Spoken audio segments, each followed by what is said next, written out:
Morning and welcome to the May 16th meeting of the County Board of Supervisors. Could we start with a roll call?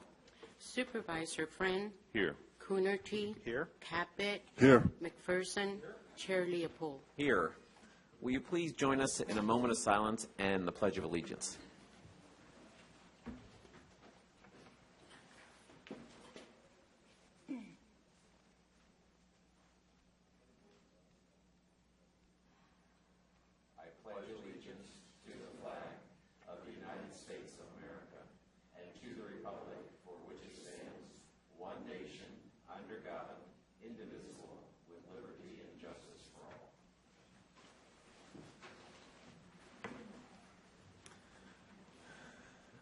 Good morning, Mr. Palacios. Are there any changes or additions to the board agenda? Yes, we do have a number of changes I'd like to note. First, public comments related to items on today's agenda are available for viewing electronically on the county's website at www.santacruzcounty.us. On the consent agenda, item 15, there's additional material revised pages 3 to 4 of the board memo. We provided clean and strikeout underlined copies. Item 16, additional material. There's a new planning department memo that was submitted dated May 15th, 2017. Item 35, there was a replacement board memo with clean and strikeout copies provided. Additional material on item number 45, revised page 2 of the board memo and a clean and strikeout underlined copies provided. On the regular agenda, material submitted, memo of Supervisor McPherson dated May 11th that included item A, a May revise IHSS summary, and a cost proposal overview, which is item B. On item number 64, there was additional material submitted, previous agenda documents. On item number 67, a replacement page, the ordinance signature page, attachment B, packet page 507. On item 68, ordinance signature page was provided as a replacement page. That is attachment A, page 513. And on item 70, staff requests this item be deleted and rescheduled for June 6th of 2017. And that concludes the corrections to the agenda. Thank you. And just for everyone's awareness, on the regular agenda, item 59 and 60 are going to change places. We're going to do the core investment as our first thing on our agenda. Now I'll ask members of the board if there's anything they'd like to pull or speak about on the consent agenda. Good morning, Supervisor Caput.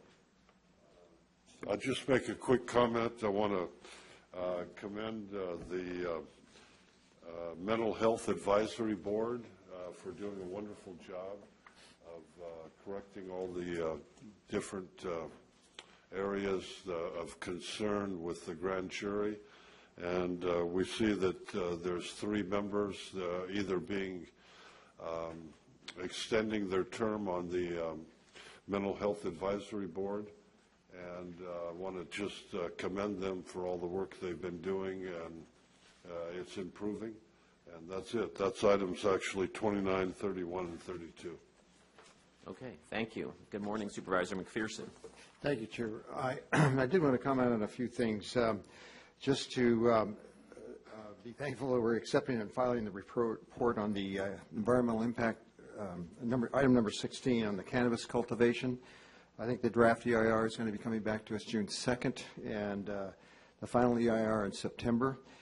This has been a long discussed project in our county and throughout the state, and I look forward to having it in order, and I think we're moving ahead very well. So I want to thank those who were involved in getting us to this point. Item number 17 for a resolution supporting Assembly Bill 668. Regarding the Voting Modernization Bond Act of 2018. Very much needed in the state. We've had changes in our voting system. We have about 60% of our voters voting by mail now in Santa Cruz County. Our county clerk and the elections department has done a fantastic job. We had an 84% turnout in our last election in November. Our security is good. and well-managed. But I do think we are in need, as well as many, many other counties throughout the state, to have some updated voting paraphernalia and voting machines. So I hope that that passes and we can see that on the ballot next year. Also, I think there might be some questions on item number 33, the Assembly Bill and the Off-Highway Vehicle Program. Very successful. It's a set aside for a place for people to enjoy that activity. Thousands of people do appreciate that offering for recreational purposes, and I understand some environmental concerns, but I do think that it is the right place, and it's been well managed by the State Parks Department as well. And then on item number 34, then the National Marine Sanctuaries, Supervisor Friend and I wrote an op-ed about the preservation of our offshore resources. We've worked very hard in this county and throughout the state to protect those, and I hope they're not going to be eroded by the federal administration. So we need to be aware and keep the battle going, because we need to protect our shoreline throughout the state of California, our 1,100-mile coastline, as well as that in Santa Cruz County. And that is it. Thank you.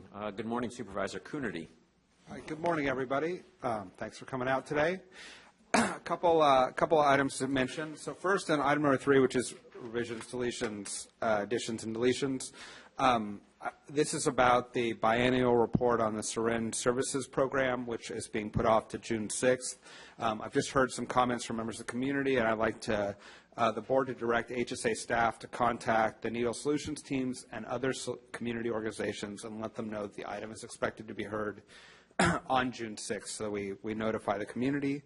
On item number 23, I'd like to record a no vote. On item number 42, this is a report from the Health Services Agency about the Behavioral Health Mobile Emergency Response Team, or the MERT. If you read this report, you've really seen a really successful program and a great new approach to mental health. You can see a drastic reduction in the number of hospitalizations for minors. It's making a huge difference to these kids and their families. The Rapid Connect program, which is helping folks transition and following up on people who've been through the behavioral health system, is great. And I just want to take this moment to appreciate the Health Services Agency, the MERT team, the mental health liaisons who are out doing really important work on a topic that is really touches all parts of our community. It's a great program, and we're seeing some great results. Just to be clear, Supervisor Coonerty, you want to record a no vote on 23? 33. 33, okay. All right, well, good morning, Supervisor Friend. Good morning, Chair. I've got 2 items to comment on and 1 to add additional direction. I'll start with the additional direction, which is item 16 regarding the EIR. I just simply would like to make sure that we invite the previous commissions that we had invited to participate to also have an opportunity to add their comments at their regular scheduled meeting. I am not asking for a special commission meeting to be called, just to clarify that within the additional direction, but just that we call out APAC on that item, but we don't call out all the other commissions that had an opportunity to comment. I want to make sure that they do get an opportunity, as some of them have reached out to me and asked for that again. Number 18, on the District Attorney's Multidisciplinary Interview Center, I'd just like to thank District Attorney Roselle for his leadership on this and continuing to push forward on something that's very important, ensuring that childhood victims of crime have a safe place for their crimes to be investigated. And as you can see with some of the stuff that's been going on within our community, we definitely need to get this open as soon as possible. On item number 34, regarding the National Marine Sanctuaries, I'd like to thank my colleague, Supervisor McPherson, for working on this with me. I'm sure the entire board shares the concern that the community shares, some of the actions that the administration's taken recently, that anything we can do to ensure the protection of our marine sanctuary, but as well as those throughout the entire Pacific. We want to do what we can to ensure that the community knows, the state knows, and the federal government recognizes that this is something that we pride ourselves on, and we do not support the conversion of national marine sanctuaries into oil drilling locations.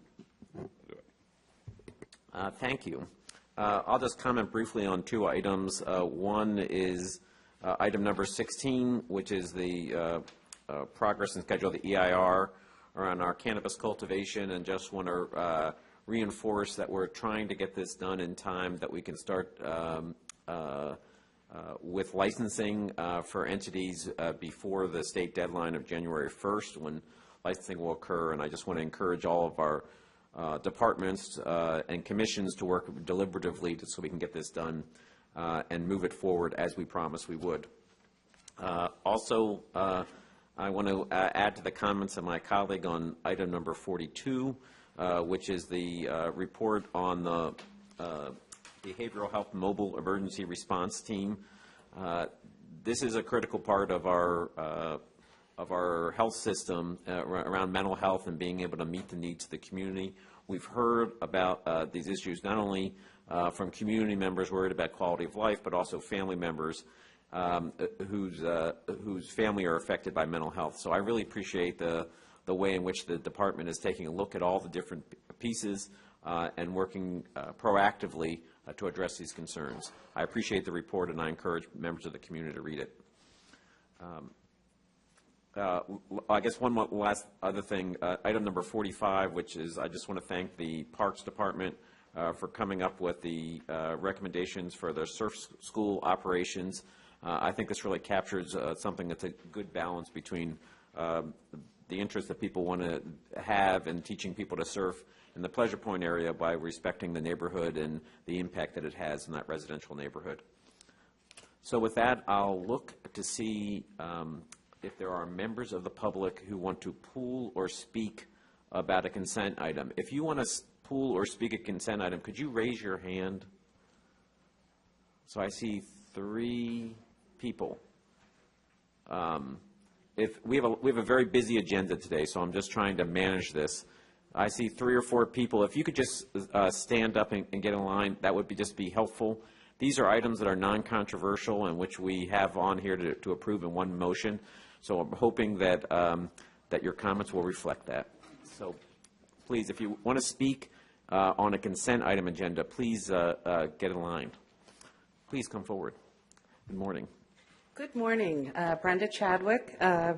I wanted to speak, well, first I want to thank Supervisor Friend and McPherson. Great job on protecting the National Marine Sanctuary. I think everybody that lives in this area is 100% behind everything that you're doing. I'd like to also comment on the behavioral health mobile response team. I think that is a wonderful project and opportunity to de-escalate problems. I'd like to speak to the consent agenda item number 16. I am glad that several of you have included that in your comments. I know that I believe it's the first, if not one of the first, farms that were inspected is operated by a woman. And I'm really proud to be part of a group called Women in Cannabis that held an online meeting a couple of weeks ago, and a presentation was given by the owner of that farm. She couldn't say enough about the support and guidance that she got from members of the county and also from the cannabis department. She felt that they prepared her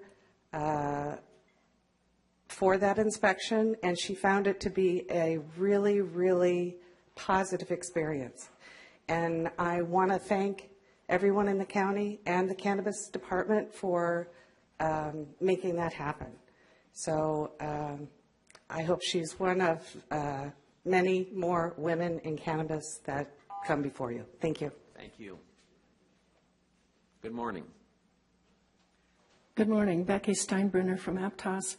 I would like to pull item number 12, the consideration of Aptos LaSelva Fire Chief John Jones to the alternate position for the Budget and Treasury Oversight. I did talk with Ms. Driscoll about this yesterday, and I feel that since the letters that she sent out to special districts asking for a nominee it was not given a very long time, and some of those special districts may meet quarterly. It did not have a proper time to have full consideration by other people in special districts. I want to support the Aptos La Selva firefighters, Local 3535, and I do not think that it is wise for the county to grant Chief John Jones a position overseeing the county budget authority at this time. So unless Supervisor Friend is willing to pull... If you're going to pull the item, we're not going to re-legislate it Okay, here. So all right. So I was just going to ask if Supervisor Friend would pull it from the consent agenda completely, or if you don't, then for consideration completely, then I will pull it and ask that it be put on the end of today's agenda. I also want to discuss item number 22, County Fire CSA 48 public hearing. When that public hearing comes, I want to... If you're going to pull, are you going to pull the I'm item? not pulling that one. All right. No. I said discuss. I want a full accounting of Proposition 172 funds made available at that time. And item number 48, concerning the emergency repairs with a special emergency contract given to Albanese for the Valencia Road repair. I want to just register a protest that Supervisor Friend has made it clear that earlier there would be a temporary bridge put in to help reinstate the Valencia Elementary School opening when the repair began. That repair has begun, and now Supervisor Friend is putting out information that there will be no temporary bridge in place before June or July. Mid-July. So I question the value of putting in a temporary bridge when the school year is done. And I want the board to clearly consider that under wise expense of taxpayer money and to uphold earlier promises to the Valencia Elementary community. Thank you. Thank you. What will be the agenda number for item number 12? So we will make item 69.1, number 12, what was previously number 12. It'll be this afternoon. Thank you. Good morning. Good morning. I'm Monica McGuire. Thank you. Just to back up what Becky was saying at this point on the aspects of the bridge and it coming back, I keep hearing from so many people in our neighborhood that why on earth has so much happened since the storms without them getting their street back. It's so awful, and I want to make sure that that's really included on this, that you're thinking it through. What else can you do for these people? It's been such a pain for them. Thank you very much. Thank you.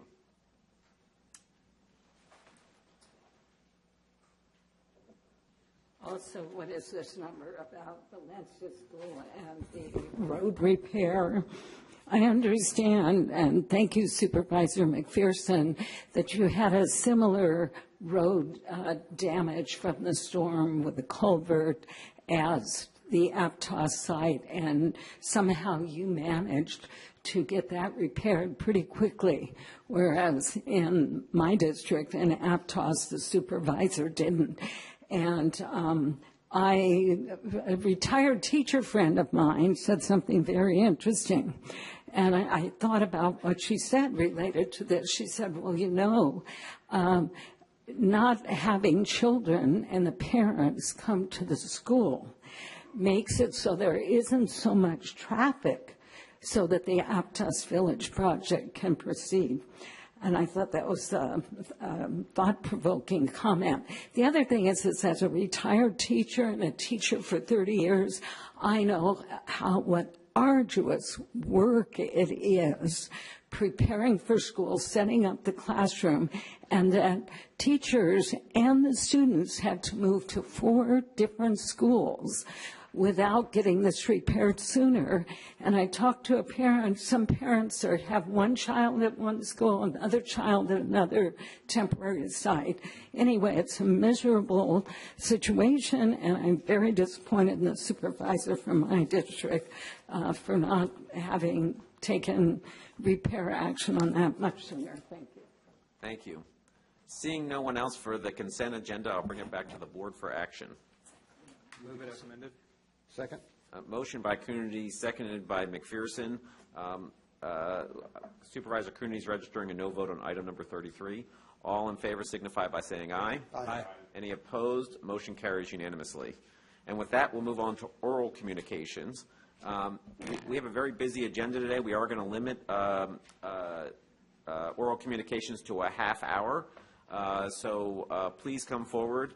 And if you can, brevity in your comments will help others speak this morning. Thank you. Becky Steinbrunner, resident of Aptos. I want to bring before your board and the public a travesty that is happening in Aptos at the Aptos Village project. There is a large archaeological Ohlone Village site there. It's a 35-acre site, a known site that was logged in 1979. The environmental review initial study for the Aptos Village project glossed over that very critical piece of information, and as a result, no mitigations were made regarding the significance of this site, and no Native American observers have been on site during the extensive trenching and earth disturbance. I have talked with Anne Marie Sayers, the Native American observer for the area. No one contacted her. She observed and visited the site Saturday and is appalled. Supervisor Friend, I know you support this development. As our leader, you need to put an injunction to stop this development, trenching and earth disturbance until Native Americans can be called in on site to watch over their sacred places. There have been burial sites found in the area. You must take responsible action and get the Native American observers there. Having an excavator be the person who decides whether it's a significant intact deposit is not acceptable. But that's what's happening at the Aptos Village project right now as we speak. I also want to point out to the board that the historic preservation plan for the Aptos Village expired in 2014. Under county regulation 16.42.060, which outlines development procedures for designated historic resources, the following relates to the Aptos Village project and final map validity. Quote, when a historic resource preservation plan is required by this section, no final county approval shall be given to a land division, development permit, building permit, demolition permit, land clearing permit, or grading permit for a project affecting an historic structure, object, property, site, or district, unless an historic resource preservation plan for the protection of the historic resource has been approved by the county Historic Resources Commission. They approved that plan, but it's expired. They have not updated it. That Historic Resources Commission is the only agency that can update it and extend it, and they have not. It expired in 2014. That means the final map, phase 1, that you approved is not valid. That means that all of the building permits that the planning department has issued for the Aptos Village project are not valid. I pointed this out to the Historic Resources Commission public hearing, which had to be redone because there were so many Brown Act violations. It occurred last Friday. They took no action. Thank you very much. We have many speakers. Thank you. Good morning. Good morning. Please take action on what Becky Steinbrunner just brought up and was well documented. I want to thank you, Supervisor Leopold, for having the resolution in opposition to Senate Bill 649 at the state level, which lets the telecom industry basically put their radiation-emitting, biologically damaging sites everywhere, including on what you referred to as the vertical infrastructure that us taxpayers have paid for, the light standards, the signals, public buildings, parks everywhere. And just to give people a sense, this is a detector of microwave radiation, acousticom meter. This is what it sounds like amplified. We are already getting huge amounts of damaging radiation that the World Health Organization labels as a possible carcinogen, and the National Toxicology Program a year ago found causing cancer in laboratory rats exposed to cell phone radiation typical to what people use. 1 in 12 rats develop glioma or schwannoma or precancer lesions. The unexposed rats, nothing. We need to be, with your leadership, opposing these radiation-emitting sites from all these sources, cell phones, cordless phones, Wi-Fi, antennas like on the roof of this building, and now appearing in the public right-of-way that we paid for. I'm going to leave some cards back there. This is a public health warning card put out by Stop Smart Meters, and this 5G, 4G is called smart meters on steroids by some people because of the radiation. The 5G is what the military uses in active denial system crowd control to disperse crowds that causes the skin to burn and other biological effects. It cycles, according to Dr. Deborah Davis, at 75 billion cycles a minute. The 5G is opening up new parts of the electromagnetic spectrum. We are in trouble, and we need to stop this. And we know children are especially vulnerable to any kind of toxins. Dr. Klinghardt links the autism we're seeing in children that I never saw when I started teaching in '65 or even heard of, to exposure of the mother during pregnancy, her sleeping environment being in microwave radiation compared to the mothers who were in low field. Thank you very much. You. Good morning. Good morning. I'd like to say a few words about the denial of license to Riverside Dispensary, since I know the people who run it. Jacob Lagder is my son, and Nicole is my daughter-in-law. And Nicole actually is an attorney, and she worked tirelessly to ensure that Jacob's dispensary was legally compliant down to the letter. When Green Acres was evicted, she contacted the county for guidance and did exactly what you said, which was to find a new location. But then Riverside was denied a license for exactly that, finding a new location. What's almost more confusing is that Jacob went so far beyond mere compliance. He created an atmosphere of support and healing. Please understand, this wasn't from wanting to do the right thing or to make a financially successful dispensary, both of which he wanted and did. This came from his heart. This came from watching me battle cancer, not once but twice. But the first time, I didn't have access to cannabis. Then again, this first time wasn't as bad as the second time. Jacob was in my hospital room 4 days after my cancer surgery when my heart stopped and the emergency staff pumped my heart back to life. He was there every day for the next 3 weeks while I was in ICU. He was praying, singing to me, holding my hands while I was unconscious. He watched me go through challenges no son should have to watch. And because of this, he made Riverside's core mission service to anyone going through traumatic illness. He paid and continues to pay out of pocket so patients can have free sessions with an international expert in the healing aspects of cannabis. She helped me through the effects of surgery and chemo and a year-long recuperation. And this is the only dispensary in Santa Cruz County that offers that service. It helped me so much, I hate to think of what would happen if it's not there. Jacob doesn't give up easily on his dreams. He is suffering very much from the decision, and I'm watching him cope with this nightmare day by day, and I've seen that. But I've also seen his determination to find common ground with all of you. I've seen him try to keep going for the sake of everyone, especially the patients that he serves. So I just want to leave you with this. When you have a dispensary like Reefside, run by committed, compassionate people in exactly the ways you have asked them to do, serving the most vulnerable among us. Thank you. Aren't you proud? Thank you. Okay. Isn't this exactly the kind of business you want? Thank you Thank very you. much.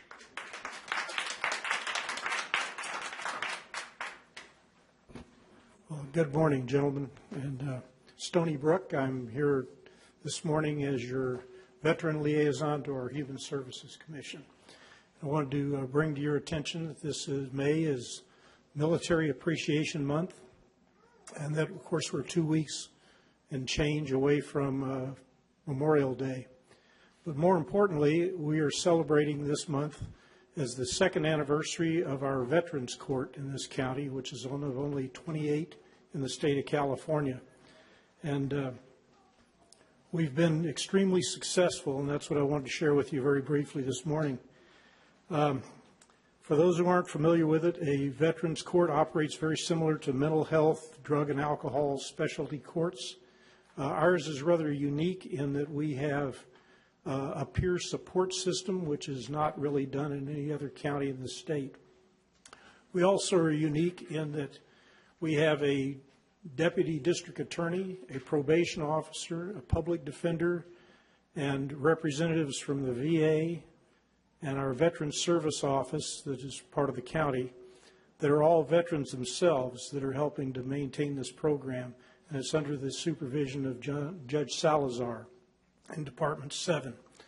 What I wanted to share with you is just a couple of quick thoughts, particularly the pragmatic side, especially for our public folks here. To send somebody to state prison costs over $70,000 a year, and to put somebody in our county jail for 1 year is a little over $38,000. I'm sure you're quite familiar with those numbers. By avoiding these prison or county jail things, we've been able to transfer a large amount of those expenses to the VA and to state sources to get the treatment for these veterans to reintegrate them back into our community as successful members of the community again. And what I'd let you know with that is that, give me a second for the numbers, we've had 102 referrals to this veteran court in the past 2 years. 42 of those we archived as not being qualified. We have 28 currently in that court process. We've had 16 graduates from this program with zero recidivism. Zero recidivism. They're back in our community. We have this peer support system that's done by other veterans, and right now 9 of those vets are with a peer support team. We're really, really excited about being able to report that to you. And the most important number that I'll pass on to you is the fact that we've done this for 2 years at no cost at all to the county. We've managed to do this utilizing existing resources and not having to take anything from the county's funds. Thank you very much. Thank you. Good morning.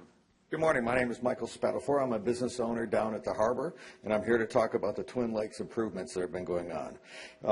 We go back to the middle of November, or middle of February. There was a stop work for about 2 weeks.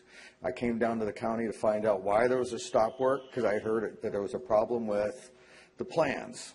Apparently, they told me at that time there were no problem with the plans. The blog updated on April 3rd says that the mechanical stabilization earth wall documents and reviews have not been completed yet, so the work will slow down. May 2nd, they did the paving. They also, on the blog, also said that the drawings and reviews have not still been done yet on the ocean side of the wall. So the 2 engineers, lead engineers, were down there. At that time, I asked them what the story was, why no work is being done, and why it was stopped. At that time, they told me it will either be a couple days or a few weeks till the review and documents are done to do the wall. They said they can't put any pressure on the contractor. It's the way the contract was written, that the plans for the mechanical wall would not be done until the initial work started. As far as I'm concerned, why would you not have all your plans done before you started that. Now, the project is not supposed to finish until the end of October. A barrier will be put up dividing the wall and the beach, and that beach will be fenced off during construction time. And there's, I don't know why this was started without the proper documentation, reviews, and everything done prior. There's also work that can be done on the land side, landscaping, electrical, and things like that to finish that up. So as soon as the other side's done, the whole thing can be opened up. Traffic on the weekend all winter long has been horrible. Cars not knowing where to drive. I don't know if you guys have been down there. You might want to drive down and look at it. But that's it. Thank you. Thank you. Good morning. Good morning. Keith Chastain. I live in Upper Corralitos, up on Ormsby Cutoff.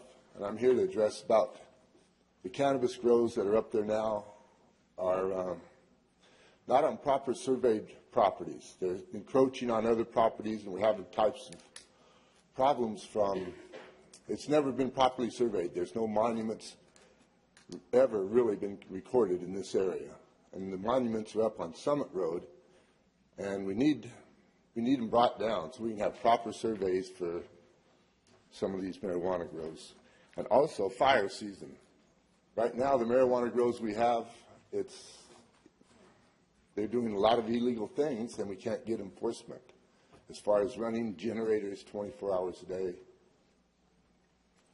Lack of water. People living there. I have 10 people living below me. They're homeless, they say. Or they say they're property managers. And they're a fire hazard, and it's just ongoing. And I've been reading the reports on this upcoming regulations for the pot, and it doesn't mention anything about the surveys. And before we issue any, I'd like to see, before we issue any permits for commercial grows this is a private road. Ormsby is a private road. It burned down in 2008 in the Summit Fire. There were 14 families lived in this permitted houses. Now we have 4 houses and 26 pot grows. And there's no road maintenance. And my concern is if the fire response, when there is another fire, the fire response will be hampered by lack of maintenance. It's an illegal road. It's not CAL fire safe. And I'd like to see, before any permits issued, if it's on a private road, that road be CAL fire safe. Thank you very much. Thank you. Good morning. Bruce Walker, home health care provider. I'm here to thank you. Thank you for signing the resolution stating that the county and our union, SEIU, will work together to pressure the state for our program. Santa Cruz County is the first county to do such a resolution.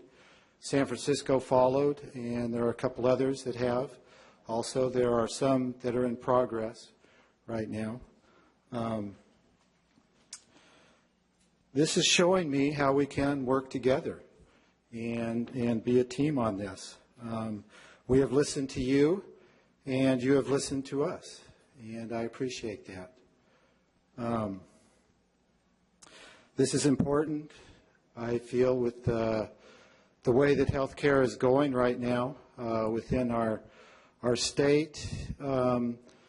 It also within our federal government. It's tricky times right now, and it's like I say, it's tricky times. I talked with our representative, Mark Stone. Bruce, we do have an item about the in-home supportive services on the agenda. Oh, you do? It'll be the second item. If you can't stay, I'll let you continue making your statement. But if you'd like to, we're going to be talking about that. There is some good news in that respect. Oh, okay. All right. Okay. All righty. Thank you. Thank you. Education is what we need, and I appreciate what you did. Thank you. Thank you. Good morning. Good morning. Hi again, Monica McGuire of Aptos. I'm here representing dozens of people that I spoke to yesterday after learning that Anne Marie Sayers was outraged. Again, the Ohlone elder who is supposed to be notified whenever any artifacts are found. And she was outraged to find out that this excavation and digging has been going on for over a year, and that there has been evidence of many artifacts found, and that she was never identified or called and brought forward with this. And she has right to be outraged, and the entire county is filled with people, as we know, who care deeply about the Indian lands being honored, and we don't understand how all of that was lost. And I'm here to speak on behalf of the dozens who I was in contact with yesterday and the day before who said, I can't go. And I again bring forth to you that it's really awful that these meetings are always only during business hours, and that I had to take time off of work to come and speak of this again, because we really do have confidence, too many of us, that these things are being handled when they aren't. So she is not the only one. I also spoke with Fire Captain Will Wengert, who's Vice President of the Firemen's Union, because he said he wanted to be here for other reasons as well, but he was equally bothered by this. Also, Jeannie Kovacs, who is the Western U.S. representative for all Indian tribes. The woman named Leela Cast and her ICWA representatives, wanting to know why we have to come forward now after so much time and so much has been lost with the excavations going on, with total disregard for all the artifacts found therein, as is seen in videos on YouTube, which is how Anne Marie Sayers learned about this. How on earth is it that these things continue to slide about so many things with the Aptos Village project, which has so many major questions that every person I speak to says they appreciate deeply that Becky Steinbrenner has basically acted as an unpaid supervisor of that project for over 2 years, bringing all of these items to your attention, and still nothing happens. We're very bothered, the entire community, and those that I stand for, because they could not take the time to come. As well, there are many other items that Becky brought up, and just to please have you notice and know that the numbers are gathering stronger and stronger, saying, why are our supervisors not acting on this? Why will they not have evening meetings so that more people can come? Please take it seriously. We know you care. We know you do good work in the county. We want to support you in everything. Let's do it all together. Let's have some fun making sure that we clean up what was made wrong so far, make reparations to the Indians who really, at Standing Rock to this place, have a reason to be angry that we have not honored their traditions and artifacts. Thank you.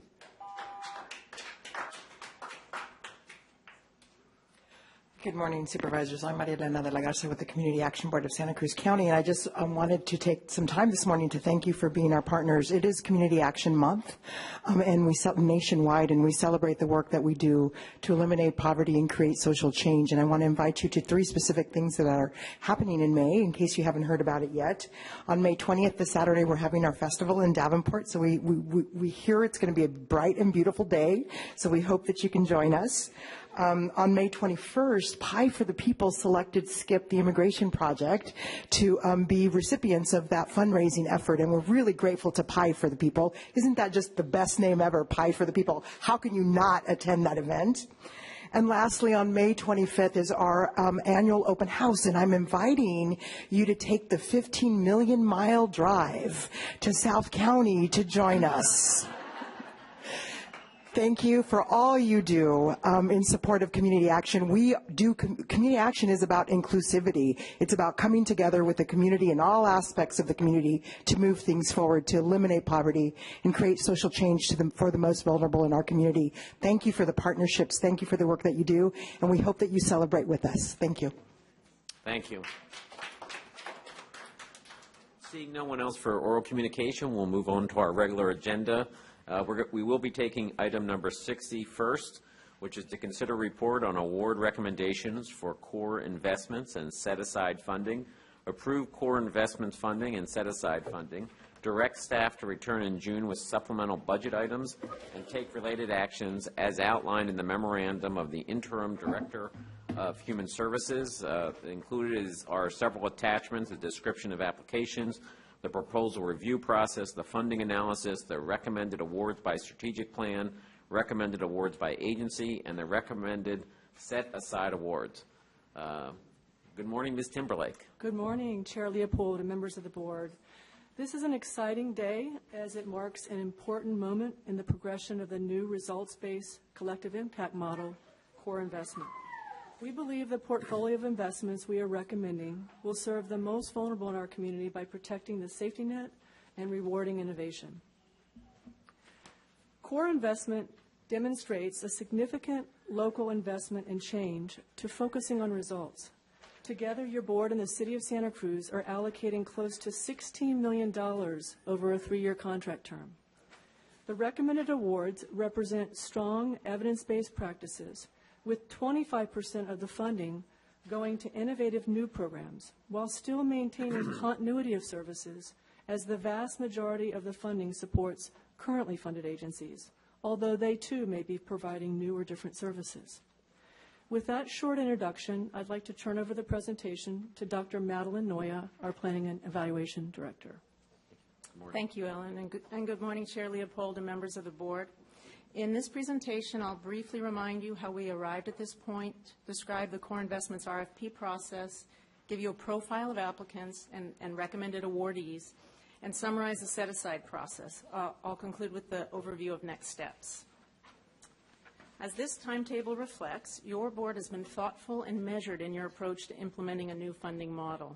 Beginning in fiscal year 2014-15, you expressed a desire to evaluate and make funding recommendations for community programs differently than we have in the past. Namely, you were interested in concepts like funding results, promoting evidence-based practice, and ensuring a fair playing field for all nonprofits in our community. To this end, you charged staff with studying national, state, regional, and local models focused on collective impact. Based on the results of this research, your board agreed on the critical features you'd like to see incorporated in a new model. In fiscal year 15-16, we worked with other funders, strategic plan representatives, and service providers to build the foundation based on the work of 9 community-wide strategic plans. Finally, last November, in preparation for fiscal year 17-18 contracts, your board increased your investment in this funding stream by 10% and established a set-aside fund and approved the issuance of a joint request for proposals with the City of Santa Cruz. Before summarizing our award recommendations, let me remind you of the critical features you've asked us to incorporate into the core investments model. This chart lists the 8 critical features of effective funding models. Last fiscal year, your board took steps to build the foundation, starting with the identification of prioritized results. The core investment results were chosen from already developed strategic plans that cover health, homelessness, seniors, children, and youth. These plans involve the input of community members, service providers, and public agency representatives and used empirical evidence of community need, and then they developed results that allowed us to have a roadmap. With this foundation established, staff moved to implement other key features that included developing a model for using evidence-based practice, providing technical assistance, and creating a transparent RFP process. As your board may recall, we adopted 3 levels of evidence to include those practices that had a lot of research support and those practices that were innovative and had just some evidence of effectiveness. Our partner foundations, the Santa Cruz Community Foundation and the Monterey Peninsula Foundation, provided funding that allowed us to provide technical assistance through Nicole Young of Optimal Solutions to 80 participants from 38 agencies. The feedback on those sessions was very positive as participants learned to define and measure outcomes, find evidence-based practices, and create a logic model framework that they can use for their own program development and hopefully enhance their chances of other funding. Finally, the last critical feature we're going to address today is the proposal process we administered. As your board knows, one of the key changes to this new funding model is the incorporation of a competitive application process. This is very different from how these funds have been awarded in the past.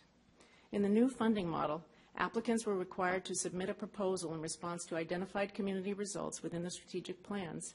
They were required to identify an evidence-based practice, and the minimum request was $15,000 per year over the 3 years. This slide shows the proposal review process. The key starting points were the work the applicants did to prepare and submit their proposals, and the work the staff did to recruit and vet the panelists.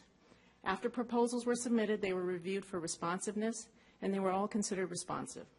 The names of the panelists were vetted through all local funders and the strategic plan representatives that were not applying for core funding. The first step in the panel review process was convening the pre-panel, which was composed of strategic plan representatives. Their job was to ensure that proposals were equitably distributed to one of the 4 panels to review. Then each panel reviewed and scored the set of proposals addressing the areas of health, homelessness, seniors, and children and youth. After the 4 panels convened, the strategic plan representatives were brought back together again for a cross-panel that reviewed for consistency across the panels. The final step was a staff review where we looked at the cross-panel recommendations through a community safety net lens to assess for geographic distribution of the funding, coverage of safety net issues, and the impact on currently funded agency budgets. In sum, the panel review process was completed by 36 reviewers across the 4 panels, and each had signed statements of confidentiality and that they did not have a conflict of interest. Each proposal was discussed with the entire panel to come up with the preliminary recommendations. The panels were facilitated by the same 2 staff members. We did not provide the panels with current funding amounts of agencies in order that they base their recommendations on the proposed services rather than on prior funding. And final scores will be available upon request by individual agencies or programs, and staff will make a list of scores, all scores available. The next slide provides a high-level profile of all applicants. To start off, we received amazingly strong proposals. No matter what the agency size, applicants produced high-quality work. 94 proposals were submitted from 50 agencies. 9 of these agencies had not received community programs funding before, either from the city or the county. Of the agencies that received historical community funding through community programs, some applied with new programs, some applied for the same program, and some didn't apply at all. There were approximately $10 million in requests, which ranged from $15,000 to $502,000. Now on to the profile of recommended awards. 80% of the proposals were recommended for partial or full award. Across all panels, decisions were made to recommend funding to as many proposals as possible, even though it meant less money than requested for almost all proposals. This will require us to renegotiate the scopes of work based on the funded amount rather than the proposed amount. We are recommending 74 proposals within 44 agencies for funding, with a range from $15,000 up to $330,000 per year. A little more than half of the awards are for less than $50,000 per year, or $150,000 across the 3 years. A description of these proposals and agencies recommended for funding is detailed in Attachment 4 and 5 of the staff report. The largest number of awards were in the children and youth and health areas, with about 1/3 of the funding each. These areas represent 7 of the 9 strategic plans. The services targeting the seniors plan total about $1 million per year, and the homeless plan about $750,000 per year. As expected from the city's allocation method, they are recommending the largest portion of their funds to children and youth, followed by health, homelessness, and seniors. The county's funding allocation is approximately the same level for health and children and youth, followed by a relatively large share to seniors and then homelessness. Based on the data provided by applicants, we assessed the funding portfolio for demographic distribution. Specifically, we asked, are we funding services for people in poverty the way we intended, by age, ethnicity, and geography? With the caveat that the data is self-reported and is somewhat duplicated across programs, we believe the investments are generally on target. The allocation you set forth in November supports people in poverty throughout the county and across all ethnic groups. There are proportionally more funds dedicated to serving children and youth and seniors as compared to adults, and this is due to the plan's focuses on children, youth, and seniors. The awards also represented the 3 levels of evidence-based practices. More than half the awardees proposed model programs, which was a similar mix to the application pool.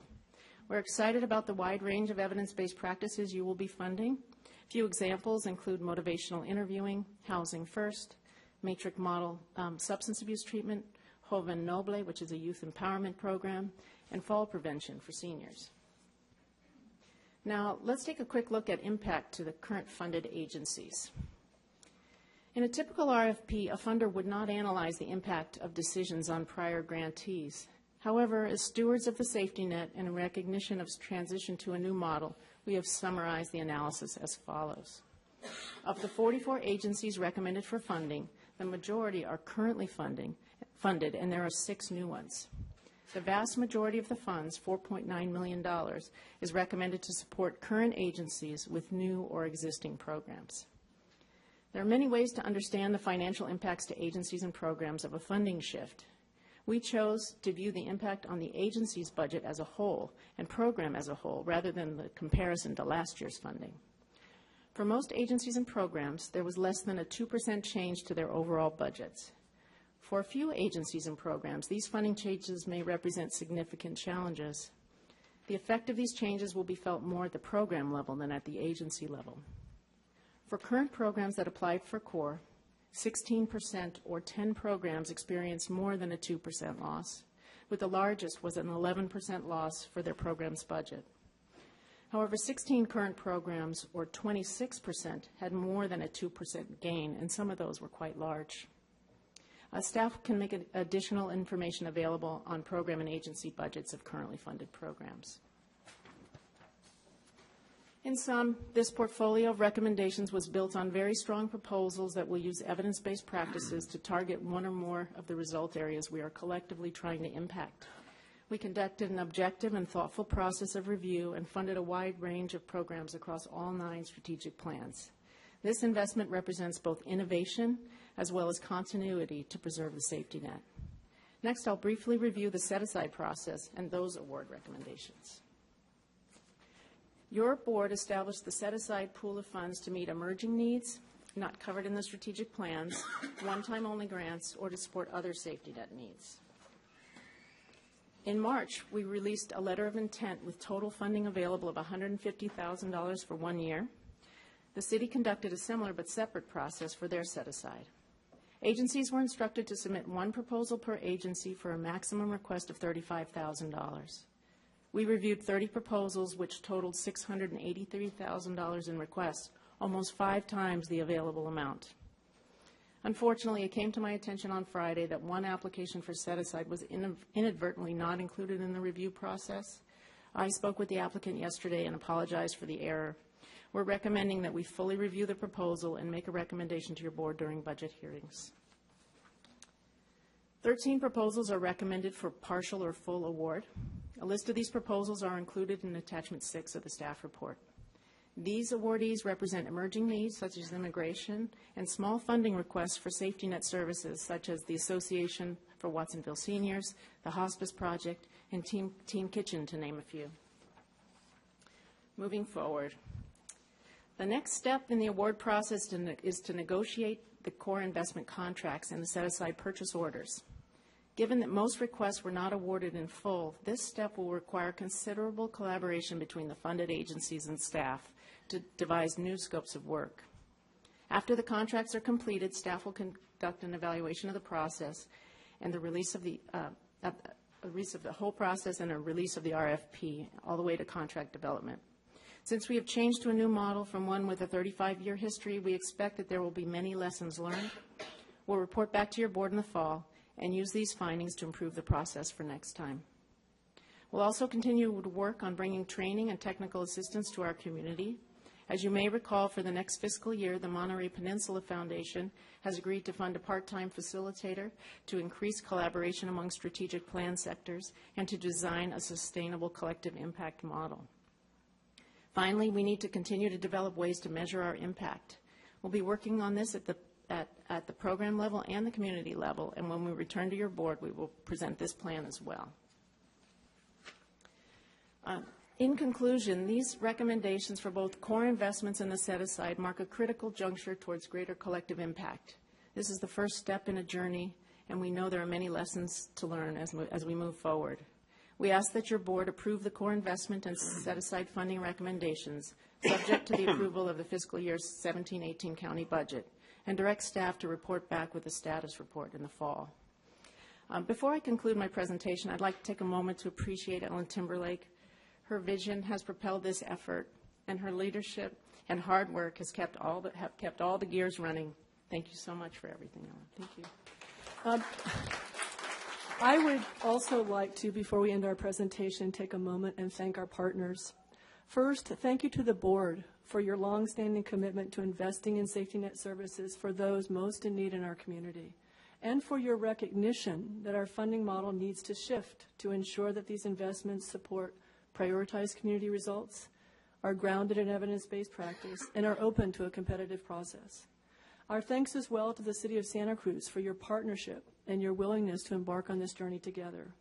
Of course, our deep appreciation goes out to our service providers who day in and day out provide critical support to those most in need in our community. Change of this nature is most certainly accompanied by both opportunity and challenge. We look forward to entering a new chapter together, and we remain open and committed to continuous learning.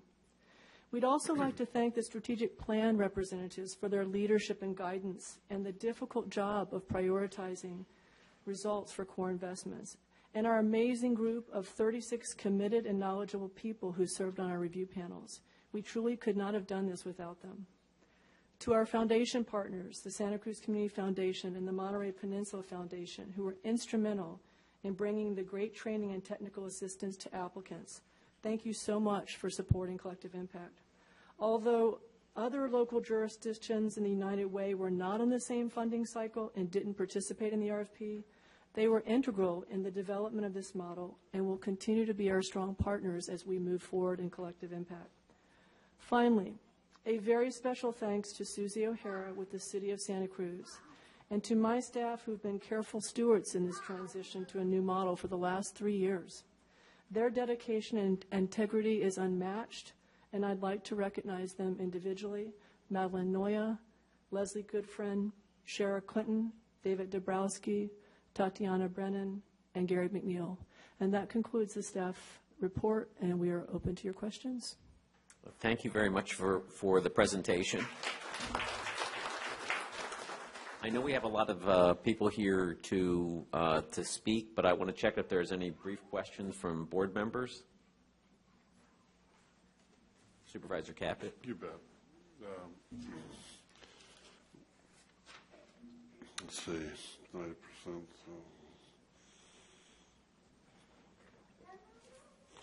When that's the question. On the set aside, 1 year, we're okaying it for 1 year on the set aside. They're not part of the 3-year allocation. Yes, that's correct. Okay. So we'd have to bring this up again each year. Mm-hmm. Okay, and we're probably talking about, what, 6 or 7 different projects? On the set aside? 13 are recommended for funding. 13. Right, okay. And then in the future, they possibly could become a part of the 3-year? Certainly could. Okay. And I'll make comments later. There's obviously a couple things of concern, I think, I'm sure, for the rest of the board and myself. But this is time for questions, and we'll hear from the public. And then I'd like to, make comments. Thank you. I want to thank you all. Supervisor McPherson. Yeah, I just want to make a brief comment. The thanks have been made, and I want to reiterate those thanks for the 80 participants from, I think it's 35 agencies over 4 panels on health, homelessness, seniors, and children. This is a thankless task. This hasn't been done in more than 35 years. And so change is always difficult to accept for many.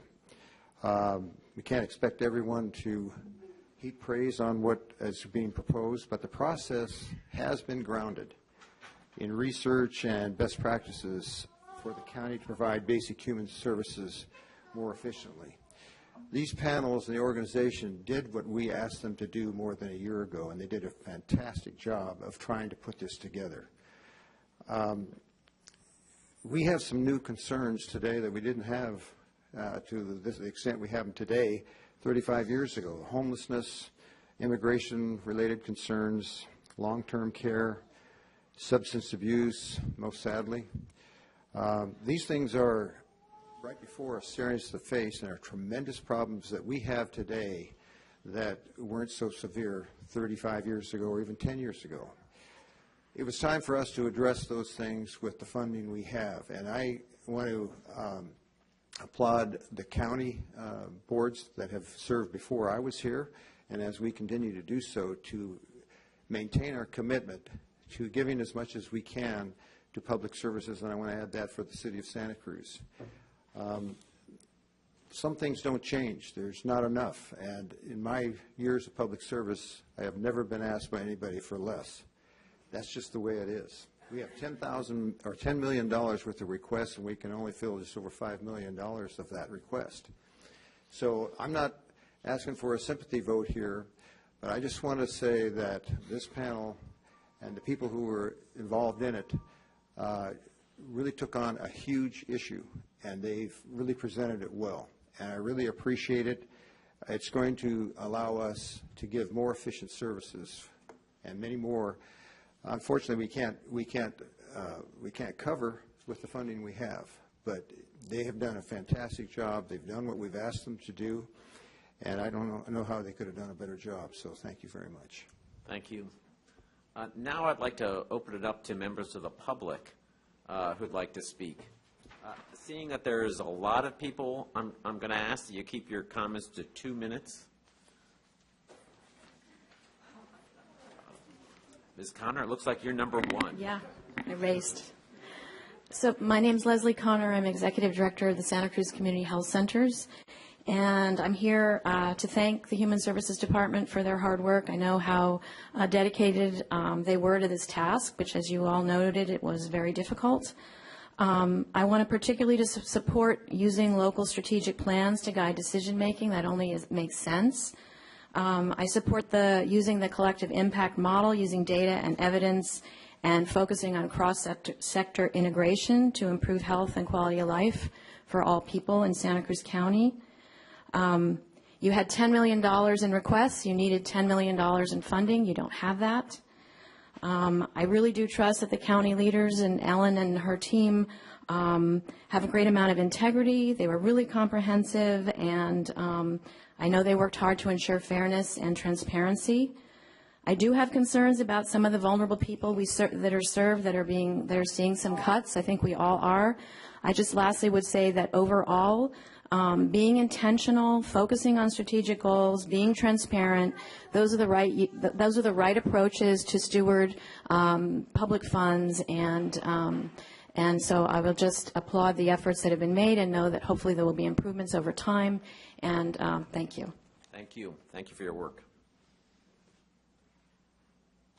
Good morning. Hi, my name is Taflin Wilshinsky, and I'm a parent with, this is Levi Gersh. He's a child at the Santa Cruz Toddler Care Center, and he's been there for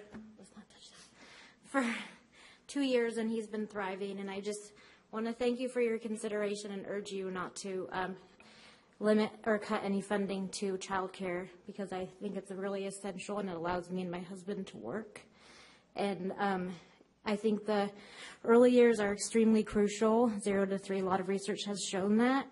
And there's not a lot of quality child care for kids less than 3 years old. In Santa Cruz, it's really hard to find.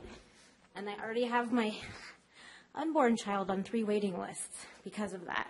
So just to let you know that it's, even with what we currently have, not sufficient. So please consider that. Anything you want to say? Thank you. I don't know how I can follow that up, but my name's Jessica, and I'm a nurse with Hospice of Santa Cruz County, but I'm speaking on behalf of the Toddler Care Center, where my daughter started the day after she turned 1. And I also just want to emphasize how much it takes to care for toddlers. And I realize that there's going to be probably cuts across the board, but toddler care does cost more than, say, preschool care. And it's not just a place for our kids to go, but it's a community. As a first-time mom, going back to work full-time was nothing less than traumatic. And I had these professionals, with such confidence, taking really good care of my kid, but also educating me every single day that I went to pick up my child. They were modeling behavior. And I couldn't go back to work without them. And as Heflin said, my daughter was on the wait list since she was 2 months old, and it still took begging and pleading just to get her in. And, you know, I'm a nurse, my husband's a social worker for the county, and even with our incomes, having a full-time nanny is out of the question with the cost of living in Santa Cruz. So I just really want to give props for the Toddler Care Center and all of the infant care, and hope that you take that into consideration. Thank you. Thank you. Good morning. Good morning, Chair Leopold, members of the board. I'm Mary Lou Gakey with United Way. I'm here to speak in favor of the core investment strategies. It was a great honor for our United Way to be involved in the process and the design of it, and we feel like the outcomes are going to really reward the people of our county for years to come. We were very active in several of the strategic plans and their content, particularly the All-In Plan to End Homelessness and the Youth Violence Prevention Plan. And we know that when communities take a collective impact approach, their programs are more effective, they're more efficient, and they achieve the results they intend to achieve. So I think our whole county will benefit from this new, very thoughtful approach. I also want to say that I think an additional benefit is going to be investments from statewide foundations, national foundations, and the federal government, because they've all raised the bar. And now you really need to have this level of sophistication and measurement of your effectiveness to get funding from these large organizations that make major grants. And so I believe that we will be more competitive on a national scene and a statewide scene, and it'll bring more resources into the people of our county. Thank you. Thank you. Good morning. Good morning. Thanks for letting me talk today. My name is Vicki Coffis, and I'm an early childhood professional, 50 years in the field, working with children 0 to 5, training teachers, and being an instructor at Cabrillo College. I know that you're all aware of all the research that's been done around brain development during these early years and how important that is and how it is supported by quality child care. I think you also know that child care is at the bottom of the barrel. The funding for child care is so small that compared to the other services, so any cuts at all can be disastrous to programs. I'm here to advocate for those programs, and particularly the Santa Cruz Toddler Care Center. I'm currently a coach with Encompass Community Services, a coach of early childhood teachers. It takes me all over the county, so I see the programs we have. We have some great programs for infant and toddler care. The one thing I want to say is it's time to recognize that we cannot reduce our investment in child care. And just a sign. Thank you very much. Thank you. Good morning. Good morning, Chair Leopold and members of the board. My name is Greg Pepping. I'm the Executive Director of the Coastal Watershed Council, and we work on environmental protection. Our mission is to preserve and protect coastal watersheds. And in case it's not apparent to you, I think it probably is, but just to repeat, no longer do we have the luxury of just working on the environment. The issues that you're investing in today, the challenges that you face, it affects the environment. Our work runs into that stuff every day, and the benefits and the improvements in these issues and these challenges do improve the environment. I want to share a little bit about what it's like for us. Most of us who applied are nonprofits, and some of you sit on boards or you've run nonprofits. We have perhaps investment income from an endowment, but most of us get income from 3 places. We get donations from companies and individuals. We get grants, and we get earned revenue, a scope of work and a scope of services in a scope of work. And what you've embarked upon is a transition away from donations, more towards the traditional grant approach. And it is an appropriate transition. The staff report talked about a shift in a mindset. Most of us are used to articulating in a compelling way how we're creating impact. And if we don't do that, we don't get the money. So you can, as an individual, you get to go with a whim, perhaps. You get to go with emotion. But there is really no other way to invest $5 million than to use the rigor that you have. So sometimes in a process like this, some of you or staff are taking tick marks before noting how many comments there are and how many for and against. I want to make clear that mine is a comment in favor. And I recommend that you put the most weight in the staff recommendations. I know you're responsive to our input, and we thank you for that. But thank you for your investment in the community, for increasing the investment over past years, and for this rigorous approach. Thanks for your leadership. Thank you. Good morning. Morning. Board of Supervisors members. I'm Bob Campbell, a foster grandparent program director for the Seniors Council. I think I heard in the staff report that mostly if programs were cut, they were cut by 2% or so, or something like that. 2% of programs were cut. I took a program, $17,000 was cut completely, and that program brings in another $175,000 based on a $17,000 grant for matching funds to provide preschool through third grade supplemental services in the classrooms. As I say, we weren't funded, and so we're going to be struggling to figure out how to come up with match for our federal grant that we get.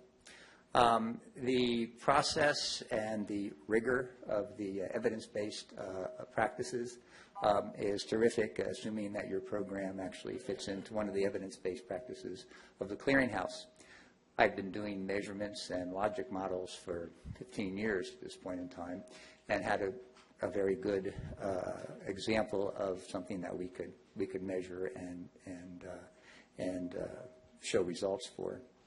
The problem that I'm having right now is the lack of information that I've gotten about the grant. We know who's rewarded. I don't know how my grant was scored, and I don't know what the issues were with my grant. I don't know if other programs are in that same situation, but as for one, I'd like to be able to get information about that before decisions get made. Thank you. Thank you. Good morning. Good morning, Supervisors. Karen Delaney on behalf of the Human Care Alliance. First, we want to thank the really incredible, long, and thoughtful work of the Human Services Department on this model, and you for investing more in this model. We, like you, fully embrace the model and the values. We're excited, like you, Supervisor McPherson, about the possibility of more and better services. We appreciate, like you, Supervisor Leopold, the need to tell a better story about our collective impact, and to be able, Supervisor Friend, to answer the questions, why this program and not that one. We're stoked about that. When it comes down to the recommendations, because it's so complicated, we feel like there's some critical information missing that allows us to do precisely that. It's like we're running a marathon and we're almost there, but we need a little bit more. In each plan area, will local people be receiving more or less services than currently? We can't answer that question with the data in this report. Neither can you. The better part of this, how do the panel scorings relate to funding? We don't know. Neither do you. We understand that there's not enough money to fund all the good programs, and we still need to be able to answer these questions if we are before you make a funding decision. How important is the additional information we're asking? What if your county budget came to you with an analysis that described funding shifts between departments as in no case greater than 2% of the total county budget? Before you adopted the budget, wouldn't you want to know that that proposal included a 30% increase to county council, a 30% cut to the CAO, and a 75% cut to the clerk of the board, all within that 2%? Those details matter to getting things done. Don't you need to look at those before you adopt these proposals? Shouldn't we leave this entirely to expert panels? The expert panels did a great job, but without current funding or service levels, there's some unintended cuts in here that need to, for equity's sake, be addressed. We understand there's no easy answers. Yeah. So we ask you to take no action for 2 weeks until this information can be shared with you and with us and analyzed. And we are working together with you to make sure we get the best possible solution. Thank you. Good morning again, Supervisors. I'm Maria Elena from Community Action Board, and I want to appreciate the staff and the team and you for pulling this system together. It has been a difficult process and not at all easy, and so we appreciate the work and the investment of time. I was asked, how do we feel about it? CAB feels very grateful about it, and we have some areas of concern, and we want to talk about 3 areas of concern. One is we came together a powerhouse of partners that included PVUSD, Pajaro Valley Shelter Services, FIT, and CRLA coming together to fight homelessness in South County. Do you know that in South County we have over 3,000 young people who are considered homeless? That is more than the city of San Francisco. That's huge. With that, we were recommended for 44% of funding from what we requested, and what we would like to do is to ask for you to consider 60% of our funding. We need to help the young people who need those services. I also would like to put on your radar, the Day Worker Center was recommended for no funding. That is intensive, and that is an impact that you need to know about. Last month alone, the day workers brought in $22,500 in an economic base with their work. They're the most vulnerable in this community, and we need to recognize that there has been no recommendation of funding for that population. So thank you very much. We appreciate the support. We need to keep working together to make a difference. Hi, my name is Kimberly Firm, Pajaro Valley Shelter Services, and as part of our collaborative for the South County Homeless Collaborative, PV Shelter went all in. We did not apply for our own county core grant. And I wanted to let you know that the reason why is that because we truly believe in this process and in the partnership that it's going to take so that we can have more return on the work that we're all doing. So yes, we did not apply for a grant, and it is because we have such strong partners, and we know we make more of a difference, more of an infrastructure so that we can directly serve more people. So thank you. I hope you consider the requests that Maria Elena just mentioned, and thank you very much for your support. Good morning, Supervisors. I'm Gretchen Regenhart with California Rural Legal Assistance, and part of this collaborative for South County homelessness. And I do want to thank the panel and the staff and everyone who worked on this for the recommendation to fund that proposal. The recommendation is to fund it at 44% of the request. That's going to really cut into what we're going to be able to do. So we are asking today that you increase that to 60% of the request. We think we can work with that. The other thing that I wanted to point out is, as Maria Elena mentioned with the Day Worker Center, likewise, proposals for financial stability services, in particular to do public benefits support work for people with disabilities and low income, and also to do work for low-wage workers in wage theft and other economic areas, was not funded at all. So we'd ask you to take a look at that, too. Thank you. Hi, my name is Sharon Papo. I'm Executive Director of the Diversity Center. And first, I really want to thank the county and supervisors for a very thoughtful and rigorous process that I know has not been easy for anyone, including all of us as applicants. And I also want to say that while this was a very challenging process to go through, the results for myself as a grant writer and for our organization is we have a better program design, we have better evaluation, and we're going to have more impact in our programs. So this was very hard, and it is my deepest wish you can find more funding to support the incredible organizations and services we have in our community. And I also want to thank you for, after a very hard process, having 3 years of funding so that the funding that we did get, we can go deeper with. So thank you, and thank you for supporting the LGBTQ community. Thank you.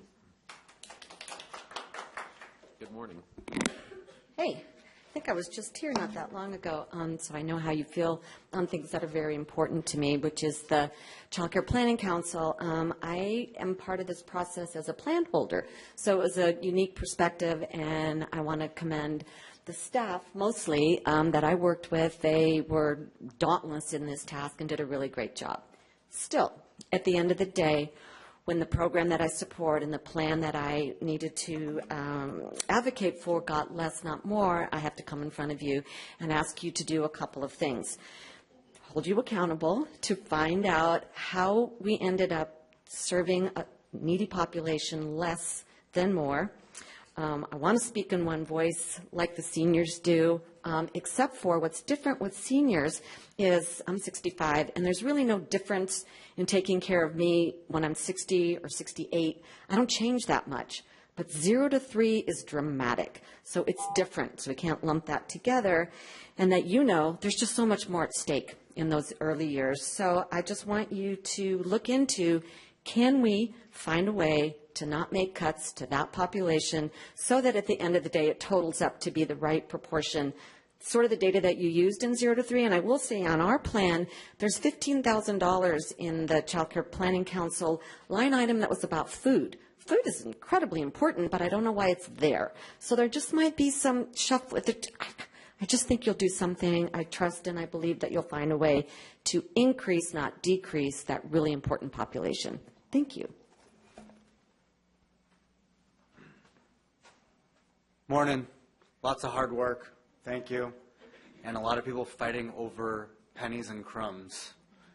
My name is Jeremy Lansing. I'm a social worker for Child Protective Services here in Santa Cruz County. And I'm extremely passionate about early childhood education.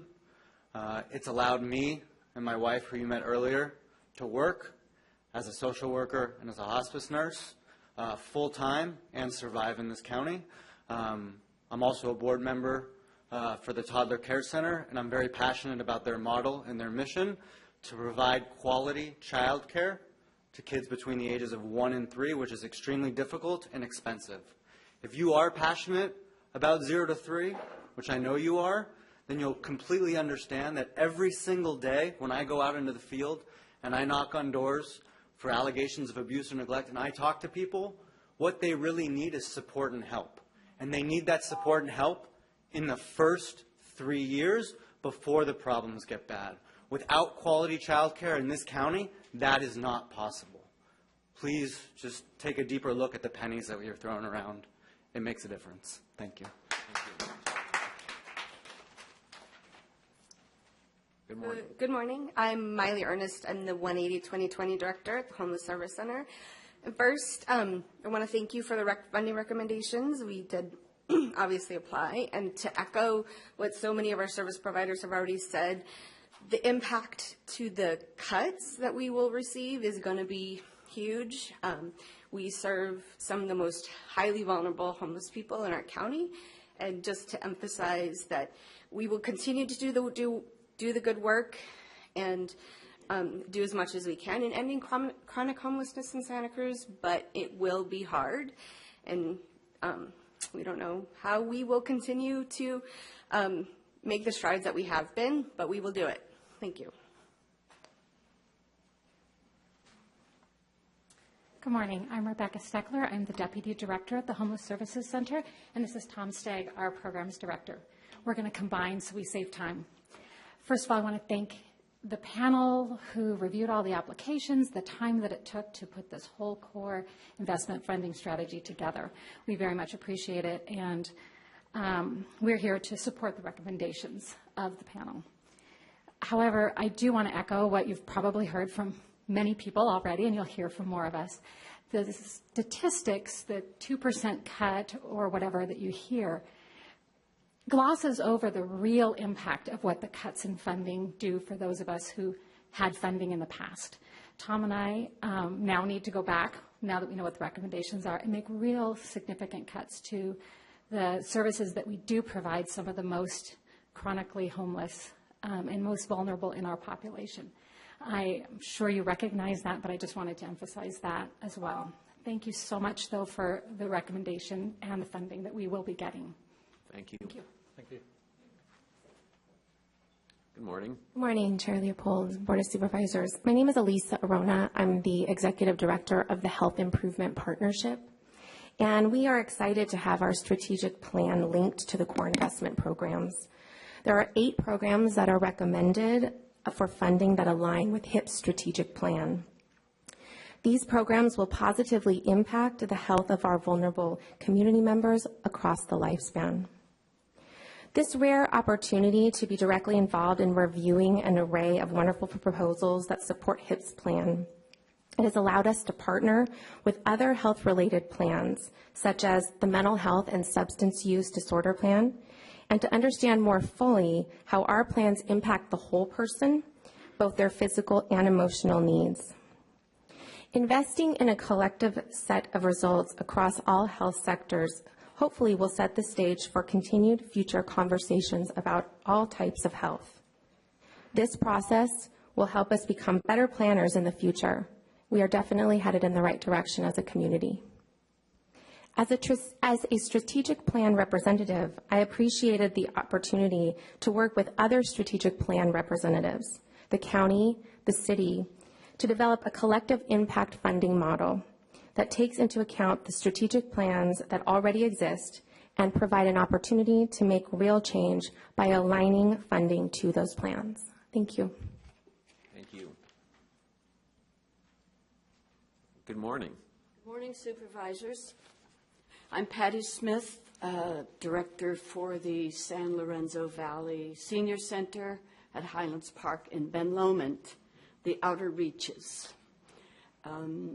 Thank you all so much for your time and all you've given us through the years. And we're hoping to get our $15,000 to run this center every year for 3 years. We also are the meal site for Meals on Wheels, so that is a program that shares the space with us every day to deliver meals to seniors. We like to encourage people 55 and over to come to the center and help just keep the circle tight. So new people come in to help the ones who are going out. And we so appreciate. Thank you for the challenge of figuring out the core investments. It was a challenge. And our building is in a bit of disarray these days, and I have a little packet I would like to leave with Supervisor McPherson's, if I could leave it here or maybe at your office. Okay, I will do that. Thank you so much. Thank you. Good morning. My name is Sarah Brothers. I'm the Arts Education Manager of Arts Council Santa Cruz County. And I want to thank you so much for the time and the attention that you took in order to create this new funding process. It was a challenging grant, but I agree with some of the sentiments I heard earlier. I truly believe that it will strengthen our programs and our evaluation systems. We're a first-time funder. Thank you very much. We're honored to be able to carry out this work and create greater impact with the youth in South County. Our Mariposas Art Program, through our Mariposas Art Program, we provide over 5,000 Latinx students with quality after-school arts education programming. These students, as you know, come from a variety of challenging situations, from risks from gangs. Many don't have a safe place to go after school, and most come from low-income families and speak English as a second language. And our Mariposas Art After School program provides these kids with a safe place to go after school, to create, to explore, to learn more about themselves with the guidance of mentors. Our evaluations have shown that these students gain confidence in expressing themselves, in their leadership abilities. They feel supported by a caring adult. They start to make healthier choices, and they feel like they can impact other people's lives. Thank you so much for your support and for supporting our youth. Thank you.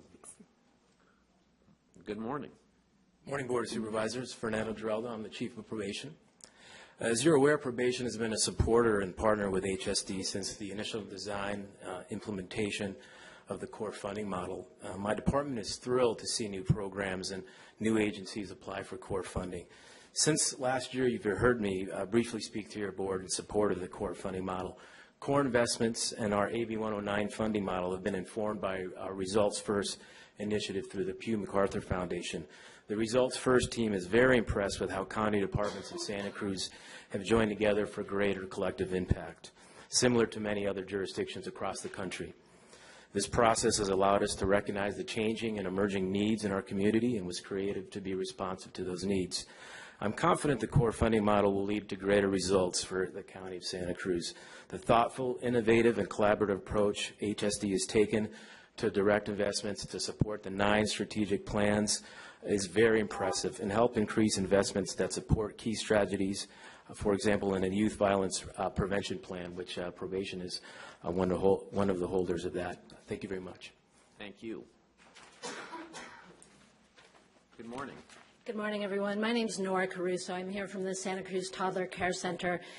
We are one of the agencies that has been recommended to have a cut that will impact more than 6% reduction to our agency's budget.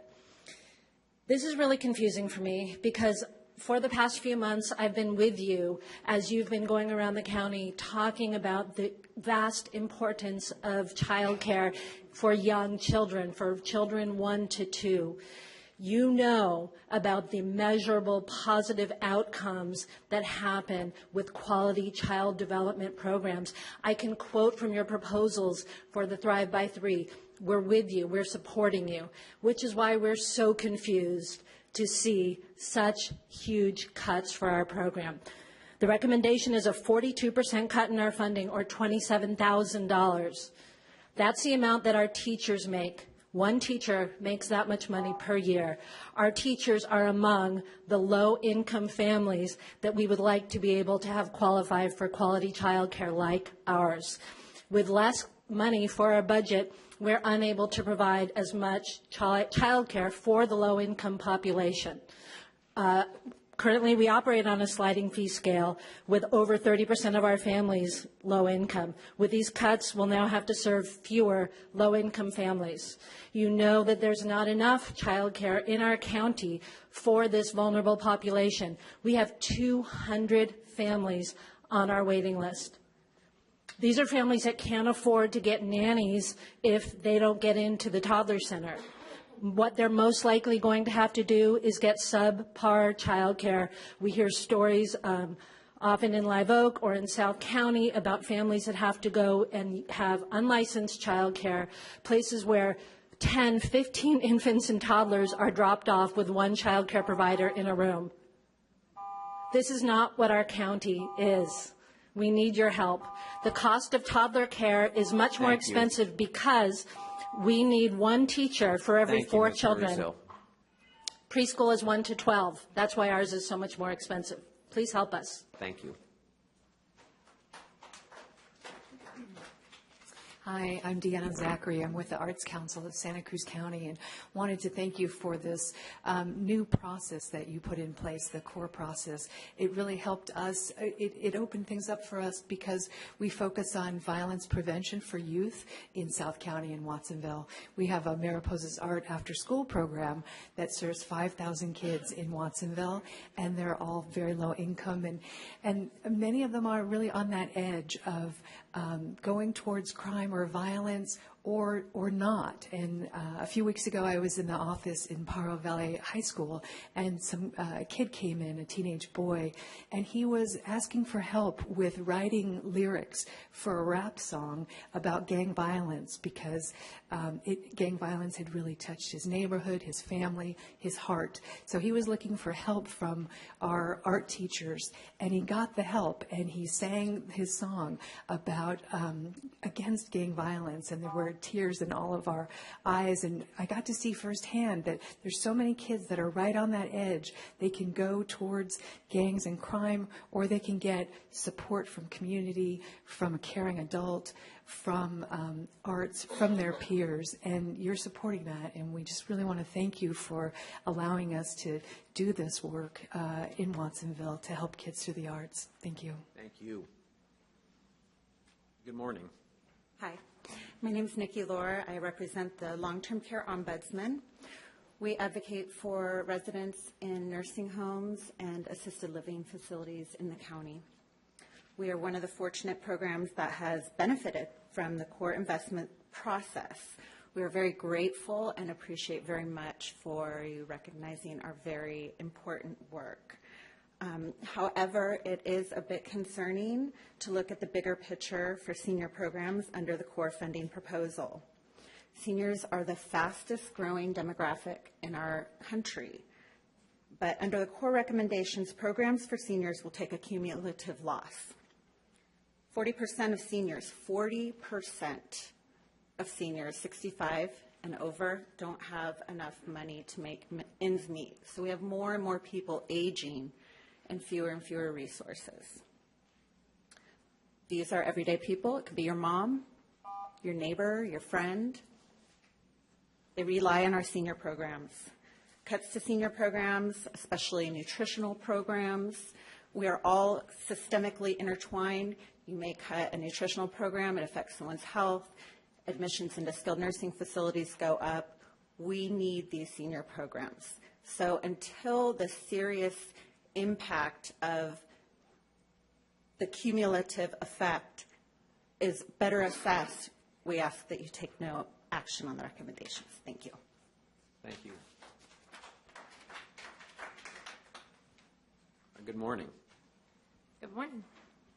My name is Emmanuel Garcia. I'm the Mariposas Art Coordinator for the Arts Council of Santa Cruz County, and I also live and work in Watsonville. So first of all, I just want to say thank you for recommending the funding for our program. The youth that I work with will be forever grateful. They really need more outlets to express themselves creatively, because they're struggling with so much, whether it be with family or violence or whatever it is. They use art as an outlet. They use music. They use movement. They use painting. It's their escape, and it's one of the few positive escapes that they have.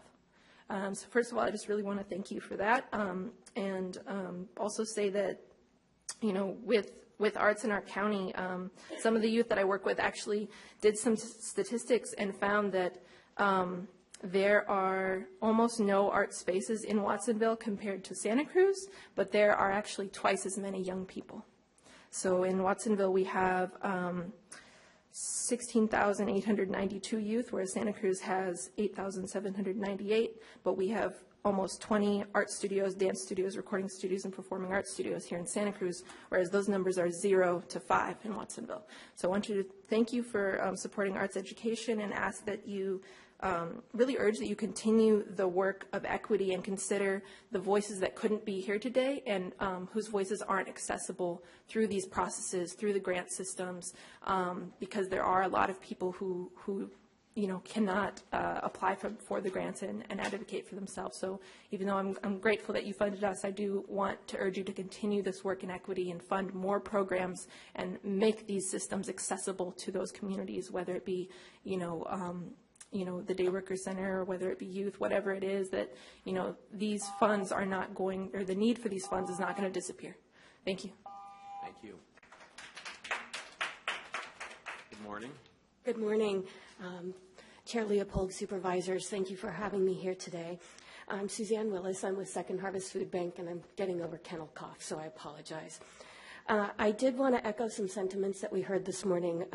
To help facilitate learning and increase transparency in the process is to release the applications, so what all people funded or requested funding for, and then what were the funding sources or awards for that, and what was the scoring?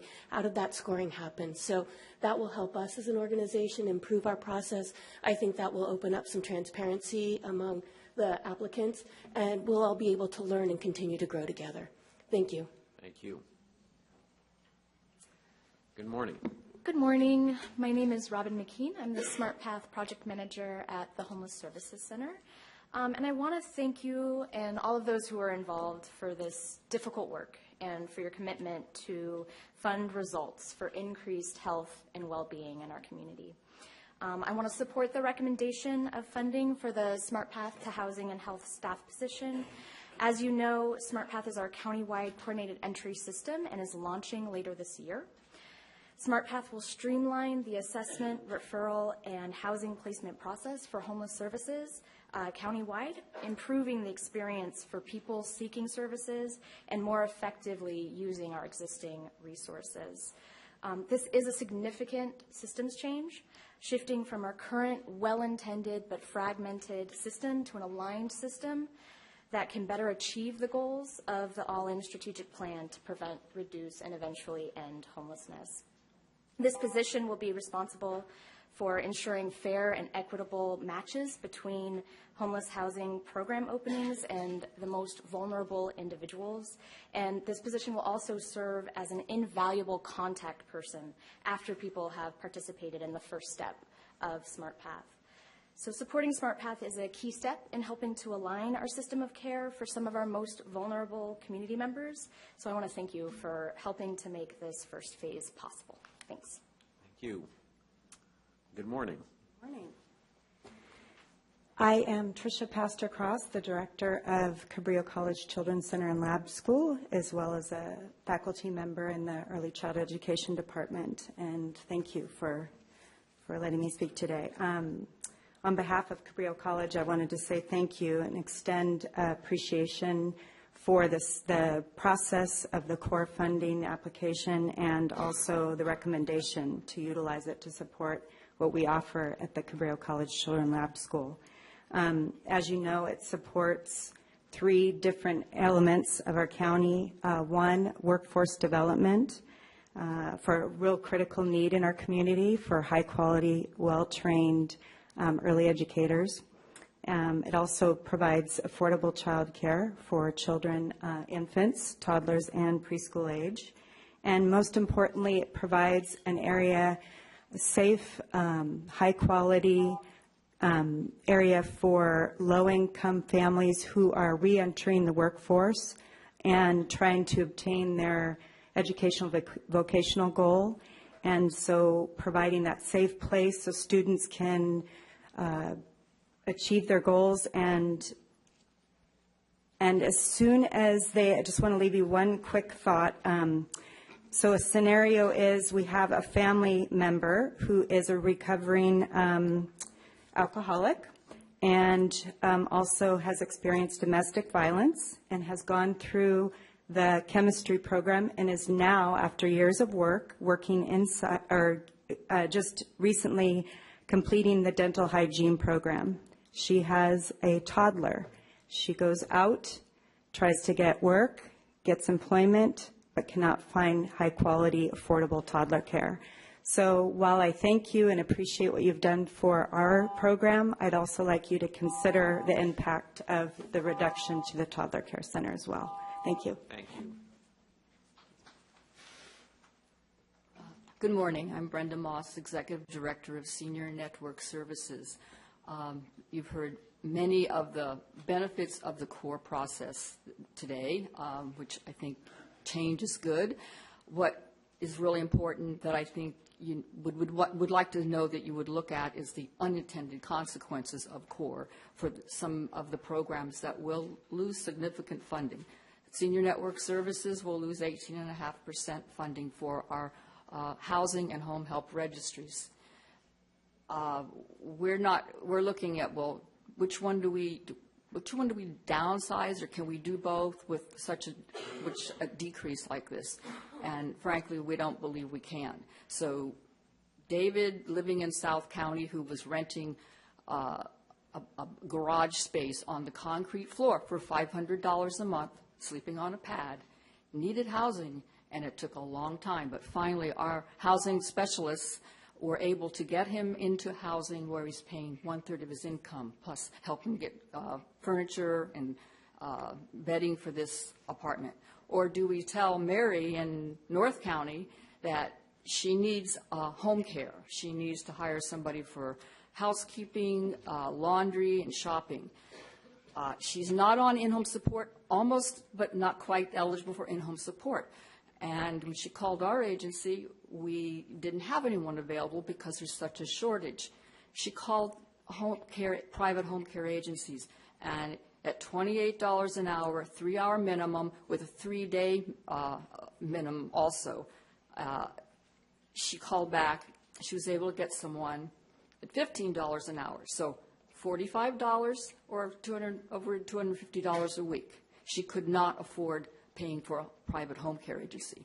So in our case, it's like which one do we do? So I guess I'm asking you to please look at the unintended consequences further. Thank you. Thank you. Good morning.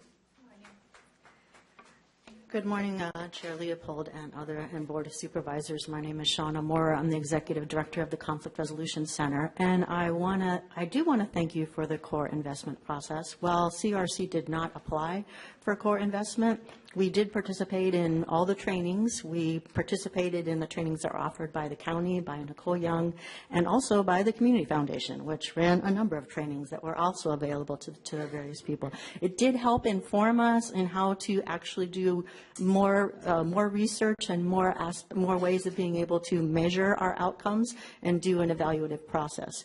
We chose not to go through the core investment and instead do the set-aside. Because under the core, we would only have been able to apply under the Youth Violence Prevention Network, an initiative, which also we attended most of those meetings both in the county and in Watsonville, because we are very much a part of doing preventative and intervention care. In fact, one of our staff member, our restorative justice manager of restorative justice programs, and one of our board members will be conducting a series of dialogues between the sheriff's office and community members and youth, which should be commencing within the next couple of months. We're doing that. CRC is funding that for our staff member. So I want to thank you for recommending funding for us under the set-aside program.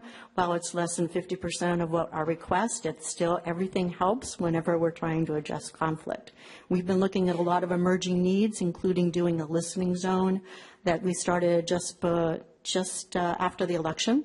We've been seeing a very large uptick in conflict, and we've been helping people to look at ways of being able to create more peaceful conversations with family members and with others.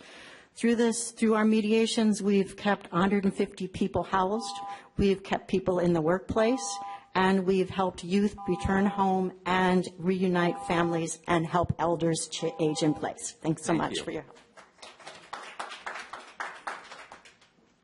Hi, I'm Christina. I work with the Volunteer Center of Santa Cruz County in the Youth Serve program.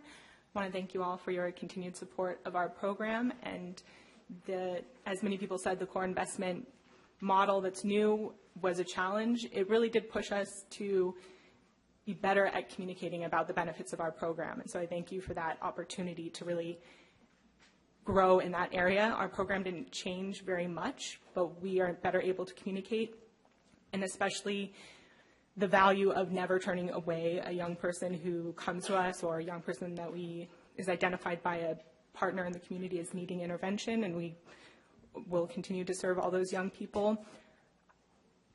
I think that with the Youth Violence Prevention Task Force being new to the county and to the recommendations, not totally new, but to the core investment, and that those of us who worked on that plan still really care about youth, young children, early childhood education, and seniors, and we still really want to see results in all areas.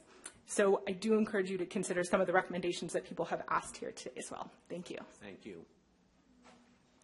Good morning. Good morning. My name is Sandy Davey from the Santa Cruz Toddler Center. I wanted to give you some data. You've heard a lot of the human impact. Here's some information I think is important to note. While funding for children may have increased under this process, child care actually got cut 6%.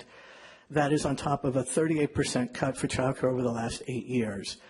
As you've heard, the care for 0 to 3, children 0 to 3 took the brunt of those cuts. Only 27% of the need for for toddler care is being met in the county. The numbers, you've heard the numbers, I'm sure, but there's an incredible need for care for this age children. The particular impact that this is going to have in the toddler center is that there's going to be 4,200 hours less child care for low-income families. One factor I think that wasn't really considered as part of the assessment within the core process was the issue of how much more it costs to provide toddler care than preschool care. Because of the mandated ratio, one teacher for every 4 children for toddler care, that means it costs twice or 3 times as much as for preschool, which is a 1 teacher for 8, or for the bad places, 1 for 12.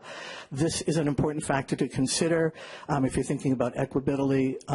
The issue of the expense for toddler care is really important. I know you know how important 0 to 3 is. You've been getting that information. A lot of that data is coming from child care data. Please use your opportunity to rectify what I think is an oversight and prevent a really dramatic impact to the needs for low-income people who really desperate for child care, toddler care. Thank you. Thank you. Good morning. Good morning. My name is Jim Coffis. I'm from Ben Lomond. It's days like today that I really appreciate and have a lot of respect for all of you gentlemen on the Board of Supervisors, because this is never an easy process, and I just want you to know that you're appreciated for having to deal with it. Having said that, I've been around and watched for maybe not 35 years, but close to that, this process where all the great services that are provided in this county are asked to pit themselves against each other to fight over what are essentially scraps. I think less than 2/3 of 1% of your total expenditures is being discussed here today.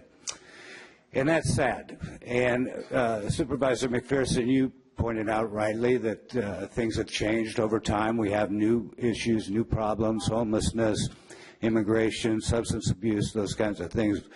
One thing that has not changed, and that is the not only the need, the demands for early childhood education care for the youngest among us.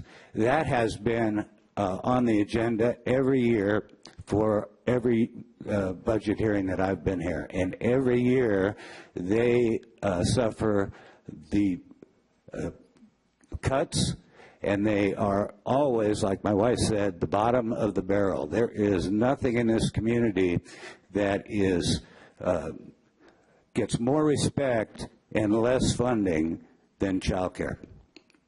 Now, I know that you guys are all very familiar with the return on investment that you get here. I don't know how familiar you are with the effect, how tight and how slim the margins are that these guys run on. So thanks. Thank you.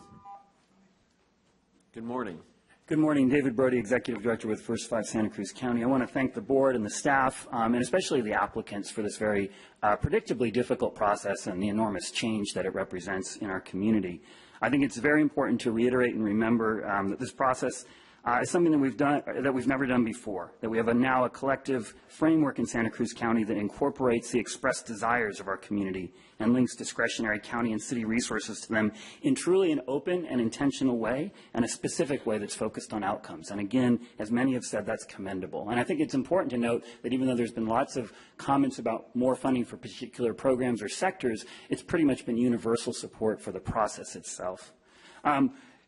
At First 5, would we like to see more money for early childhood? Of course, and we'll continue to advocate for that. But with respect to the objective process the county and the city have engaged in to help the board and council make the most rational and outcome-focused funding decisions, we do support that. I would just say that we are tremendously gratified through this process. That First 5 strategic plan, we can now say, is incorporated into the program decision-making of both the county and the city from this point forward and forever, I believe. And I think that this process has really helped set the table for the future. And it's our responsibility, frankly, all of us in this room, to continue to come and sit down for dinner and make it even better. We need to focus on two really core things. One, sorry for the pun. One is how do we ensure that with the scarce resources we have, we make the absolute best use of them? And this is a major step in that direction. And the second is how do we simply expand the pie? And that's a conversation at the county level, at the state level, in early childhood. We are very grateful for the work that's been done both through CORE and through the Thrive by 3 initiative. But that's what we, with you, will focus on moving forward. So thank you very much for this work. Thank you. Hi, Pat Melo, lifetime county resident. I also run a cannabis business trade association. I think when I'm standing here and listening to this conversation, I get so proud about all these wonderful descriptions of what the county is doing as far as allocating money and stuff. But I think the last comment was perfect in that what can we also do to expand this pie? And that's why I came today, is to talk about the opportunity for more resources, more money allocated to this type of services if we can get our cannabis business tax money and policies together. So I know Supervisor Coonerty has hoped of $10 million from cannabis business tax eventually. I can't help but notice we have $10 million worth of asks in this room. And so in expanding the pie, it's always a difficult discussion of how to do that, but there's one way on the table that we're talking about now. And so I'd like to, get that issue right, have sustainable revenue so that we can have a discussion about funding all of this stuff. So thank you, and thanks to everyone for your hard work. Thank you. Good morning. Good morning. Cynthia Drulli, Executive Director of CASA of Santa Cruz County. I, too, want to thank the staff and the board for the very thoughtful and helpful, educational, transparent process that this new core funding model kind of began, and the strategic focus that we have in our county. At CASA, we provide support for youth who are very vulnerable. They have been abused, abandoned, or neglected, and they have been placed in the dependency care system. 100% of what we do supports the work of Family and Children's Services in the county. We are helpers, we are advisors, we are the voice for the child in the court. We provide educational support for the children. We provide social emotional support, life skills support, and for older youth, employment and housing. Where FCS is focusing on the family and reunification of the child with the family, we're focusing on the child and their needs during this process. So of the funding that we requested this year, the process gave us 75% of our funding request. That represents 9% of our budget, where we are serving right now 60% of all the children in dependency care. So we would we know the pie is limited, but we'd like to encourage the board and the staff to think about the preventative services that our advocates and our organization provides. 50% of children in foster care graduate from high school. Last year, 84% of our children graduated from high school. 50% are homeless or unemployed within 2 years of leaving foster care. Foster care has also been called the pipeline to prison. Last year, 97% of our older youth were employed or in school. So we ask you for your continued support. Thank you. Thank you. Good morning, Chairman Leopold, supervisors, and staff. My name is Brooke Sampson. I'm the Executive Director at Pajaro Valley Loaves and Fishes, and I want to thank you for the opportunity to apply for set-aside funding and for the recommendation for funding our application for our food pantry and lunch programs. As far as safety nets go, I mean, in Watsonville, that's definitely us. We have over 9,000 people who rely on us for hot meals and for groceries. Half of them are farm workers and their families, 35% of them are children, and many of them are our most vulnerable adults in South County. The elderly, people living with disabilities, people struggling with homelessness and mental illness. So thank you so much for your support. It makes a really big difference for our small organization. We only have 3 staff. We have 25,000 hours of volunteer service, so your investment goes a long way. Thank you so much. Thank you. Good morning. Good morning. I'm Christina Cuevas, the Program Director at the Community Foundation, Santa Cruz County, and I want to add my thanks to the board and the staff for the hard work they've been doing, not only for these last 2, I guess, You might want to pull the microphone down. the last 2 fiscal years, but I'm remembering back in 2012 when this idea came about and people wanted to change the system, and now we're finally there. So I say thank you for that process. Just a word about our interest in being a partner with the county on this process. Is we believe our effort is really to strengthen the nonprofit sector here in Santa Cruz County, and we were particularly interested in supporting the technical assistance so that all the organizations could do some of what you heard today, and that is improve their planning and evaluation process, because I think that will serve the whole county going forward. We do plan to continue our partnership with the county Human Services Department and hopefully to try to align our grants also in the safety net sector with the priority areas that have already been established. Thank you. Thank you.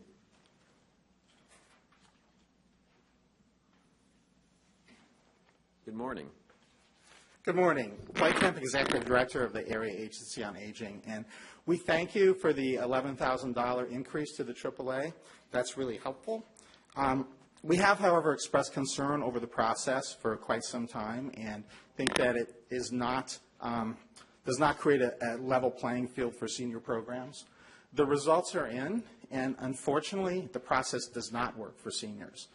Despite there being 25,000 seniors in this community that don't have enough to buy their food or housing or medical costs, senior programs are cut by $85,000 per year, $250,000 for the 3-year period in this process.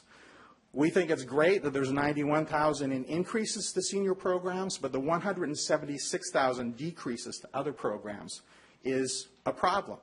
And unfortunately, your board does not see those dollars. None of that is included in the staff report, which is why I handed out the information right now. And if you flip to page 2, you will see the individual senior programs and their gains and losses, and I think a few things will jump out. You heard from Bob Campbell earlier about how the loss of $17,000 in local funding will cost $170,000 in federal match, and we think that needs to be a critical component that you look at in this. Also, on a similar vein, Meals on Wheels being cut $112,000 seems unconscionable in this time, again, with 25,000 seniors that don't have enough to buy their food. We're going to cut Meals on Wheels by over $100K. That's really a concern. Nationally, statewide, senior program funding is a challenge. We know the Trump administration, for example, wants to cut Meals on Wheels. We know they want to eliminate funding for foster grandparent program. We know they want to decrease funding for other senior programs. And we're gearing up for that battle and how to combat it. But we never thought we'd have those exact same issues in Santa Cruz County or in the city of Santa Cruz. Yet those are the very programs that are being cut here. And that's astounding. Now, I know you don't have this detail. So I really, truly have faith in the 5 of you. I don't think any of you would want to do that. You know, I've worked for years with all of you. You're great people. You're very committed to the community. So our request here right now is to hold back on action today until you can look at the details of these cuts, ask for the staff analysis to get more detail about which programs win and lose, and come back so you can make a more thorough and informed decision. Thank you. Good morning. Good morning. Chair Leopold and members of the board. And I'm going to sound repetitive, but I want to acknowledge Ellen and Madeline for taking on what can only be described as an onerous task and leading a very thoughtful and excellent and inclusive process. It was a very big lift, and you guys did an amazing job. As the representative of the All-In Strategic Plan, I've been involved in the process from the very beginning, and frankly before that as the Community Programs Analyst in the CAO's office for several years. And this is a really difficult issue, but I think that this is a process this board can stand on, and it's defensible and understandable and sensible, and I think that we can now answer those questions of why did the programs that got recommended for funding get recommended. I think that's a clear process that we now have. I want to express my support for the recommendations that are in the plan, although the funding that was requested for homeless services far exceeded the funding available. I think that the process led us to some good choices, and all of the programs that are recommended are in alignment with the All-In Strategic Plan, and I think that they will go a long way towards serving our homeless population in this community. I would also like to just take a moment to recognize and acknowledge the City of Santa Cruz for partnering in this process, and Susie O'Hara for working alongside the Human Services Department every step of the way. Also to thank and appreciate the other strategic plan representatives, because they also significantly participated and did a lot of work. And last, thank your board for your support of this important work. I think that this is a tremendous step forward in driving how we invest in these safety net services. So thank you. Thank you. Good morning. Hi, I'm Sarah from MHCAN of Santa Cruz. Bring the microphone down so you can. Thanks. I'm Sarah from MHCAN of Santa Cruz, and we've been around a long time, and the last 5 years we had asked for funding and gotten none, and this year has been a wonderful change. Since I've been there, we've had a skeletal staff, so much so that I'm the personnel manager, I'm the maintenance person, I'm the secretary, as well as being executive director. And this, if we had not gotten funded by you guys this year, I would have had to donate half my salary. And that's what I have 3 kids. So thank you so much. And MHCAN is a really good place. And we do good things. And we're not bad people. We're good people. Thanks. All right. Thank you. Good morning. Good morning. My name is Monica Martinez. I'm CEO of Encompass Community Services.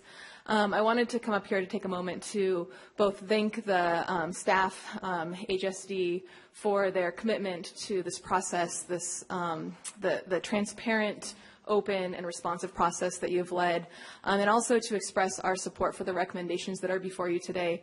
Encompass Community Services is one of the largest recipients of the funding, which also meant that we had a lot at risk through embracing a new process. But we are so deeply committed to the belief that in a time of really fixed resources, it's our responsibility to do the smartest, most collaborative, most forward-looking thing with those resources. So we have a lot of moving parts with the recommendations and what we're receiving and what we aren't receiving this year, but we are just very much appreciative of a process that is committed to outcomes and to collective impact. So my only ask for you is where possible to look at expanding the whole pot, because we recognize we're in a time of dwindling resources elsewhere. We hope that you'll be open to that, and we also hope that you are committed to the same level of rigor, of outcomes, and of collective impact in all other areas of your work here at the County of Santa Cruz. So thank you so much for your leadership during this very difficult transition, and I really appreciate all of your work. Thank you so much. Thank you. Is there anyone else who would like to address us about this item? Seeing none, I'll bring it back to the board. Questions or comments from board members? Supervisor Caput.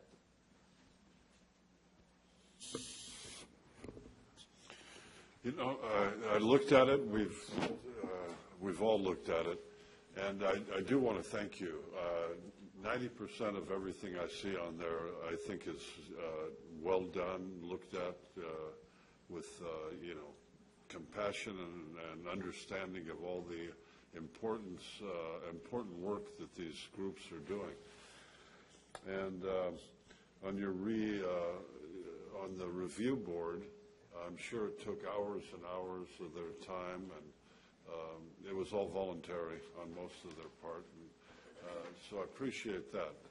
So I want to make it clear that 90% of it I really appreciate. I'm kind of surprised at how fair the allocation really goes countywide. So now getting into the critical part is, of course, Meals on Wheels jumps off the page. It's a program that I've never heard anybody complain about Meals on Wheels. And we're talking about good programs that are helping homeless people. And what I'm worried about is people that are on Meals on Wheels, older people, could end up applying for some of those beds that we're going to be providing for homeless people. I mean, if they can't stay in their homes, we're going to have a very big problem. They're usually on fixed income, and they can't keep up with inflation. And inflation is going to affect all of us when we get older, and maybe we're in need of some help. So the impact is not just on the current senior community, but it's on the future senior community, which all of us one day, God willing, will live long enough to be, in that category of older and older people. The other would be CalFresh Second Harvest Food Bank. They help homeless people, and I believe they help some people from becoming homeless. Same kind of a deal. We're talking about major dollars here, about $111,000 on Meals on Wheels. I believe about $90,000 on CalFresh Second Harvest Food Bank. Again, another great program that serves, Meals on Wheels serves everybody countywide. So it's not, I'm very happy with the allocations in all the parts of the county. But Meals on Wheels is definitely countywide, so is Second Harvest Food Bank. So I heard somebody mention too, federally they were talking about cutting funding for Meals on Wheels, and there was a tremendous amount of people nationwide actually concerned about that.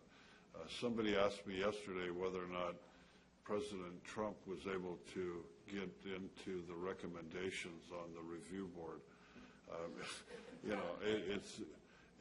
That's why I'm saying it jumps off the page. And in Santa Cruz County, we're better than that. And I think somehow we should be able to fix this and look at it. I would make a motion that we table it for a little longer and try to actually make a clear vote on this. But I'm making a motion to table it for at least a week, and we have time to review some of the numbers here. Again, the new programs definitely help South County, but at the same time we have proven programs, and I don't want to see cuts. I know they call it reallocation of funds, but if one is shrinking and another one's coming in, it's the same thing as one getting cut and one getting more. So we could even make maybe somebody on the board. We did go up to $4.1 million on the funding for all of these programs. Maybe we can make it 4.3, and that might solve it. So there's a motion by Supervisor Caput to table the recommendations for a week, I think you said? A week, and just give us more time to really look at some of Okay, this. so let me see if there's a second for that. Is there a second to table it for a week? Okay. Seeing none, the motion fails. Okay, that's fine. Okay, I'll make a motion then to raise from 4.1 to 4.3. Well, I think you made your motion. Why don't you let everybody else get a chance to speak, Supervisor Caput? Okay, all right, that would be. fine. I appreciate that. Okay, and I'm almost done. I'll wrap it up because, okay, we got the community bridges, which is Meals on Wheels, pressures on seniors to stay in their homes. It is fair across the board. I like the set-aside. The set-aside is helping out South County, and it's also helping part of the other areas, too. So I appreciate the fairness that you looked at this.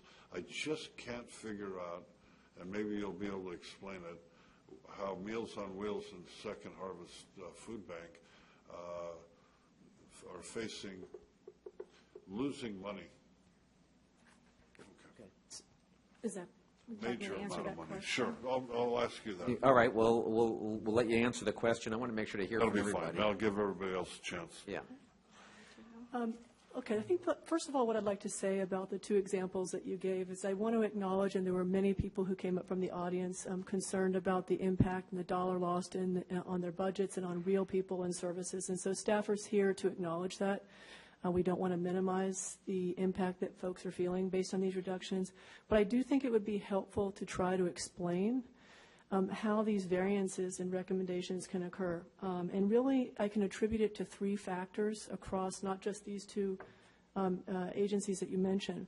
First of all, is in the new funding model, we've changed to a focus on aligning funding with plans and results. Secondly, the applicant pool is very diversified. We have, in terms of what was proposed, we have a good mix of existing programs, and we have a lot of new programs that were requested. Who submitted proposals? Agencies that had never submitted proposals were in the mix, as well as existing community programs applied for different things. Some didn't apply at all. And finally, the level of request for each applicant was not traditionally the way it has them in the past, where they just asked for base funding. It was varied. We had $10 million for $5 million. Final factor that I think affects the allocations that you see in terms of the actual dollar amount and the change in those agencies who receive current funding is the objective rating system. We had a proposal review process with 35 panel reviewers, and really want to underscore that the panelists were not provided with the current allocations and contract amounts for currently funded agencies and programs. And then finally, of course, the final factor is the review and the rating of that proposal. So all of these factors can shape why any specific award amount was in the final list of award amounts. It's affected by all three of those categories of factors. And most importantly for current agencies, I do want to say that panelists were not provided with the current amount of funding that people have. So that doesn't necessarily mean in terms of a person's dollar amount that it doesn't a direct reflection on their score per se, but it is a reflection of the new funding model that you've moved to. And it also is not, I don't present that as a way of minimizing the real impacts that these recommendations have for some agencies. I recognize how it goes across the board, but when we talk about a major loss of funding for Meals on Wheels and Second Harvest Food Bank, then that makes it real personal. Right. I mean, we could ask, I'm not going to, but, like how many people here have a family member or they know somebody that receives Meals on Wheels, or how many people in South County go to Second Harvest Food Bank to get food. I guess what I'm getting at, we're actually preventing homelessness. We're keeping seniors in their homes, and we're helping people not be homeless because they can't afford to eat because they're getting food from Second Harvest Food Bank. And you understand that. I'm like the impacts are real. Yeah, you do. You're very compassionate people. So somehow, I guess we're talking about taxpayer money. What I'd like to see is somehow we cover where we have problems here, and then next year we'll have time to maybe refine it. We can't, when we talk about taxpayer money, we can't give everybody everything. I understand that, and but we need a little bit of time, and I don't want us to get in a position next year the economy takes a downturn, which it really could, or 2 years from now, and then all of a sudden our board says, well, we're going to make major cuts. Instead of giving $4.1 million, we're going to give only 3.7 or 3.6. And we can't dig ourselves in a hole that we can't get out of. But this year we're doing okay. We do have money.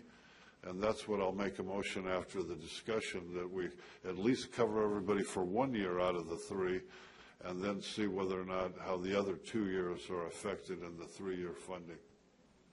Okay. Supervisor McPherson. Yeah, to repeat what I said earlier about the thanks to the staff and the panelists for going through a transparent process that really shifts us from what was stated earlier, from a fragmented process to an aligned system that is going to result in more efficient services being provided to more people in Santa Cruz County. We have allowed for some new programs that wouldn't even gotten into the mix, and they too provide for some great programs that we've identified and that are recommended to be funded here. And I really feel good about us addressing this, that we're looking at the whole geography of Santa Cruz County, that people throughout the county will be served, I think, better than they have been previously. And another point that was made, the process that we are now going to accept and put in place, it's due, and I do think it's going to allow for us to have more funding coming in from private, state, and federal sources because of the process that is being followed to provide basic human services more efficiently. So I really commend the process that we've gone through. I'm glad we started it, and I hope we can finish it. Thank you. Supervisor Friend? Thank you, Chair, and thank you to the staff and the community that's been working with us now for about 3 years on a very slow and deliberate process, and this board along the way has supported this process with the understanding that we would come toward a time that in a resource-scarce world we would have to cast a vote that would be reflective of that, and that's never an easy vote to cast. But I do believe that while no method is perfect, we can collectively agree that moving toward a process that deals with emerging needs and changing demographics and outcomes improves the safety net overall. And I think that we should be able to collectively agree that a process that didn't fundamentally shift over the last over 35 years, it would be difficult to have the same level of confidence to tell the community that we were able to address emerging needs and changing demographics and improving the safety net in the same way. And I also think that we can collectively agree that while we're striving toward a time when, you've heard me say this before, that all the programs that come before us aren't necessary anymore because we've actually been able to address the root causes of poverty and inequality within our community. Until we reach that point, we will never have the amount of resources that we need to either address the need or the desire from this community to address those needs. But I still think that we need to move forward with a process that improves the safety net and that provides answers for the community about, as Ms. Delaney had noted that I had said before, about why some programs are funded and others aren't, why some emerging needs are addressed and others aren't. And to take a step back for my colleagues that have concerns, as we all do, over the reality that we're only funding half of the applicant need. That's not half of the need in the community, right? I mean, so we had a $10 million application, but let's be honest about the fact that that's just a baseline of understanding what's actually needed in our community, our state, and in our country. But the underlying goal of this whole process was to establish a broader and more reflective safety net for our county within an understanding of a resource-scarce reality. And I think that we are meeting that today, and I think we've met that with all the process that led up to it. I also believe that the concerns that are raised, by my colleague Supervisor Caput are shared by every single person up here. You've got literally have board members from some of these nonprofits serving on this board that are being proposed for cuts, some de minimis, some very real, some significant. But the point is that I think we get it. I mean, I think that every board member up here understands the scope and magnitude of what this means, and everybody feels that we will never have a fully adequate investment in the needs of the safety net like we want to truly have. But that this process that we're going for, I'm confident, is significantly better than what we've been producing for the last basically 4 decades within the county.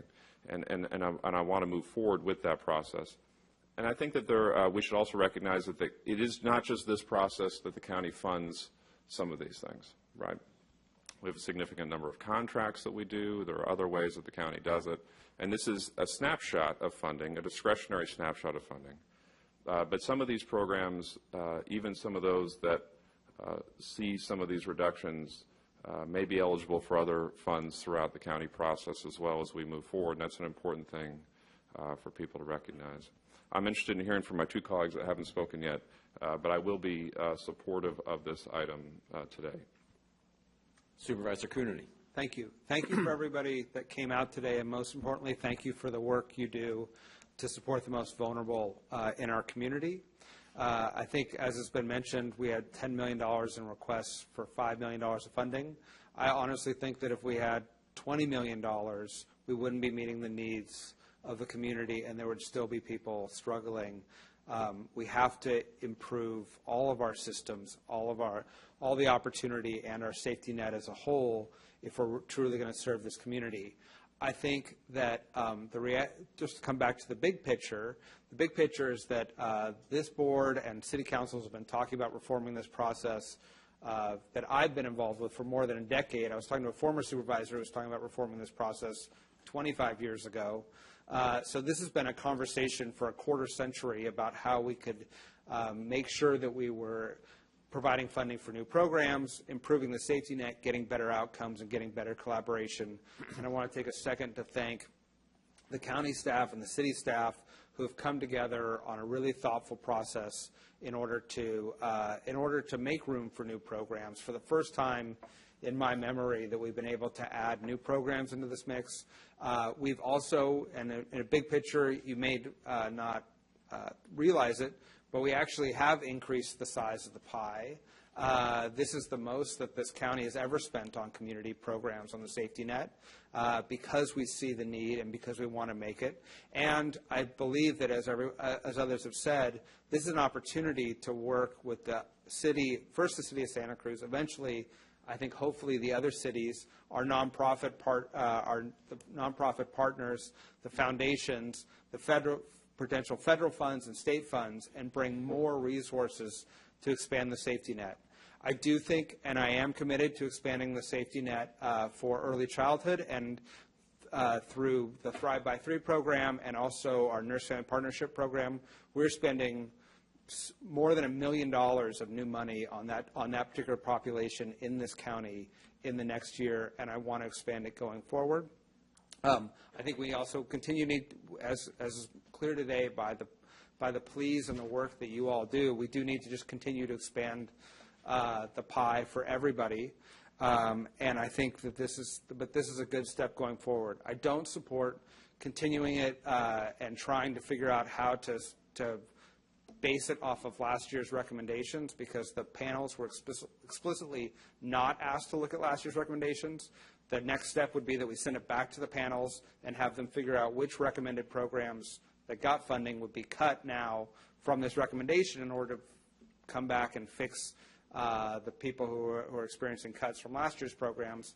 I don't think that's good for the community. I don't think that's good for the outcomes. I don't think that's good for the mission that we've asked for the board.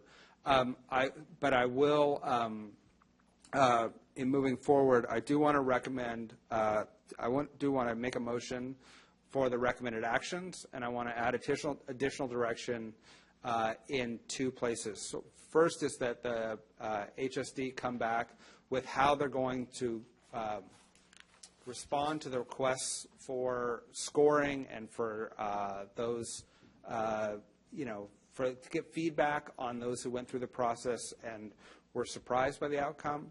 And then I also request that HSD work with Meals on Wheels and come back to us with a recommended action in the supplemental budget. And then I'm hopeful, so that's my motion. I'll second it. And then there's a motion by Coonerty, seconded by Friend. Yes. And actually, let me just add an additional direction, which is that I've already expressed to HSD and to others to work with Second Harvest. We have a lot of other contracted money, and I think there's ways that we can work work in that context, but that's really separate from what we're looking at today. And then I do think we are going to try to expand the pie with Thrive by 3 with other programs in order to try to address clearly the unmet needs in this community. And Supervisor Coonerty, as a clarification on the motion, it wasn't in the written recommended actions, but staff had requested the ability to come back to us to review the one applicant for supplementary funding that hadn't. So is that included in the motion? Yes, and I would include that in the motion as well. Thank you. So as I understood it, it's the recommended actions that are in our board packet, along with the report back from HSD about the request made by the Human Care Alliance about additional information, that during our budget sessions that HSD would come back with a recommendation about Meals on Wheels program. And lastly, that we receive a recommendation on the one application for the set-aside funds that mistakenly got overlooked. I just want to make sure everybody understands that. Right. Let me just say a few things. First, I want to thank the staff, especially our director, Ellen Timberlake. At least since I've been on the board, this is the third attempt to try to evolve our funding for our community partners. I participated pretty heavily in one of them. I voted unsuccessfully on the second one, and I'm hopeful that we'll be more successful this time. But through it all, Ellen has remained committed to addressing the concerns addressed both by our community partners, by board members, and by staff. And to be able to do that and keep all of her hair, I just appreciate that, because there's many times that I would pull out all my hair. I think that this attempt, this effort around core investments has been inclusive, because we have worked to take what the community has told us. Hundreds of people participated in the creation of these 9 strategic plans. We've never had that influence the kind of decision-making, that level of participation. These plans have been adopted by other jurisdictions as well. So we aren't on a limb. We are completely reflective. And in the complicated but inclusive process to coming to making funding decisions, the staff has continued to reach out to those, what we call the plan operators, to refine, to make sure that we're doing the best we can with the money that we have to meet the needs as identified by the community. So I really want to appreciate that, appreciate the staff who worked on this and the many departments, and the community members who participated in it. I also appreciate everybody who came here today and who care about community programs and care about the most vulnerable in our community.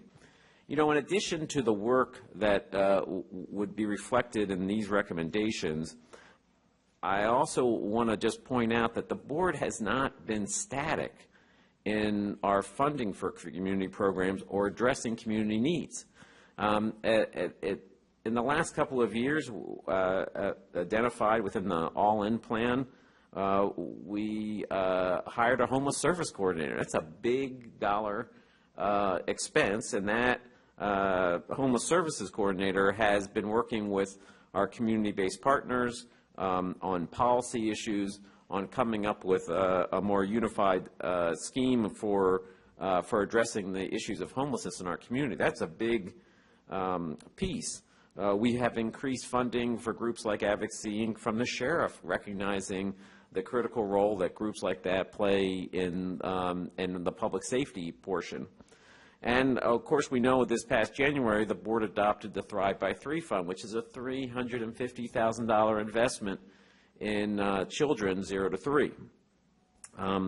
The budget came out. It's part of today's board packet. There's not a lot of information about the Thrive by 3. I've been told by the CAO's office that we'll get more information, especially now that we have the guillotine is slightly less on our neck about the in-home supportive services. But I think that becomes a critical part, not only in addressing some of the issues that have been brought up today about funding childcare, but hopefully bigger than that. Hopefully looking more strategically about how we care for the needs of children 0 to 3 in our community. My colleague also mentioned the Nurse Family Partnership. That's an $850,000 program funded by a lot of different groups that will also make a difference. So in addition to our historic level of funding, we have continued to add to support the most vulnerable in our community.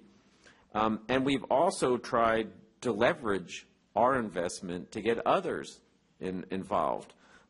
Christina Cuevas is here from the Community Foundation. She's been an active participant, but the Monterey Peninsula Foundation, hopefully the United Way, and others will also take advantage of the work that's going on here for their collective impact. Sorry to leave you out, David Brody from First Five. But this is all part of a collective impact work that not only the county's doing, the city's doing, hopefully other cities will do, but this is to raise us all up and get us working all on the same page. You know, we increased funding for this program in November before this process started, and we did that in spite of looking down the barrel of these election results. And our fear at the time was that this new president may not care about some of the same vulnerable populations that we do, and we wanted to make a great commitment to supporting those in need in our community. And our worst fears have come true. When his skinny budget came out, we saw the carnage that he talked about as he laid out, right? The tremendous cutting of programs, the walk away from long-time successful efforts. So I'm glad that we have the Meals on Wheels program, because that we're going to look at that again, because I don't want to be in the same sentence as the president on that one. We will need to remain to be committed to helping out vulnerable populations in our community, because I don't think they're done in D.C., and we have to get through that next budget process. So to me, there's a certain safety in going through a 3-year process. It will be important for the 5 of us to remain committed to this process and weather storms that might come up. But I'm impressed by the amount of work and the amount of voices that were included in this. And I heard you say as part of your presentation that things like the scoring, we're going to get out to people. So thank you for saying that. And I'm glad that as part of the motion we're including things about being able to address some of the other concerns. We might have information now that we didn't have before about measuring our impact. We did have numbers before, how many people were served in a program, how many people we helped. But in terms of measuring the impact, I think that was hard. And this more involved and complicated application is trying to get us to move so we can look at where we're moving the needle. And I think that we'll be able to feel good after 3 years and looking at those investments. So I'm proud of this moment as a member of the Board of Supervisors. I take the concerns raised by many people in the community very seriously, and I hope that we can be united in trying to make this major investment in our community and continue our work. It doesn't stop here, but continue our work to be able to meet the needs of those most at risk in our community. Supervisor Cathy. Well, let me ask the CAO whether or not we actually can we possibly put in more money into this for at least 1 year, because I don't like seeing drastic cuts on wonderful programs. I've been consistent on that for the entire time I've been on the board. If we have to make a cut, I can understand a small cut because we don't have the money, but I don't like giving money and then all of a sudden cutting it. big chunks. We're talking about $90,000 cut to Second Harvest Food Bank, and we're talking about $111,000 less for Meals on Wheels. So can we possibly make it 4.25, million instead of 4.1? Let me just remind that the board did increase the size of this budget and has been very generous in increasing it from $3.9 to $4.1 million in November, and then added another $150,000 as well. And so that new funding, it's already increased in others by $350,000 from last year. So that was very good of the board in terms of trying to give them the resources they need to meet the needs. What the direction of the motion, as I understand it, is that the board has directed the CAO's office to work with the Human Services Department to come back in supplemental budget with the recommendation. And so there's a lot of moving parts with the budget. We just heard news about IHSS, which was a very big potential cut. You're going to hear a report from that right after this item, I believe. And so there's some good news there, but we still don't know all the results of that yet. So what the motion will do is we will come back in supplemental after consulting with the Human Services Department with the recommendation on what to do with Meals on Wheels, and possibly there may be some additional funding at that point, but we're not sure yet. We need to look at the budget. We need to look at the recommendation. We need to look at other sources of funding in the county as well that may be available to these agencies. And so that's, as I understand the motion, that's what it is, and that's what we will do. We'll be back in supplemental, which will be the first week of June. It'll be released, and then it'll be available in budget hearings, which start in mid-June. Okay. Now, the only one I heard that was going to be discussed is Meals on Wheels. What about Second Harvest Food Bank and the motion included the food bank as well, and asked us to look about other county resources, because there's other grants. This isn't the only source of funding. We have a lot of programs, and so we're going to look at other county programs, other sources of funding with regard to... Just to be clear on the motion, it didn't specifically mention Second Harvest Food Bank. Okay. My colleague pointed out that there are other sources of fund. He's already had conversations with several departments about that, and I know that work is ongoing. And so at least what I've been able to glean from conversations I've had is that there are other resources within the county to be able to support the Okay, so the only one is Meals on Wheels? Nothing else like that? That is what's on the motion. All right. Okay. I'd like this to be unanimous. I mean, because we all feel the same way. We want to help a lot of people in this county. I think we should be celebrating what we vote on right now. If we get everybody like Meals on Wheels, Second Harvest Food Bank, and the toddler program, which I don't know much about, but the people are very impassioned about it. I'd like to see them covered for at least 1 year until we can figure this out. I mean, there are major cuts to all three of those. Supervisor Kappa, you might remember that we've added $350,000 to the Thrive by 3 fund. This is one of the ways in which we can address the very important issue that this board has identified around early childhood education and support. Right, but it doesn't include seniors on Meals on Wheels or homeless people trying to get food. Well, I mean, I've tried to. We talked about those. I'm trying to help you understand that this board has taken action. You have voted for additional funds for this Thrive by 3. That's fine. And what I'm saying is I'm pushing for a little bit more right now so we don't make drastic cuts. Okay, so what I'm getting at is we should be celebrating rather than apologizing to 2 or 3 wonderful programs that we're dropping. We're dropping the ball in 2 or 3 programs here. We can include them unless you want to. In the amendment, can I amend it to add, we add $150,000 to make it 4.1 to 4.25? You can make a motion. We can see if there's a second. And then, yeah. So the motion is to add $150,000 to the allocation to be used to fund Meals on Wheels, Second Harvest Food Bank. It's not what they're asking, but I'm trying to get them something. So I just want to get clear, because now my job as your chair is You want to make a motion, amend the motion to add $150,000 for Second Harvest Food Bank and Meals on Wheels. Yeah, and make it, it would be, Meals on Wheels would be 80,000 and 70,000. 70,000. All right, so there's a motion to amend the motion on the floor. Is there a second? Wow.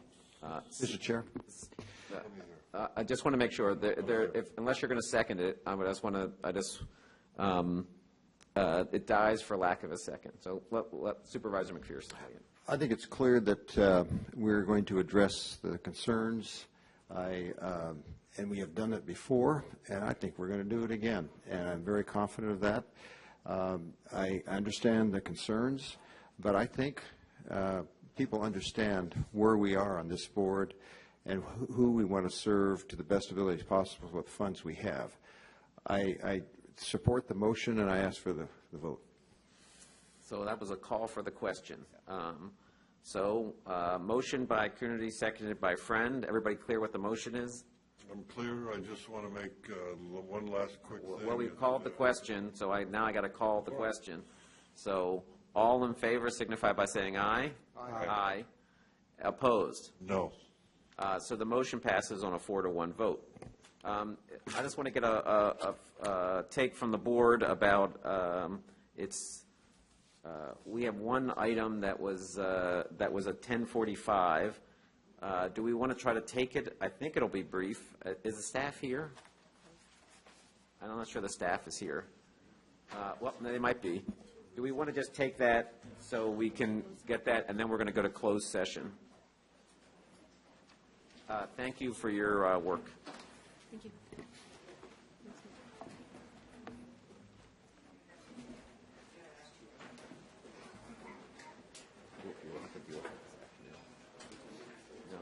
This is rates for one of the sanitation districts. Yeah, then we're going to go. So this is item number 61, which is a public hearing to consider the recommendation of the Planning Commission to approve application 161416, a proposal to rezone APN 0981510 from the special use zone district to the timber production zone district, and confirm that the proposal is exempt from the requirements of the California Environmental Quality Act as outlined in the memorandum of the planning director. Included is the ordinance, the CEQA exemption, the maps, the planning commission resolution, the forester letter, and the government code section. Good morning. Good morning. Let's see. So on March 22nd, 2007. You might want to introduce yourself. Oh, I'm sorry. Project planner Nathan Macbeth. Yeah. Thank you. On March 22nd, 2017, the Planning Commission held a public hearing to consider the application and adopt the resolution recommending approval of the rezoning. This is a proposal to rezone approximately 24 acres, APN 098-15103, from special use to timber production. The project qualifies for an adjacency rezoning in that the property owner owns adjacent land, approximately 26 acres, currently zoned timber production. The subject property meets the definition of timberland and meets the stocking standards. All of the criteria have been met for rezoning a subject property from timber to the timber production zone designation. All the findings incorporated into the proposed ordinance amending County Code Section 1310 can be made to approve this application pursuant to California State Government Code Section 5113.5. Therefore, it's recommended that your board conduct a hearing on application 161416, confirm that the proposal is exempt under the requirements of the California Environmental Quality Act, and adopt the attached ordinance amending County Code Chapter 1310 to change the zoning on APN 098-15103 from special use zone district to the timber production zone district. I'm available for any questions. Are there questions from board members? Yeah, a quick one, if I have. Okay, all right. I'm sorry. It doesn't involve tabling a motion or doing anything like that. You bet. This is, we have two in a row here. We're going to be, one is number 61 and 62. It's very similar, right? That's correct. Yeah. One of them, when I was reading it, was already harvested about 25 years ago. Is that correct? Not sure. I can only speak to the item that I'm presenting.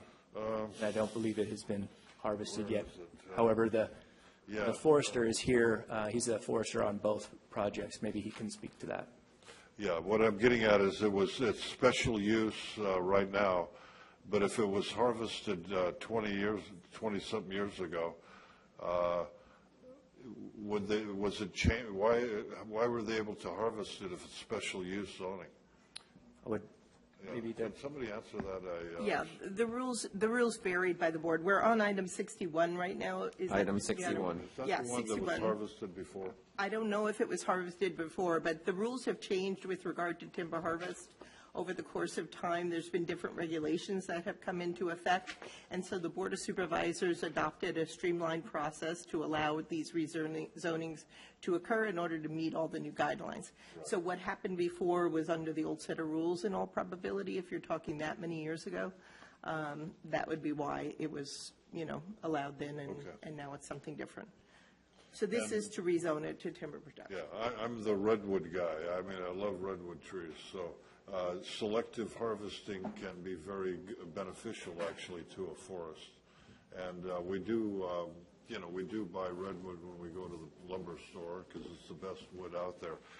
The only concern I do have is if you harvest a forest, and they usually, I think the state regulation is 30%, 33%, that they can only selectively cut every, 20 years?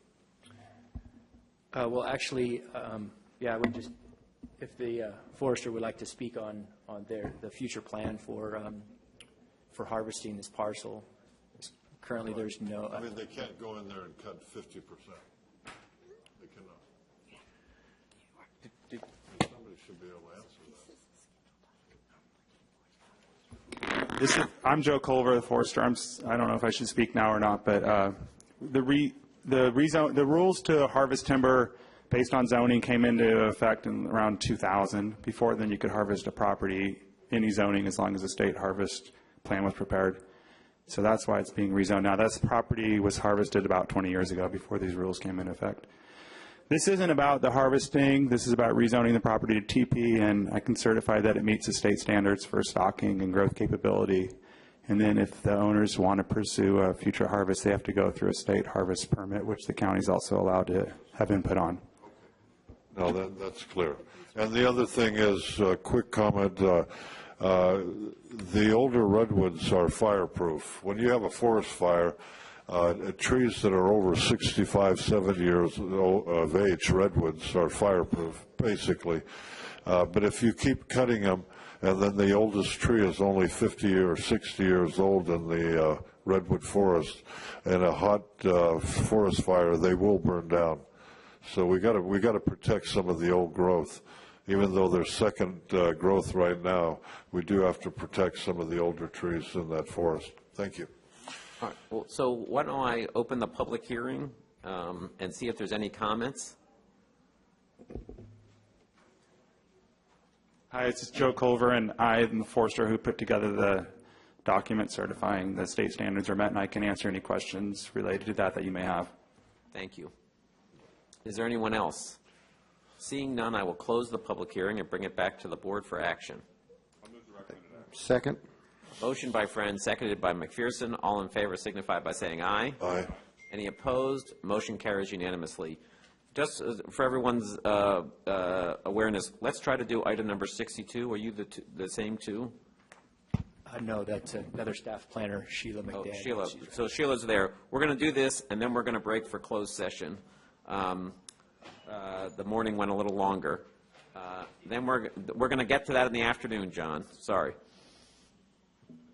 So we'll do item number 62, which is a public hearing to consider the recommendation of the Planning Commission to approve application 151333, a proposal to rezone APN 096-34141 from the Special Use Zone District to the Timber Production Zone District, and confirm that the proposal is exempt from the requirements of the California Environmental Quality Act as outlined in the memorandum of the Planning Director.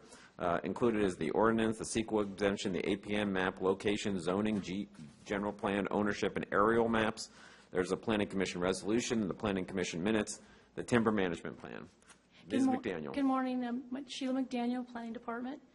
Similar to the previous item, this project rezoning under APN 096344141 is an adjacency rezoning under the California Government Code Section 5113.5 and meets the definition of timberland under Section 51104 of the California Code and meets the stocking standards set forth in Section 4561 of the Public Resources Code. All the criteria have been met for rezoning, and therefore staff is recommending that, before I say that, the item was heard by the Planning Commission on February 8th, 2017 by the Planning Commission under a public hearing and recommended for your board to approve this item. Therefore, staff is recommending that you conduct a public hearing on application 151333, and secondly, confirm that the proposal is exempt from the requirements of the California Environmental Quality Act, and that you adopt the attached ordinance amending County Code Chapter 1310 to change the zoning on APN 096344141 from special use to the Timber Production Zone District. And that concludes my presentation, unless you have any questions. Are there questions? Seeing none, I will open up the public hearing and ask if there's anyone who would like to make any comments. Seeing none, I will close the public hearing and bring it back to the board for action. Move the recommended action. Motion by McPherson, seconded by Coonerty. All in favor signify by saying aye. Aye. Any opposed? Motion carries unanimously. With that, we will break for our closed session. Is there going to be anything reportable out of our closed session? No. Just for the board's awareness and for staff awareness, when we come back at 1:30, we will do the Harper item first, and then we will do the rest of the items after that. So see you back here at 1:30.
To the next part of today's May 16th Board of Supervisors agenda. Just to give everybody a little bit of an idea of what's going to happen here, we're going to do our 1:30 scheduled item. Then we're going to, all the items that we did not complete this morning, we will start in order and move through those. I appreciate everybody's willingness to have a certain flexibility. The items this morning went very long, and now we'll move on to item number 69, which is consider selection of Habitat for Humanity Monterey Bay as the preferred purchaser and developer of the county's affordable housing real property asset located at 2340 Harper Street, and take related actions as recommended by the planning director. Included with this is the Habitat proposal, the BOA construction proposal, the comments from the neighborhood, the Harper Review Board comments attachment, the info unit yield and density use provisions, the Harper parking analysis, the Harper Street plan line, and the 2016 area median income. I see Ms. Conway up there, and I imagine you have a report. Would be right. Welcome. Good afternoon, board members. Julie Conway, Housing Manager with the Planning Department. The county owns 2340 Harper Street, and it's identified as an affordable housing site for the purposes of the Recognized Obligation Payment Schedule, or ROPS, for the State Department of Finance. The deadline for disposition of this site is January 8th, 2019. Disposition means the county must enter into a legally enforceable agreement consistent with state law by that date. As your board is aware, disposition of the site must meet an affordable housing purpose, either by using the site as an affordable housing project or selling the property and using the funds to create housing elsewhere. An RFP issued in January resulted in many inquiries, but just 2 proposals, only one of which from Habitat for Humanity Monterey Bay was deemed responsive and complete. The purpose of today's meeting is to discuss the proposal, provide feedback, and select Habitat for Humanity as the preferred developer for the site. Again, the purpose of the meeting is to consider whether to select Habitat for Humanity as the preferred and qualified purchaser-developer in order to initiate a disposition agreement so that an affordable housing purpose can be met. Habitat for Humanity Monterey Bay has been active in Santa Cruz County since 1989 and has successfully completed a total of 48 units. 5 projects have been undertaken with the County of Santa Cruz, most recently Los Esteros Court in Live Oak. We believe that Habitat does possess the necessary relevant experience which is directly applicable to the proposed Harper Street project. The Habitat management team includes 5 employees as well as a project architect, engineers, and consultants. Habitat's board of directors includes a 7-person construction and development committee that meets monthly, which includes a realtor, general contractors, a master carpenter, an architect, a civil engineer, and an electrical engineer. Development team resumes for the employees are included in the attached proposal and support a determination that the management team and structure is well qualified to complete the project and meet the county's affordable housing objectives for the site. Habitat has created a reasonable preliminary pro forma for a proposed development on the Harper Street site. Their self-help model of construction using largely volunteer labor supervised by licensed contractors is not fast, but it is successful and stable. In recent years, they've broadened their financial base by opening the highly successful Restores and by becoming eligible for public funds. Their long history serves as a testament for success. The approach can also take some time as Habitat raises funds for each phase of a project. Because of this, staff is recommending that pre-development funds be committed through the housing services contract to enable Habitat to undertake the design work and other soft costs necessary to submit a project for review.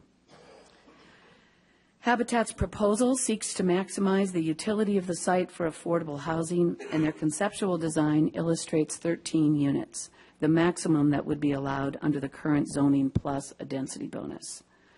The homes would be attached units designed to look like a single-family home and would be processed as a PUD.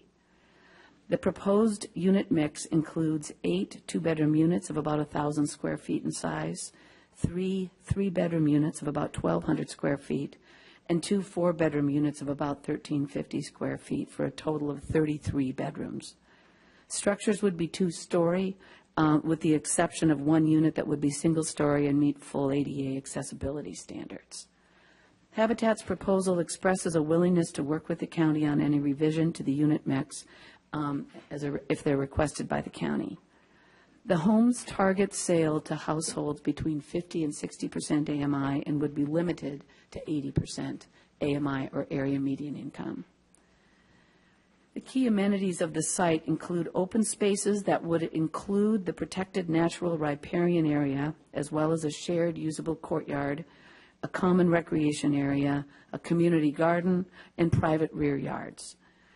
Clustered parking is proposed in order to reduce the extent of paved driveway space, with wheelchair-accessible walkways provided between the parking areas and individual units.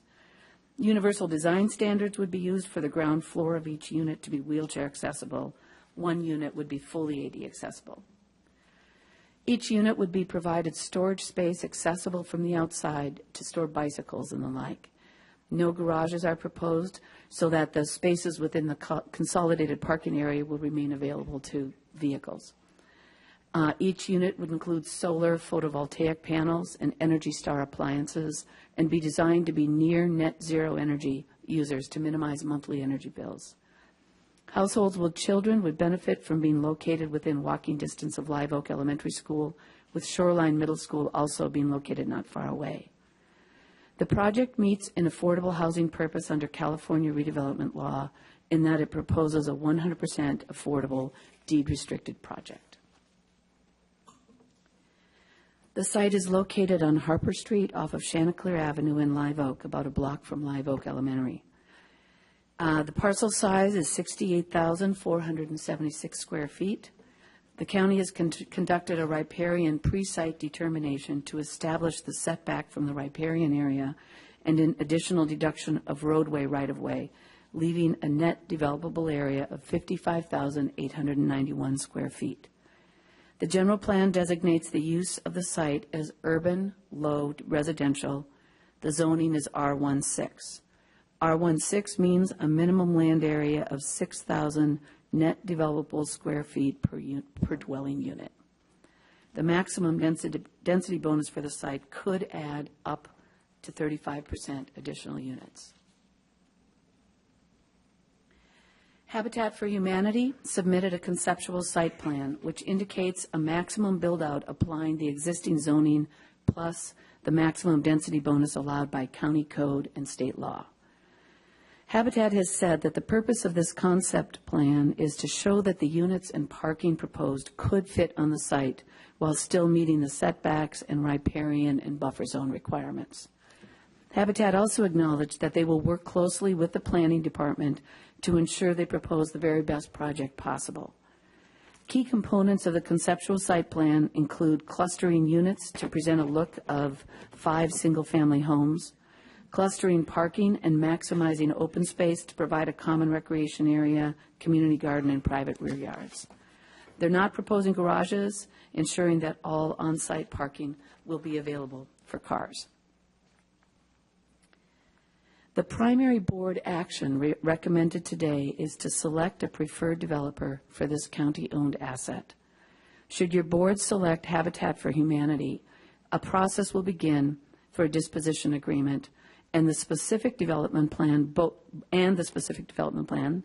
of which will undergo environmental review and will be brought to your board at a later date. Staff is recommending that your board define its interest and goals for the site by providing general direction about the affordable housing project that Habitat will pursue. To that end, guiding principles for the site were developed from comments from the review groups, neighborhood, and staff. 100% affordable home ownership for very low and low-income households. The project should provide for 100% AMI, earning between 50 and 80% based on household size for the life of the project. The proposed approach To site circulation and access to housing units can be accommodated through the common interest development subdivision approach, and this method of efficiently using the property is supported. Fire code access and safety standards shall be met. Planned unit development approach for semi-detached single-family dwellings. Using the PUD approach to establish certain alternate design and development standards for the single-family residential development is supported as an approach that can balance maximizing the affordable housing opportunities on the site while also ensuring neighborhood compatibility. For neighborhood compatibility reasons, it is desirable that the single-family dwelling units be provided within 2-unit structure configurations, not triple unit, in order to meet the spirit of the county code definition of semi-detached building with the dwelling single-family definition found in section 1310 700D of the county code. Project parking location and supply. The project should provide parking spaces within a consolidated surface parking area rather than enclosed garages in order to ensure that spaces remain available for parking and to reduce the bulk of structural development on the site.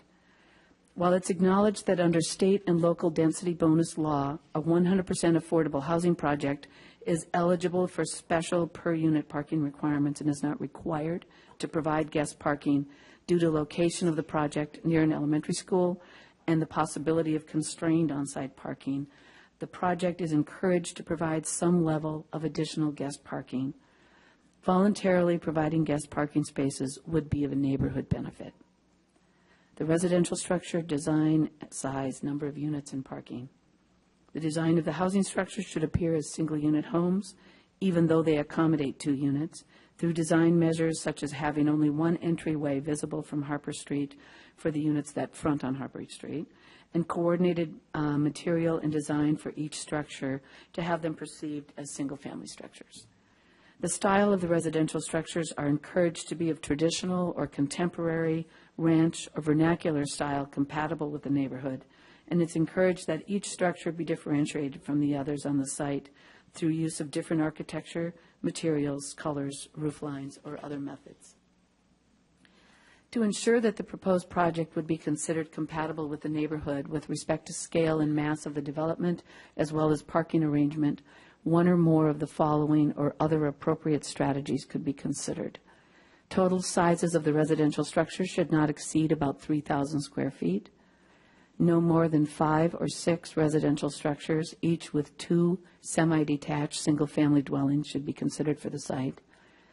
1 or both 4-bedroom units could become 3-bedroom units to reduce the total size of the structures and to reduce parking needed for the project units. And in order to provide guest parking and reduce parking need, modest reductions in the number of units can be considered. It is therefore recommended that your board discuss and accept public comment about the conceptual affordable housing proposals submitted by Habitat for Humanity Monterey Bay in response to the RFP, as well as the guiding principles presented in this report. Select Habitat as the preferred developer of 2340 Harper Street for an affordable housing project and direct staff to negotiate a disposition agreement consistent with guiding principles as approved by the board on this date, and including a schedule of performance and milestones generally consistent with those viewed in this report, and return to the board by October 2017 for consideration of the disposition agreement.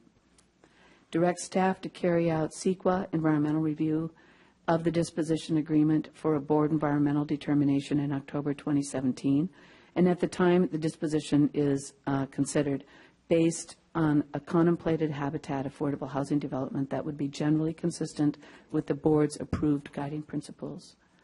Direct staff to ensure that proper reporting and public noticing procedures are followed for this matter as related to the Board of Supervisors' consideration of the disposition.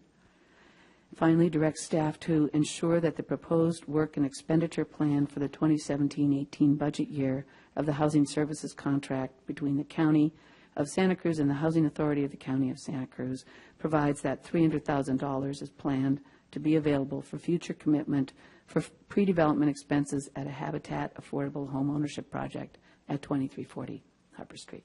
That concludes my report. Thank you. Are there questions? Supervisor Coonerty.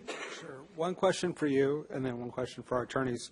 First question is, when you say 80% of area median income, what is that number, just for normal people? That's a good question.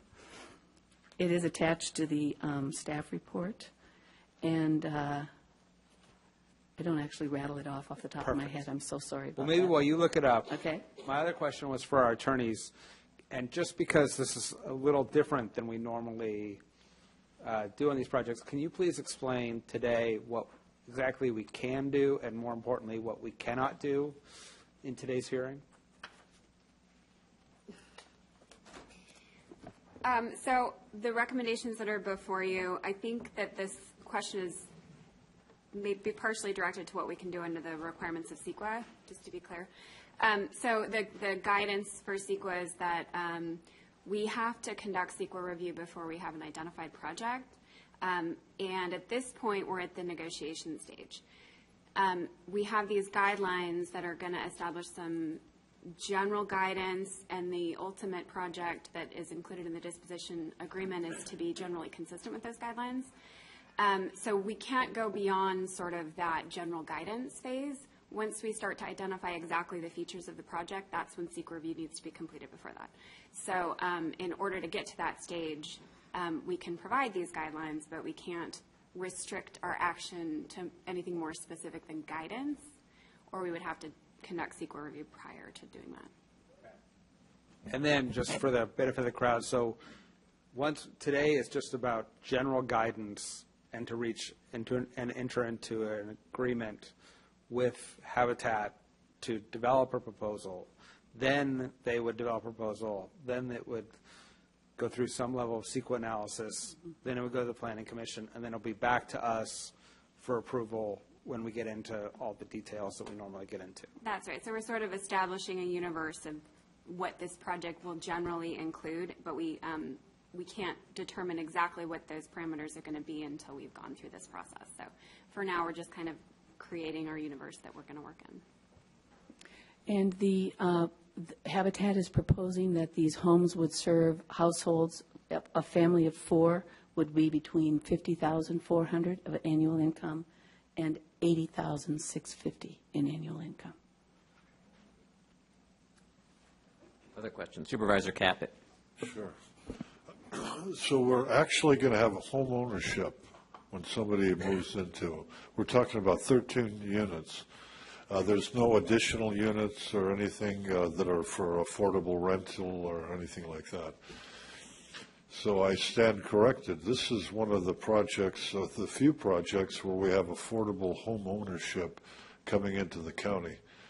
We haven't seen that in a while. We've seen a lot of rentals where people can move in and get subsidized low rent. But, you know, this is a great opportunity, and Habitat's been around a long time. We might even have former President Jimmy Carter show up and help out, huh? Yeah. Sure. Supervisor Caput, I would remind you that you voted along with me and this board to commit another redevelopment site just a couple blocks away for 7 units of home ownership with Habitat for Humanity in Live Oak. So I just yeah, okay. So this isn't a new thing in Live Oak. This is the way we roll in Live Oak. So I owe you a thank you, right? Well, I think one of the points that is made pretty regularly here at this board is through the nature of it, both the 2nd District and 1st District do provide a lot of affordable housing. It is not just in the 4th District. And we could argue over who provides more, but there is a lot of affordable housing. Aptos Blue and there's another project in Supervisor Friend's district. There's been a number of projects.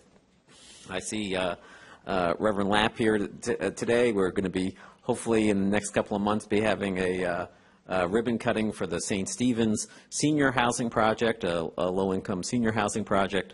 We just did a meeting just 3 weeks ago talking about the 17th and Capitola Road, which we expect, which the community strongly supported putting affordable housing there as well. So there's a lot of affordable housing being constructed, and there are two more of the our combining district, I think we call them, sites in the first district that have yet to be developed. No, there's been a lot of progress countywide. If you go back 10 years, 8 to 10 years ago, it was mostly all in South County.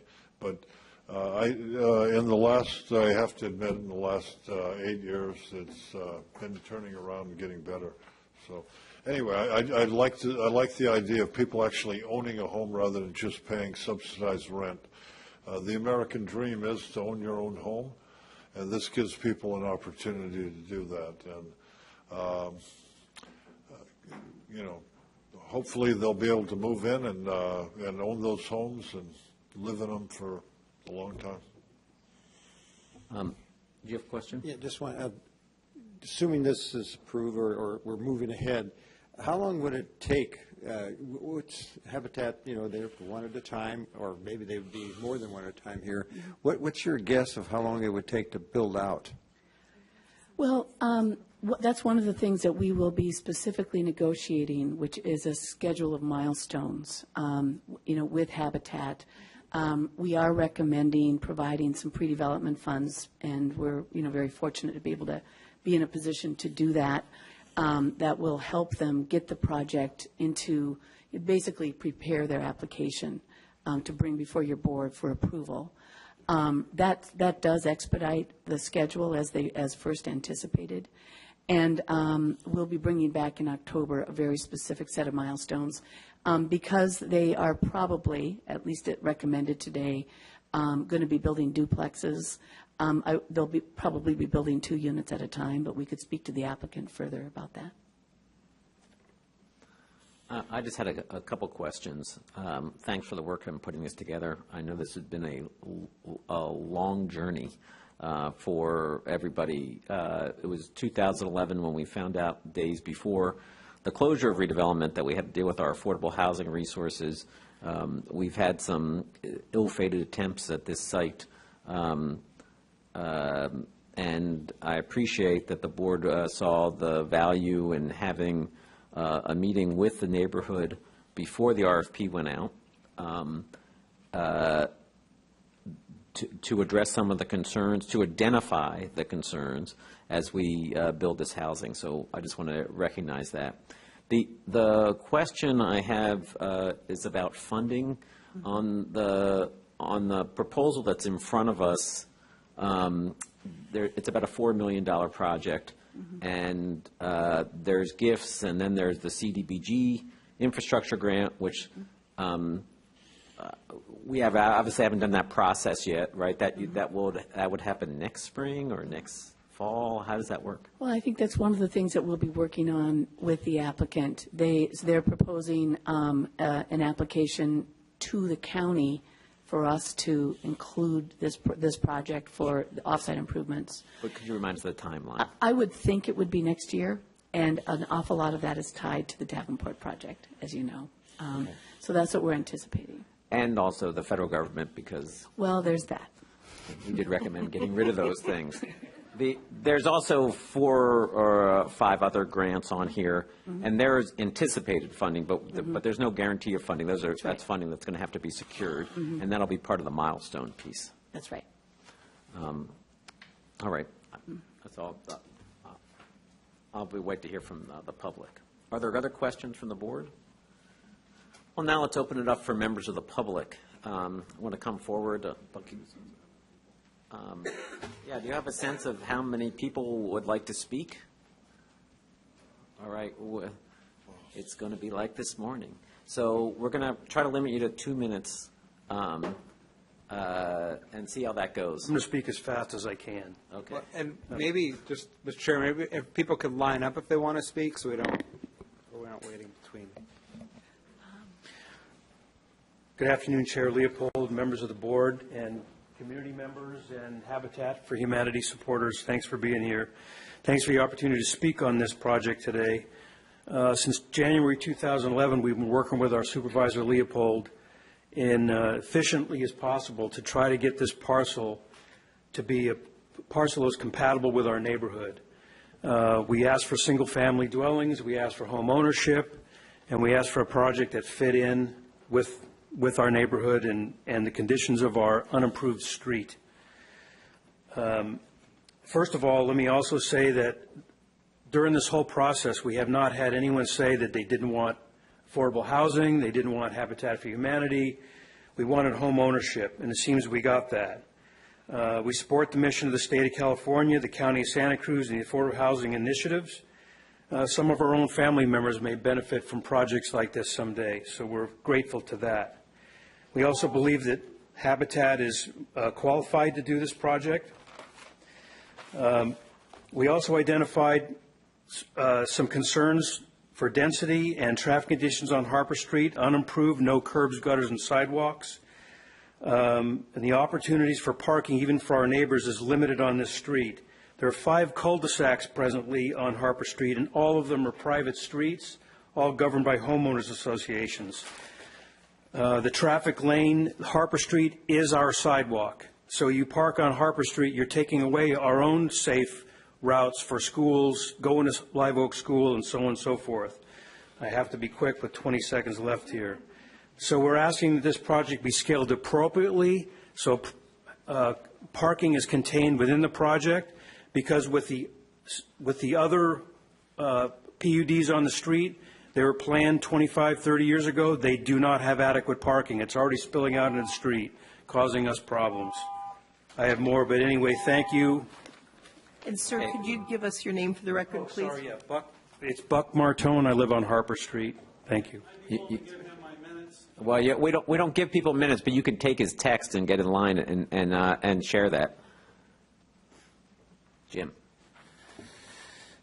Thanks for introducing me earlier. I'm Jim Lapp, pastor at St. Stephen's of Live Oak Church, and I'm a founding COPA leader, which was largely responsible for this county's passage of its first affordable housing element in 21 years, some years ago. And I've been a Live Oak resident for 21 years and enjoy a 5-minute commute by bicycle. Speaking in favor of this approval or guidance, as we learned, of the full 13 units for the Habitat for Humanity development. And I've been working for affordable housing in our community for almost those entire 21 years that I've lived here. The lack of it in Santa Cruz County has affected my family, my church, and many other families from the 25 community bedrock institutions that make up COPA. COPA specifically has gathered many times over the years to identify the pressures that face our thousands of families, and affordable housing is always at the top of the list. Each and every year, Santa Cruz County is ranked among the top unaffordable counties in the entire USA, sometimes coming in first. And the driving factor is the cost of housing. I'm discouraged by the fact that there is opposition at all for maybe just even 3 additional units. Affordable homes being built by an organization with a stellar and international reputation as Habitat has. I think every possible avenue to add more affordable housing to our county is desperately needed. And Habitat's vetting process for residents is detailed and meticulous and provides many safeguards. And providing the 13 total homes that Habitat's applying for is something we need to step back, take the big picture look at, and provide this long-term benefit for this community that I live in. I live in a neighborhood where Habitat homes are being built, and I've welcomed the new owners personally. I've been thoroughly impressed with each of them. And in addition, Habitat staff and board of directors are made up of some of the finest community members I know. So I sincerely hope the entire 13 homes will be approved. Thank you. Good afternoon. Good afternoon. My name is Dorothy Thompson. I'm also a member of a church that's involved in COPA, but also I am a Harper Street neighbor.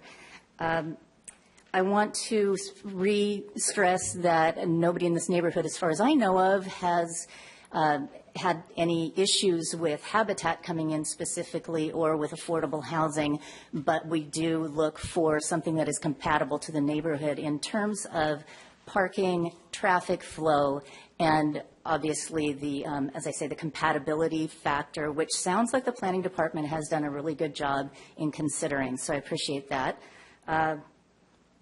I also have spoken to several of my neighbors, I'm one of them, who would be excited and interested in participating with Habitat and the volunteerism in putting this project together and inviting our new neighbors to become part of this really tight and familial community. So that wasn't my 2 minutes. You have another minute. You have another minute. So my three concerns here are traffic and parking, which leads to safety. We've got one outlet on this street that empties to almost immediately onto an elementary school, and that street is used heavily for parking almost every weekday, and especially on special event days. Parking goes all the way past my street, which is past my house, which is further on up the street. That's one. Second is encroachment on the wildlife corridor. I'm not fully understanding how far in we're going, but there is wildlife there that is not protected, but it's important to us. And we'd like our neighbors to be able to, our new neighbors to be able to appreciate it as well. And finally, maintaining the character of the neighborhood is important for the value of our homes and our lives there. So thank you for your consideration, and yay Habitat for Humanity. You just want to identify yourself for the... Did. Oh, sorry. Dorothy Thompson. Sorry. Thank you, Dorothy. Good afternoon. Rudy Escalante, Harper Street residents. First off, I want to thank Susan for your years of service. I know you're retiring, and congratulations. As mentioned, this is not a NIMBY issue. I personally support Habitat for Humanity. I've been part of their projects. They do great work. We desperately need affordable housing in our communities. The concerns I have are obviously around public safety. The paved road area between the project and Chanticleer, at least half of that area is 22 feet wide of asphalt. You need 11 feet for a fire truck. You have 8 feet for a car to park on either side. You need 27 feet. We have 22 feet. There's a fire hydrant at the top of my driveway. They will not be able to access that if there is parking on both sides. I live adjacent to the Gulch, Rodeo Gulch. We had a lot of rain. We've got a lot of brush that's back there. I'm really concerned about fire occurring back there and not having access. Safe routes to school is important. I really want to make sure that our kids and our new neighbors who have kids have a safe route to school. It's just not possible with parking on both sides of that street. It's very dangerous for pedestrians, for bicyclists, and for our students. So when you go through this process, please consider that in regards to the scope of the project and in reducing the scale of this project so it's safety for our new neighbors and our current neighbors. Thank you. Good afternoon. Good afternoon. My name is Josh Orzek, and I wrote a letter in. I just think I'll just read a couple paragraphs of that. My name is Josh Orzek, and I own and live at 1478 Creekview Lane with my wife and 2 daughters, aged 10 and 12. We are part of the Hidden Creek Homeowners Association and have lived in the neighborhood for 14 years. We are keenly aware of the need for affordable housing in Santa Cruz, and we have family friends who live and work, contribute to the community, and have built successful businesses in Santa Cruz. They cannot afford to buy homes. We were fortunate enough to purchase our house when prices were half of what they are now. It is with this understanding and compassion for the need for affordable housing that I write this letter in opposition to the current plan for developing 2340 Harper Street. Adding a high-density development at 2340 Harper Street means adding a high number of cars to an area that already has traffic issues. This type of development will not only add hardship and adversity, it will adversely affect the quality of life for everyone in the neighborhood. It can make car, pedestrian, and cyclist accidents more likely. Our neighborhood is specially, partially because of this single access point and the narrow roads. This development is not feasible largely for that very reason. I worry that this current development goes through, if it goes through, it will pull the neighborhood apart and create an adversarial relationship between the development and the surrounding neighbors, as well as serious issues already discussed. Thank you for your time. Thank you. Good afternoon. Good afternoon. My name is Marian Oliker. I'm a neighbor on Harper Street. I want to say that, as others have, that we are in no way asking Habitat to go away. Quite the opposite. We're asking for a compromise. Habitat is clearly open to modifying their proposal. They have said as much in their proposal and to us personally, but they need to hear that mandate from you, the board. Please understand that we are happy with several aspects of Habitat's proposal: the clustered parking, the open spaces, the cypress trees remaining in the front. The issue is about parking.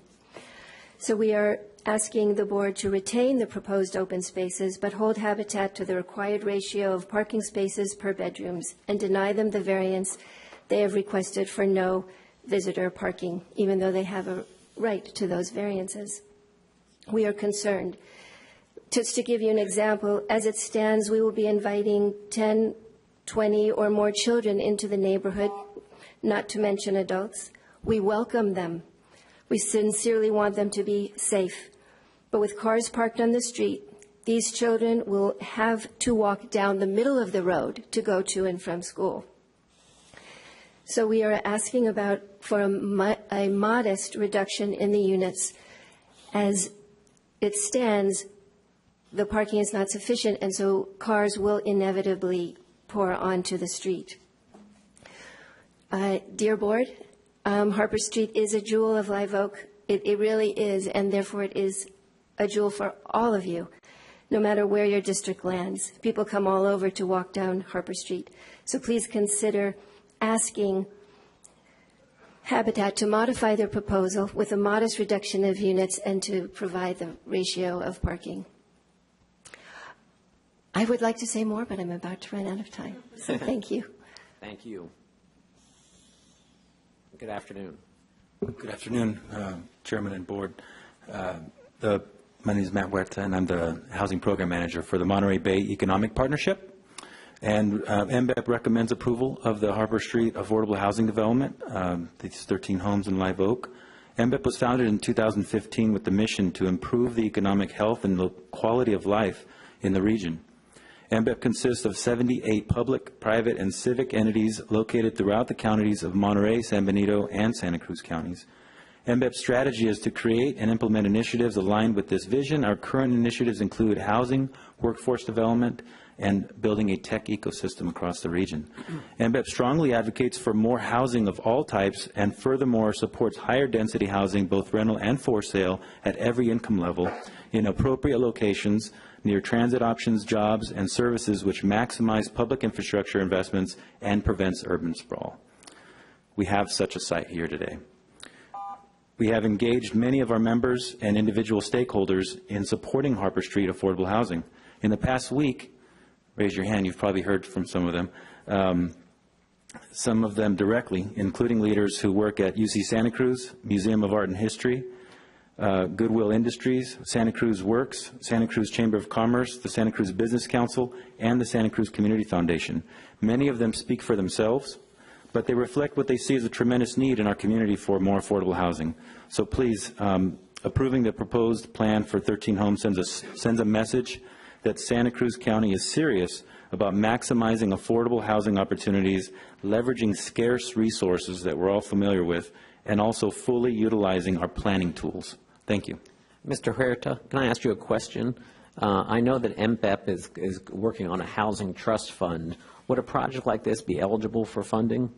Yes. Okay, thank you. You're welcome. Please come forward.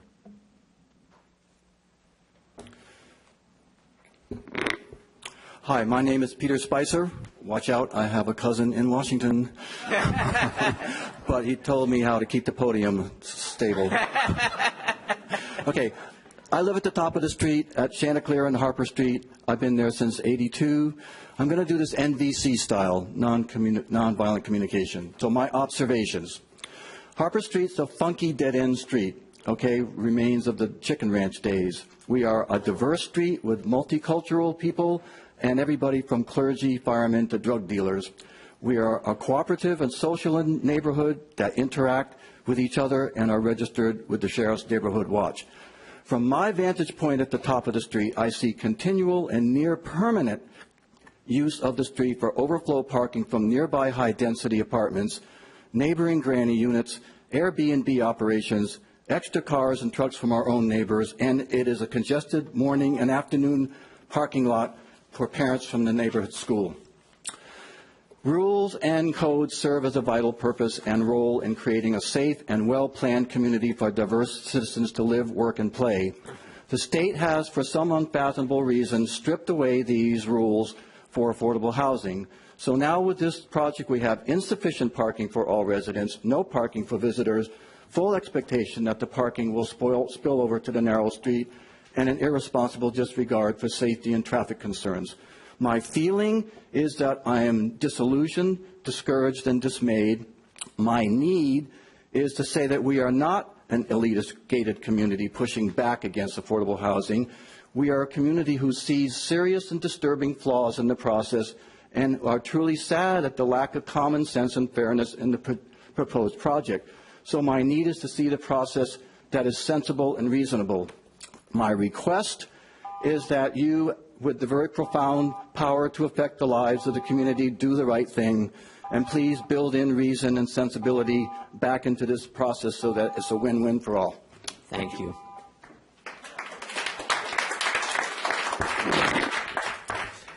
Good afternoon. Tim Willoughby speaking for Affordable Housing Now. We submitted our letter, so I'm sure you know what our position is, that we support this project.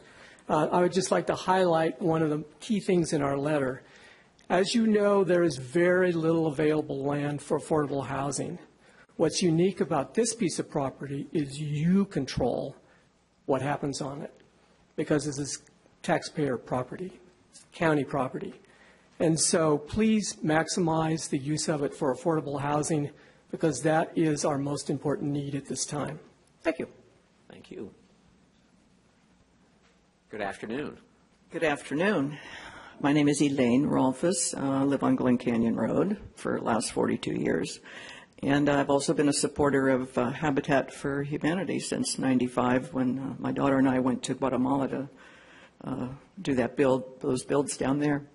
And recently I volunteered with the women's build over there on Frederick Street, and with a couple of friends, and it was a very satisfying experience. So I'm very supportive of Habitat, and I commend you all for supporting Habitat for this location. And it's, as we all know, it's so important for people to have affordable housing. And I think the traffic situation that people keep bringing up might be amended either with the county public works or those kind of people, and also to look at mass transit, because not just for that street of Harper Street, but for the whole county and, you know, Highway 17 and the whole thing, is we need some satisfactory mass transit so people don't have to have 1, 2, 10 cars each. So anyway, I'm going off on a tangent, but anyway, thank you for your support of Habitat.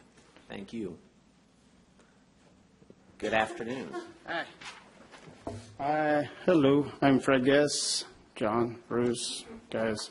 I want to talk big picture real quick. I, too, am in favor and supporter of affordable housing, but I also live in this neighborhood, and what I'm in favor of is sensible development and sensible, reasonable. No one, I believe, is going to come out, hopefully, and the winner in this, ultimately, what I believe is we're going to find a satisfactory compromise that we could all sleep and live with. And that means a reasonable growth. And so there's a lot of talk about the traffic and concerns and not concerns about the traffic. And I know we've been labeled as an urban development, an urban region. The problem is we haven't been upgraded to this urban area. Our streets are the same streets that existed prior to when it was probably given a rural designation, probably prior to when my house was built in 1924. The house across from me is the same time. And the road that was built for those houses. This is, oh, pissed me off. These trees that line it, the street that butt up against it, were planted in the 1950s. I'm not saying, oh, that's why we should save them. That's an example of how long it's been since there's been any improvement to these streets. So you're asking to put 13 houses on the street that was built pretty much for 13 houses. The cul-de-sac going into this project, or the entryway, is going to be wider than the street leading up to it. And that does cause problems. This is from this past winter. That car moved a good 5 feet when it was hit. That's directly across the street from my house. That black area that you can't see in the dark is where this is being proposed to be made, to be built. The street, you guys are no longer in the business of upgrading streets, building new streets, taking care of streets. We understand that. But we can't shove everything as much as we want into one area and not have the infrastructure to support it. Thank you. Thank you. Good afternoon. Hi, my name's Donna Von Joe Tornell, and I live in the area that is being talked about. I live on Willow Court, which is one of the private streets that everybody uses to turn around, park heavy equipment on, et cetera. And it just can't, it's not possible to have that street be the turnaround or even deferred parking for everybody. Also, Chanticleer, one side of Chanticleer, which crosses Harper, is you cannot park on. It's illegal, so everybody parks down Harper Street, so that adds to it. My personal experience is I've had a child on a bicycle hit by a car on Harper Street. I also had my house burned, so not being able to get a fire truck in at that time, and it was less dense at that time, would have just been horrible. My house, I only lost the roof and other parts, and anyway, I'm still in it.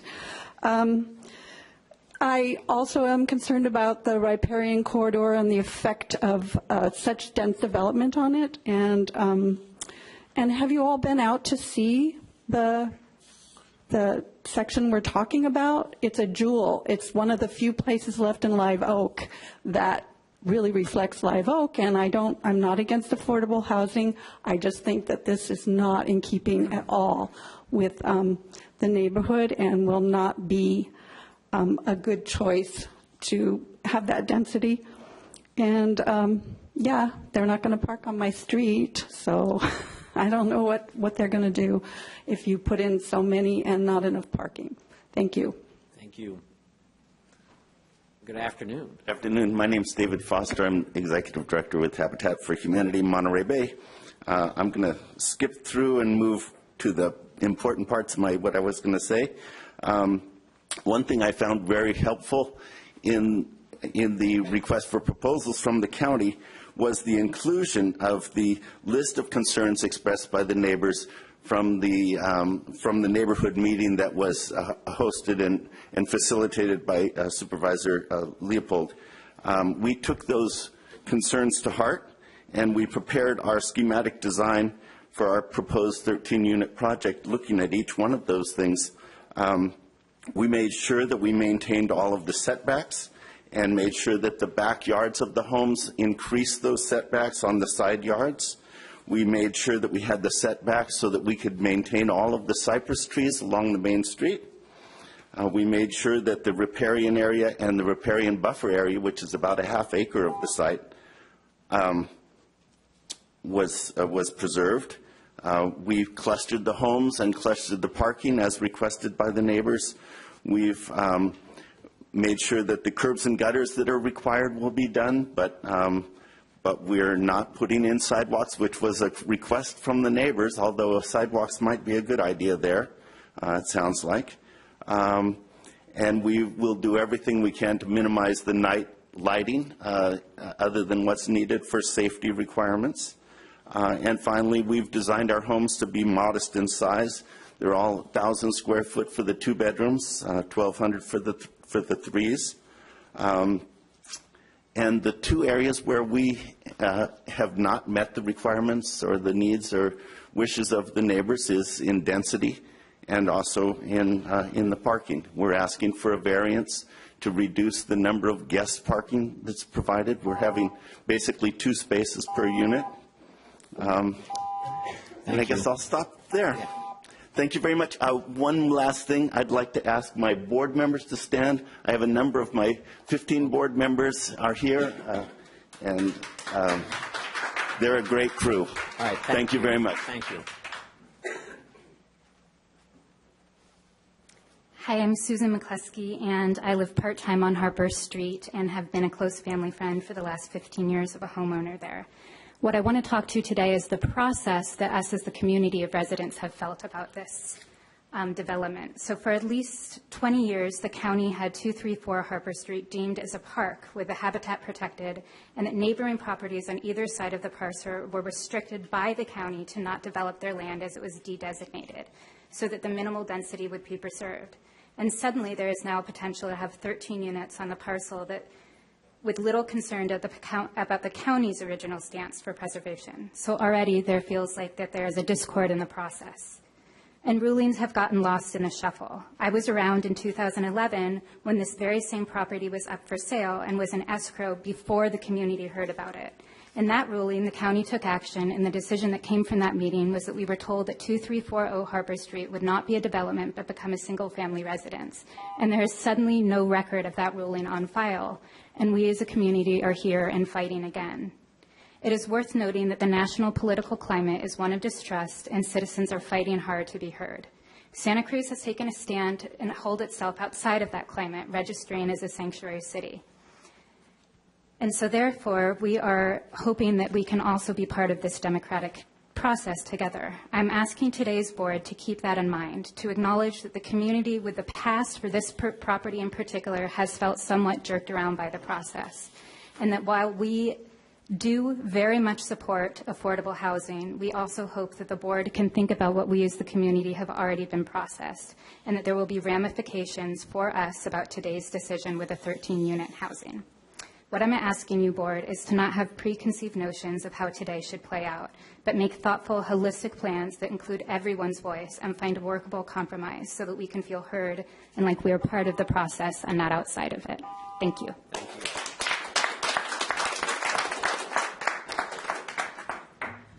Hi, my name's Kathy Cruz. Yikes. And I am a Live Oak neighbor, a dog walker on the street. I am also a planner.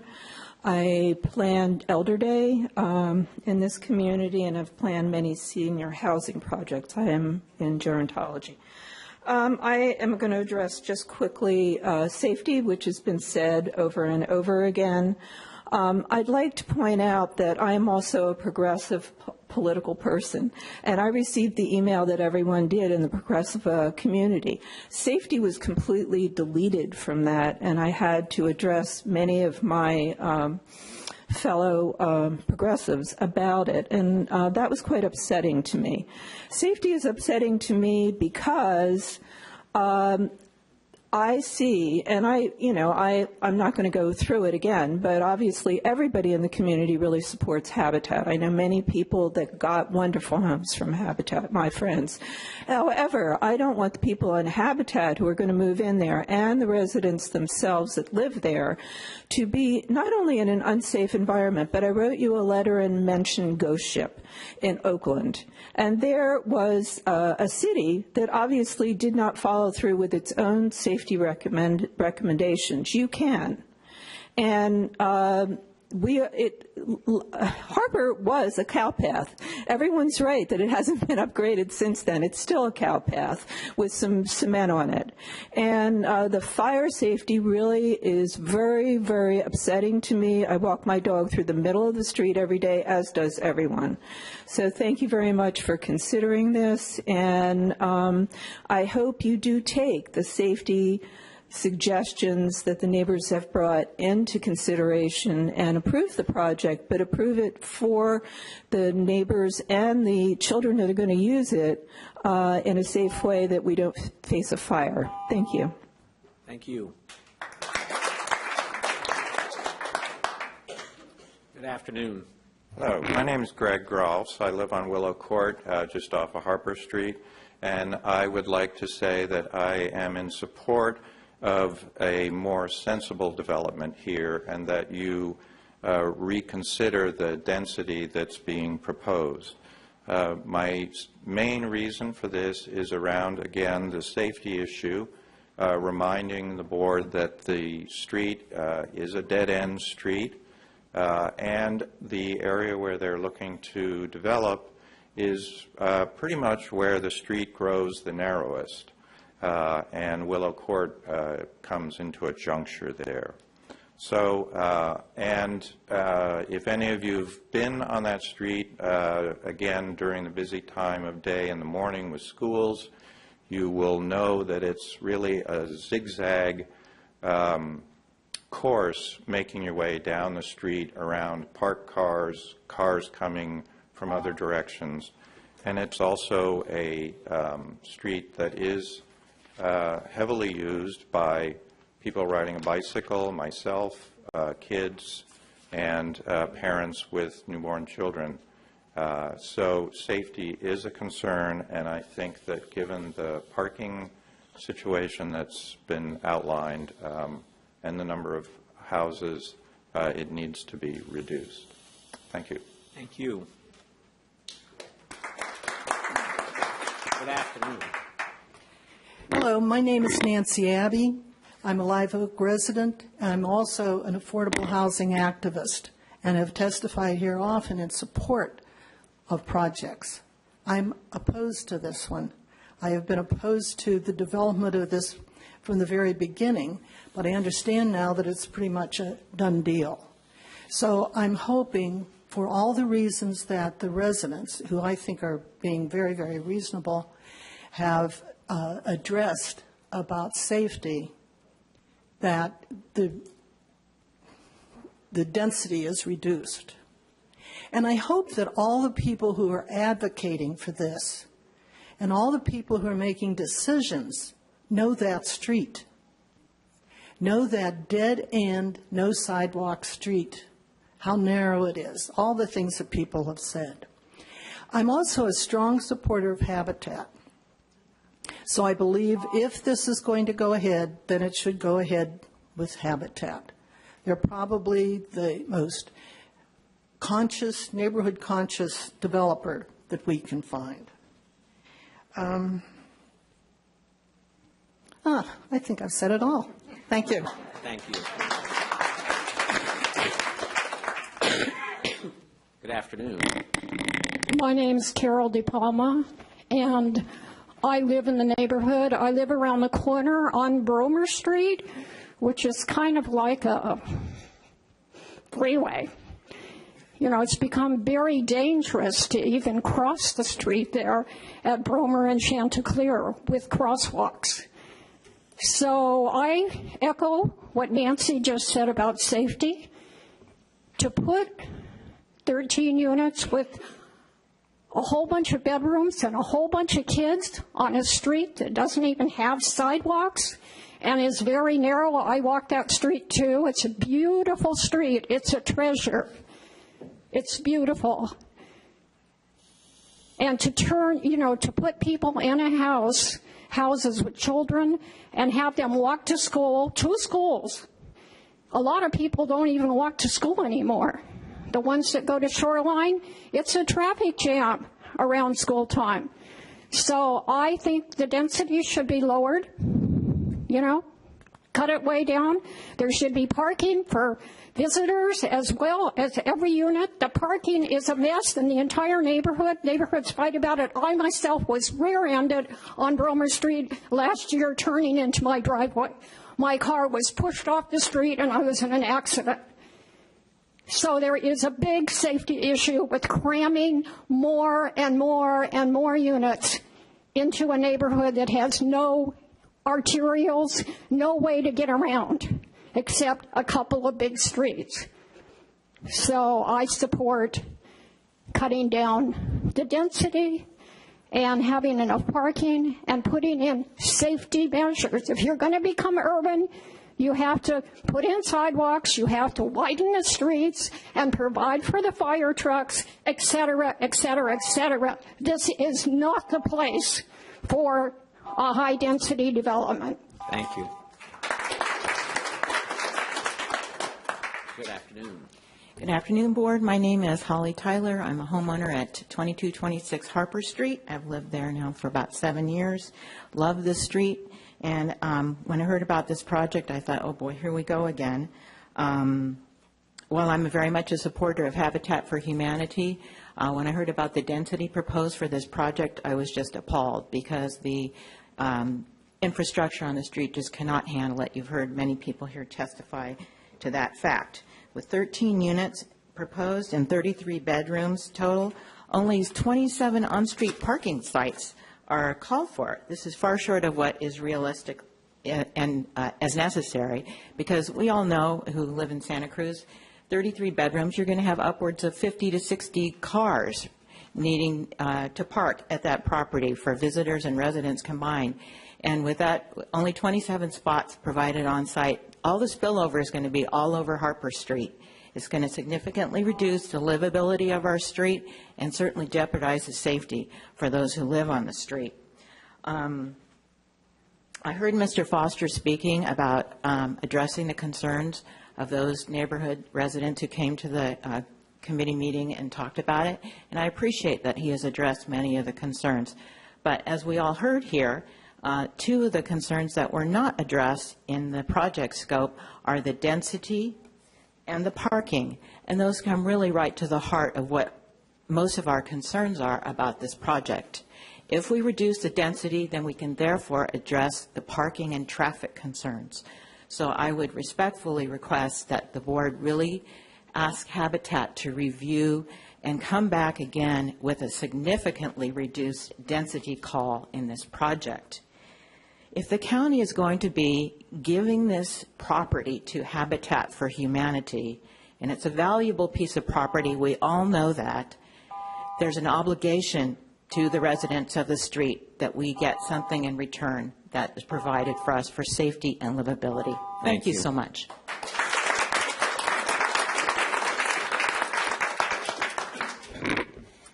Good afternoon. My name is Don Lane. Pleasure to be with you again. I'm here as a volunteer with the the Housing Advocacy Network, and that is an organization of more than 40 other organizations that are particularly concerned about the housing affordability crisis across our county. I just wanted to address one thing that was said, which is that those of us who are advocating for affordable housing are not expressing concern about safety. And I just want to say that that is clearly not our intention. In fact, one of the safest things we can do for people in our community is give them affordable housing. People who do not have affordable housing are at so many higher levels of health risk, and we really need to address that. But I also want to acknowledge that whatever you do, we certainly expect you, as you move forward with a project like this, to address the safety concerns of the people who live right nearby. But we also want to make sure that you lean as far as possible toward providing the most housing whenever we have an opportunity like this. And so that's what I really want to urge you to do, is not ignore the safety concerns, embrace them, but also embrace the opportunity for housing. Thank you. Thank you.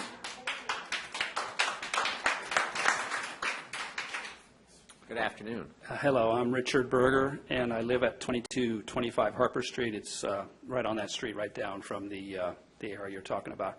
And I've lived there for about the past 17 years and raised a family there, 4 children, and it's a wonderful neighborhood. And I live at the end, at the beginning, where there is curbs and gutters and sidewalks. And so my children, as they were growing up, we would play in the front yard. It was great. But over the last maybe 5 or so years, the traffic, for whatever reasons, I'm not sure, has just gotten more and worse, and the parking. And in front of my house, and I don't know why the last 5 years it's gotten so bad, but it has. And I don't have any problem with them parking there, but I have, the curbs, gutters, sidewalks there.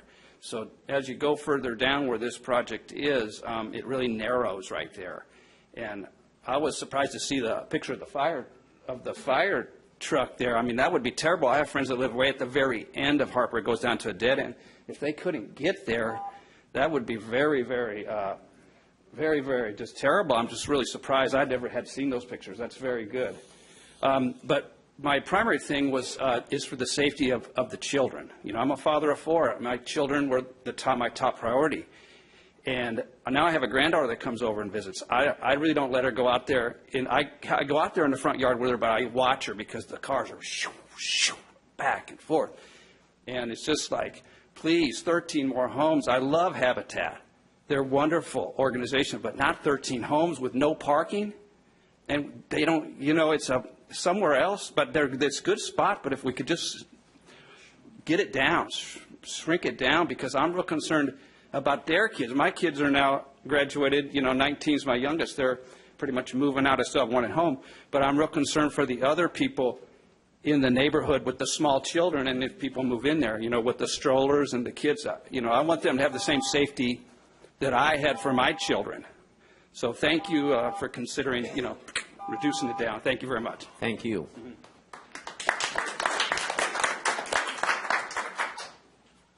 Good afternoon. Hi, my name is Stephanie Mendoza. I've chosen to speak today as a concerned citizen. I actually live in Ryan's district, but I spend a lot of time on Harper Street. I think everybody here, on this side here, absolutely agree that affordable housing is important. I am personally a huge supporter of Habitat for Humanity and have been for many years. I've donated to them annually, always go to their restore for all my building needs before I go anywhere else. And I also donate all my unused materials. I love Habitat. I absolutely love Habitat. I'm also the child of a migrant farm working family who picked throughout this region for many years. And I applaud what Habitat is doing. I mean, it's a cultural mandate basically to provide housing to those in need, people who work hard and deserve a break and added support, something my family did not have when I was growing up. And looking at this time, I'm not going to have time to read this, so I'm just going to speak from the cuff here. The bottom line is, you know, I love what they're doing. As a kid growing up poor with, you know, housing always a question and not enough food and this and that, I love what Habitat is doing. I also am very familiar with the property there on Harper Street. I think what everybody is saying here is everybody supports Habitat, but it's too big. It is too big for this location. If you guys can please use common sense and lower what they're planning on doing. There's too many houses there. The parking issue is a huge issue. It's a huge issue in a lot of places in Santa Cruz. So I think what I'm hearing everybody saying is to use common sense, take a look at this proposal. It is too large for that area. And please make decisions that are good for everyone. The affordable housing is a really good thing. I don't hear anybody saying that shouldn't happen. Just be smart about it. This is way too big for that property next door. There we go. Thank you. Is there anybody else who would like to address us? Seeing none, I'm going to bring it back to the board, and I'm going to make some comments first, as this is in my district. First of all, I want to thank everyone for coming out today. What I can say with a great assurity is that there are a lot of supporters of affordable housing, and there are a lot of supporters of Habitat for Humanity. I don't think there's any disagreement about Habitat being the one to build homes here. I think that having an ownership structure was something that the neighbors were very much in favor of. And I just want to give a little history on the site. This was designated for parkland. You know, Live Oak is a parks deficient area. We don't have enough parks. We know that we have parks that we have assembled but don't have the money to build. But we didn't have any plans in place, specific plans in place for Harper, that when redevelopment was eliminated, we had to figure out something relatively quickly to do with this property. And it was a 20-minute conversation between Kathy Prevasich and myself about turning it into affordable housing because we had to make some very quick decisions. And we went out with a proposal with the then called Santa Cruz Community Counseling Center that ultimately didn't work out, in part because there was the county did not have one voice on it. What we said and what we did didn't completely match up. And I won't go into the details of it, but suffice to say that the counseling center now in Compass was able to build the Lotus Street, or purchase the Lotus Street Apartments, which is right around the corner from this, with the money that we set aside to help build the housing at this site. In 2014, I asked the planning director to give me a written plan about what we should happen with that site. I had that. I shared that with the neighbors. It was a surprise to me in 2016 when it came up that did not follow that written plan. I was grateful that the board had agreed to do a neighborhood meeting for the RFP. And I thought that the requests made by the neighbors were actually very modest. And I spoke with David Foster, and I think the chair of his board, before the RFP was out, and we talked about this property and the opportunity that was there. And I encouraged him to think about not maxing out the property because of the issues that were with the property. And I guess I will say that I'm happy that in his written proposal, Mr. Foster acknowledged that there may be some changes for it. So we have that ability to sort of get this right, because as much as this is about affordable housing, it's also about the dynamics of this individual site and this individual street. And I'm not sure, I know most people on this side of the room have been on Harper Street. There's probably fewer people on this side of the room, and I don't know how many of my colleagues have been on Harper Street. But this is a dead-end, substandard street. Now, that isn't unusual for Live Oak. We have dead-end, substandard streets in a lot of places. But that's the way it is. And the redevelopment agency made great progress in putting sidewalks in lots of places. It is challenging in a substandard street to put sidewalks and still be able to get the fire trucks and parking and everything else. So this wasn't designated for sidewalks, and I've walked a lot of neighborhoods in Live Oak. Maybe I've walked every neighborhood in Live Oak, maybe more than once. But I can say that in 2008, which was the first time that I have any consciousness of walking on this block of Harper Street, you could tell it was a special place. Those of us who do this every couple of years and we walk neighborhoods, sometimes you find neighborhoods that you really liked or you thought you liked, that you wanted to live, and after you walk the neighborhood you go, not really. The houses are too close together, the people aren't really that nice. But when I walked on Harper, you know, it's unique in Live Oak because it really looked like Live Oak used to look like, the trees, the rural character. It's an oasis. And because it looks like it did many years ago, as we heard the comments, someone called it a cow path. You know, the street is that, and I was proud that I got it paved in my first year in office. And I even one time looked about living there because it was such a special place. And it's been trying for me, all the things that we've gone through in getting to even to this place. Part of it has not been keeping the social contract we have with the community. Part of it has been working harder to follow through on what it is we said. So as we look at this, to me, I look at it as trying to find something that works as well as possible. And I think we're pretty close, quite frankly. I don't see a big gulf between what's in this board letter and what should happen with the site if we're giving input. Because I think the idea of having duplexes instead of triplexes, I think that was a good suggestion. I think that is more in keeping. I'm not sure that we have too many 3,000 square foot houses in Live Oak, as was mentioned in the staff report. But I appreciate that there was some sensitivity on the part of staff in the recommendations to have something that's going to look more like what's in the neighborhood. That is what I think we're all trying to achieve. I think that the other pieces about making sure that it's 100% affordable, the idea of having a PUD makes a lot of sense. And I'm glad that as part of our PUD requirements that you have to demonstrate specific community benefits.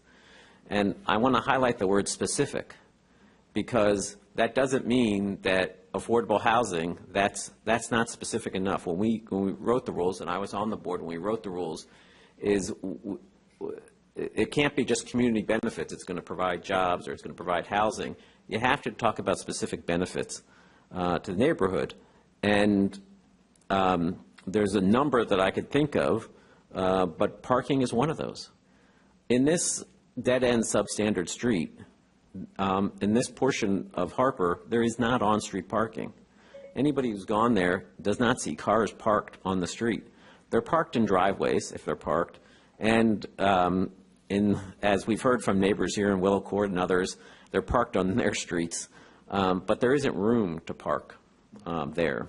It's just not very wide. You don't see this in most urban areas. And the street isn't the same width the whole way.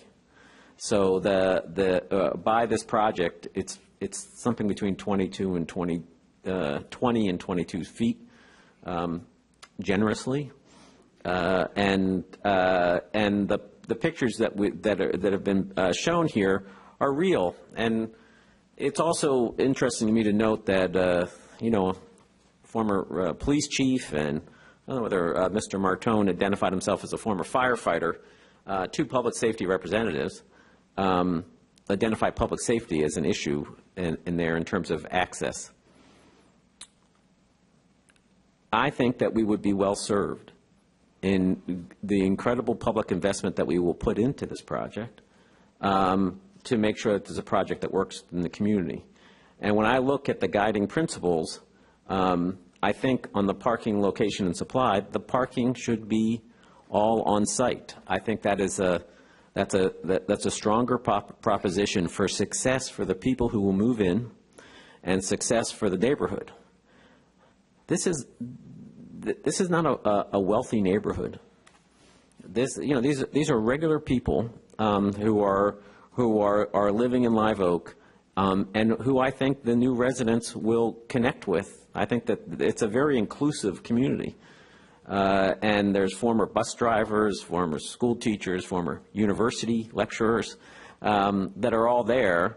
And so there's a great opportunity for success in a well-planned development. In the guiding principles, it also talks about the residential structure and design and number of units. And I think it would be more appropriate to talk about no more than 4 or 5 units rather than 5 or 6. It's a modest change. But it could make a great difference into the success of it and will make the parking that much easier. I'm glad to see that there'll be all sorts of energy efficiency designs and everything else. That's hopeful. But I just want to also stress that the community of Live Oak has given a lot. Not just that we have a lot of affordable housing, not just that when we talk about sustainable Santa Cruz and we talk about increased densities, we talk about that on the transit corridors that will be in Live Oak. But not 1, but 2 park spaces that were designated for parks in a parks deficient community one has already been turned over to Habitat, and we are proposing today to turn over another one to Habitat. So that's a lot to give up to begin with, and having a proposal that is modestly different than what is proposed means that the modest request of the neighborhood, the residents of Live Oak, even affordable housing activists who've been before our board and recognize that this isn't always a great place. Having this as will be 4 or 5 units, duplexes, is a much stronger proposal and one that will be welcomed into the community rather than being a source of conflict within the community. So I'm hoping that when we adopt these guiding principles, that we make that modest change in there, and we have a greater chance as we go through the planning process to have a project that will enjoy the support of the community, that will meet the affordable housing needs. The last thing I'll also say is, as an affordable housing strategy, this is not an immediate strategy. In here, the county is proposing spending $300,000 on pre-development costs, which will help. And I fully expect to be able to support the grant proposals that will be coming before us in order to help make that. But even in the best case scenario, this is years away from being constructed.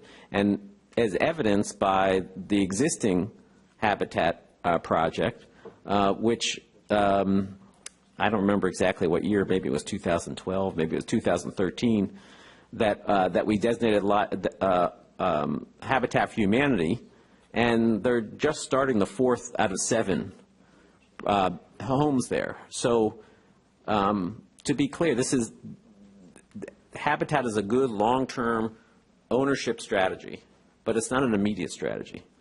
So I'm proud to represent a district that is different than the past, because when we did this meeting just a couple weeks ago about the 17th and Capitola site, people were strongly supportive of affordable housing. And it makes sense for denser affordable housing there. There's a 4-lane road right there. It's on a major bus line. There's going to be other amenities there. That makes sense. And the community of Live Oak will continue to support those well-developed, well-managed, well-designed projects. And so we're close with this one. Let's get it right, and we'll be successful into the future rather than turning supporters into the opposition. So I hope the board will support that.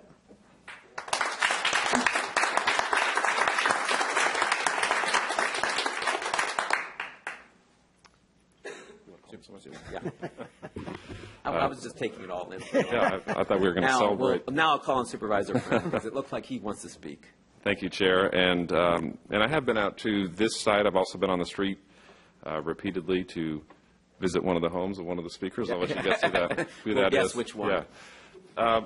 I'll say, though, that there's a couple things that I want to caution about. Some of the speakers came, and I respect, you're right on the parking, that there's concerns throughout the neighborhood. There's no question about that.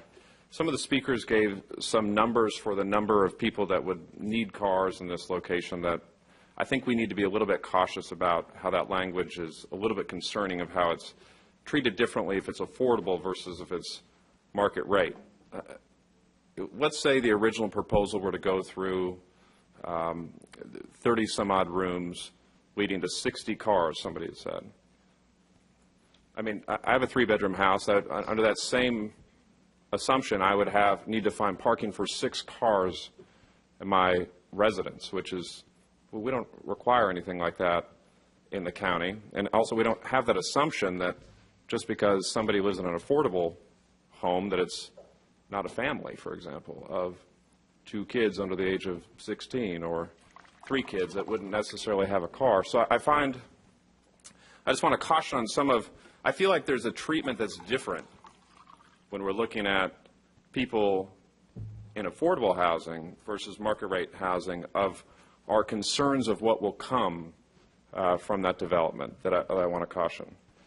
And I'll say, too, that, the board's done a lot in the last couple of years to try and build housing. I mean, a lot. Supervisor Leopold has been very supportive of the changes that we've needed to do through these corridors. In order to legitimately address our growing housing needs, we're going to have to do things differently and look at housing differently than we have historically.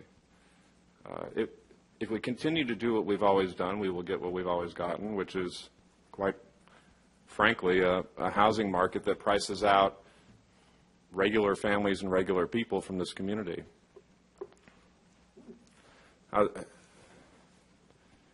It takes $70,000 a year to afford a 2-bedroom apartment in Santa Cruz County, $70,000. We need to do more to build affordable housing in this community. I think the guiding principles meet basically all of the needs of what the community brought forward today. But I want to say, too, this is more of a macro conversation I'm having with the community.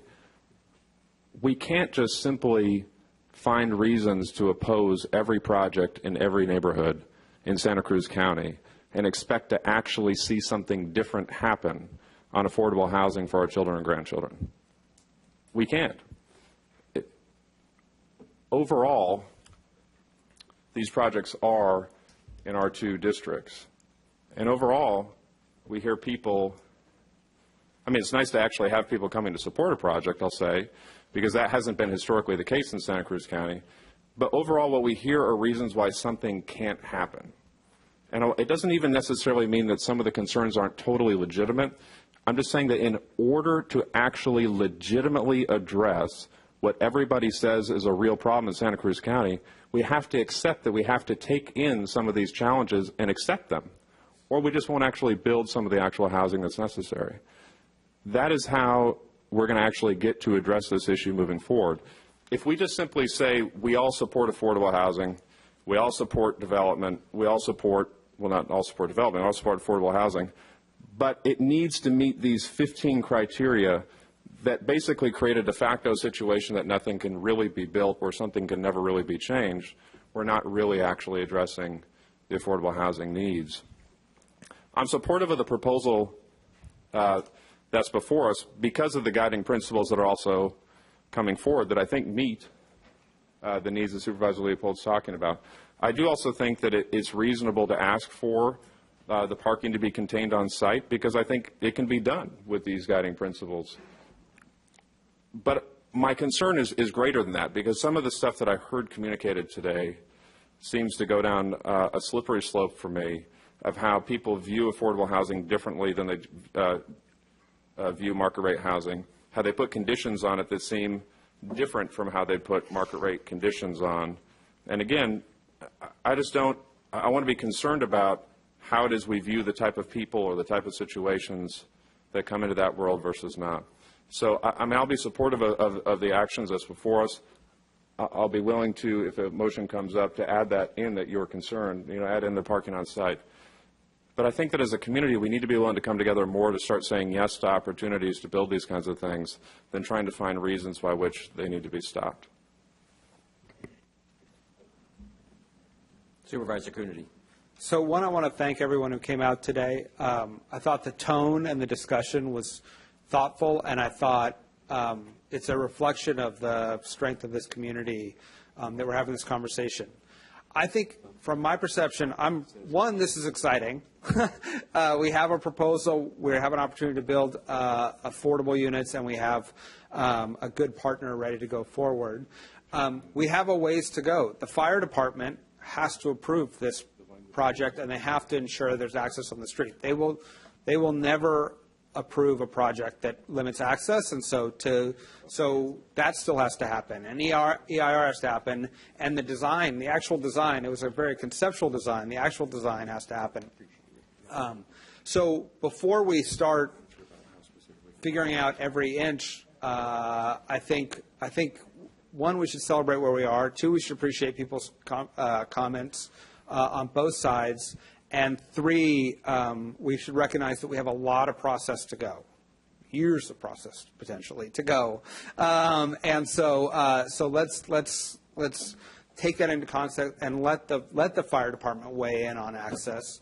Let the planning department and public works figure out what access. It's not my district. I would support seeking a Safe Routes to School grant to put in sidewalks.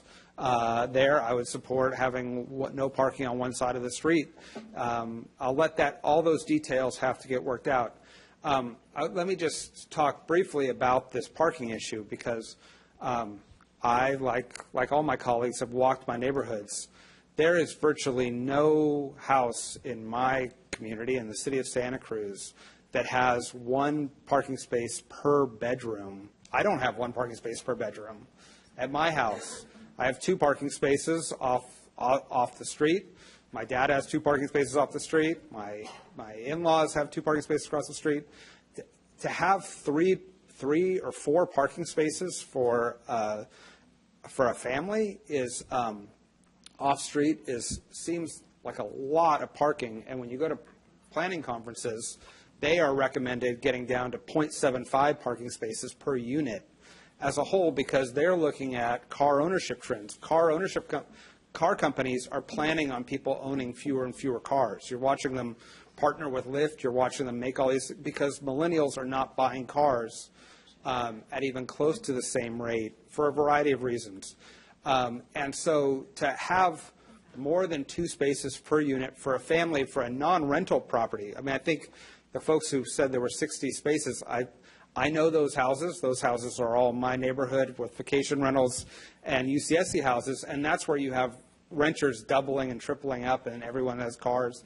These are families who are there long term, and and low-income families. And so the idea that they're going to own 3 and 4 cars per family is, especially in a future where we're moving away from cars, doesn't seem to hold up. So is there a deed restriction that Habitat can require that people affirm when they get a house that they only have 2 cars, a minimum of 2 cars per unit? I think there's other ways to solve this, but what I don't want to do is lose a very valuable resource, that social compact that we're having that's failing this community, that if you're a teacher in this community, we're going to be able to provide you with a place to live in this community. If you're a social worker, if you're working in a retail shop downtown, you're going to be able to live in this community. We're failing on that social compact, and so I want to make sure that we don't lose an important resource because we're trying to address a problem that may not actually be a problem. And I'm confident that as we go through this process, I think that we can design and solve a lot of these problems working through the planning process and the CEQA process, and then eventually to us in a thoughtful way. And so just to get something on the table, I'm prepared to move the recommended actions today. There's a motion by community. I was going to let everybody speak first, but there's a motion. I'll second it, but I would like to propose, if you find it amenable, the amendment that Supervisor Leopold asked for, that parking be contained on site. Including the guest parking. Including, yes. A clarification.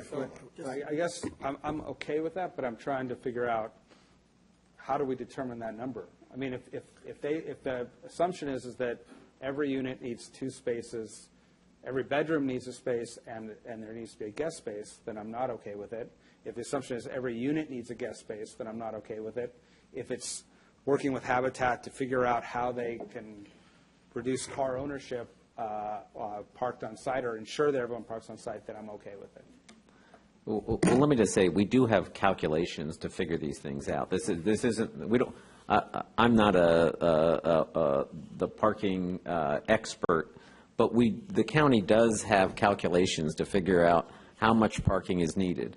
That is why in the request from Habitat for Humanity, they asked for exception to not include the guest parking.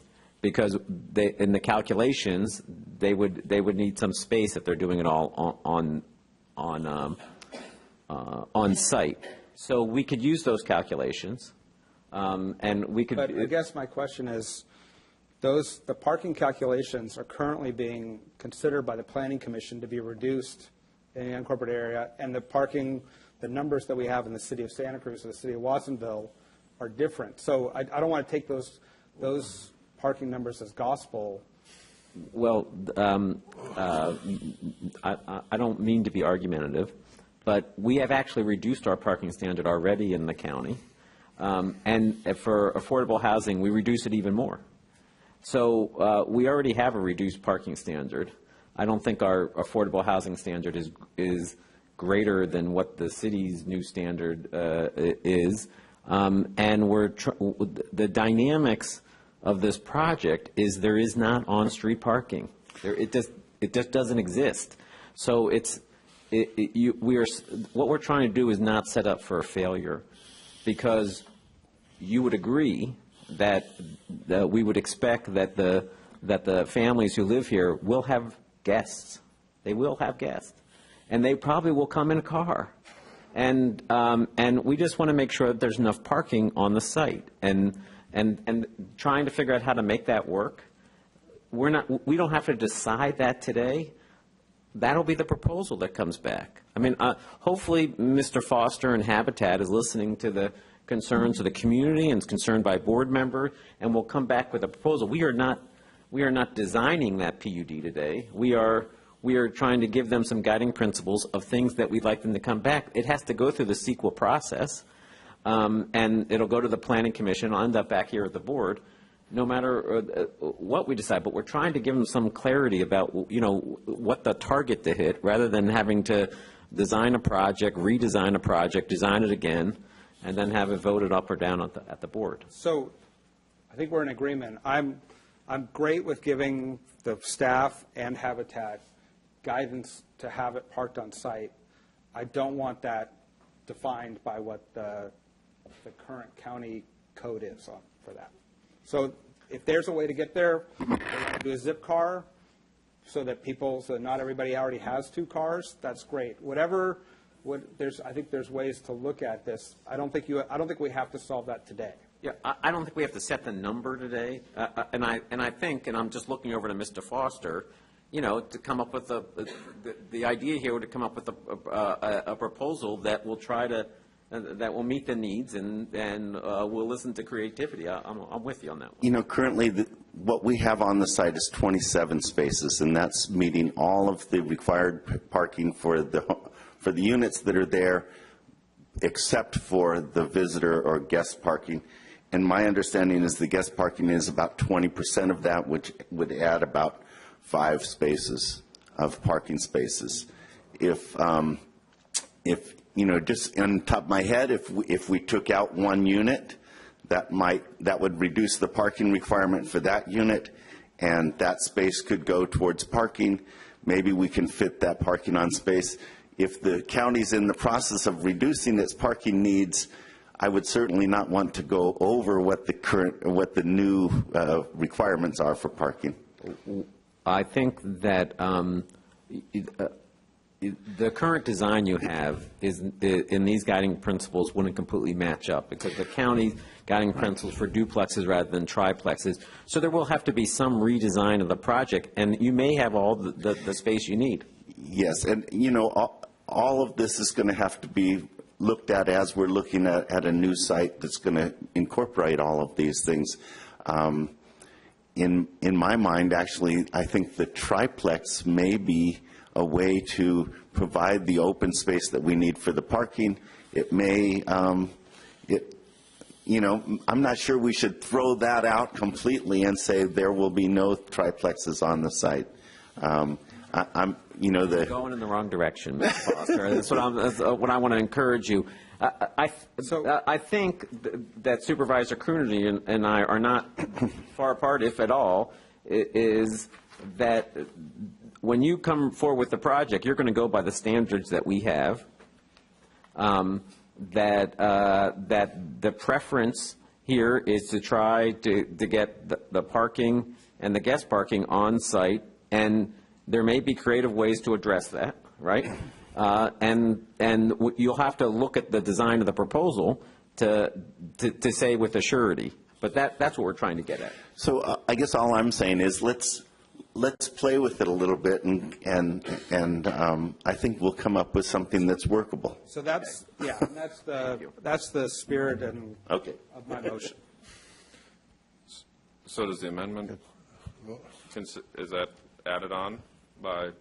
Why don't either one of you articulate a specific how you want me to add it, which is? I just simply want the parking to be contained on site. It strikes me that I appreciate the extensive debate here, but it strikes me that if these guiding principles are followed, that this is going to happen naturally. So I think, though, it would provide a lot of every single person that spoke about parking in some way, shape, or form. So clearly that's a big deal to the neighborhood. Obviously, the neighborhood knows where I stand on trying to build affordable housing, but I'm trying to respect that concern. So I think that the neighborhood would feel, if they knew that the board was serious about containing parking on site, that would be something that would be useful, and I think that should just be added on to a guiding principle. I think that, again, with all the other guiding principles added on, it's going to become a moot point because it's going to happen naturally. That's the argument. So I'm okay with it, as long as it's not tied to a specific number and it's trying to it allows for creative solutions. That's okay with the maker. All right, so there is a motion and a second on there, but we haven't had a chance to hear from all of my colleagues. So I think you've said it all pretty much, and I think it's a very good discussion. I want to thank the people who came here today for a civil discussion because there's some that are very concerned, and this is really a matter of balance to satisfy competing needs. And nobody's caught more right dead set in the middle of it than Supervisor John Leopold, and within whose district this rests. He's a champion of affordable housing. And he's seen his second park site about ready to go for that cause, and he doesn't want that to happen either. So but that's what we're elected to do, is make decisions. And so feel some love for John Leopold in the next couple of months as we, yeah, I think. Supervisor McPherson. So I think, though, that I think it's a good motion and gets us on the right track. And, we just have to satisfy how we can. We desperately need more affordable housing. Everybody knows that in this room in Santa Cruz County. But we have to recognize the public safety needs, including traffic and so forth, of the community that exists there today, because there's going to be more growth, and a lot of it's going to be in affordable housing in the coming years. But we have to recognize the needs and wants of those who are there today, too. So I think we're going to get there, and I don't think I have to get deeper into this motion. But thank you for a really good discussion today from the audience and among the board members as well. Thank you. Supervisor. Real quick, just clarify, it was brought up when the fire department, they don't actually say yes or no. They give their opinion, but it's the planning department that gives the final approval. The fire department is part of the plan review process, and they will. They are part of the plan review process, and they will be requiring certain conditions of approval. It's part of every project's review. Okay, that's good. So that's going to be a relief to the community. And then the other with parking, that comes up a lot. It's come up on a project in Watsonville, and if you have 13 units and you can't work out the parking, you can make it 12 units, and that adds more parking. And that's exactly what we did in Watsonville to approve a project. So, anyway. All right. Well, so we have a motion on the table. And we've had a lot of discussion. I hope everybody understands it. Yeah, I just want to be clear that with the guiding principles that we have, we would be adding language, something to the effect that the preference is for parking to be provided on site and can include the possibility of creative solutions to the parking concerns. If that captures the board's sentiment, we'll add that to the guiding principles. Yes. Thank you. All right. So hopefully we're clear on what we're voting on, because I'm going to call the question. All in favor signify by saying aye. Aye. Any opposed? Motion carries unanimously. Thank you for everybody's participation. And while most of you will go home, the rest of us have a number of different items.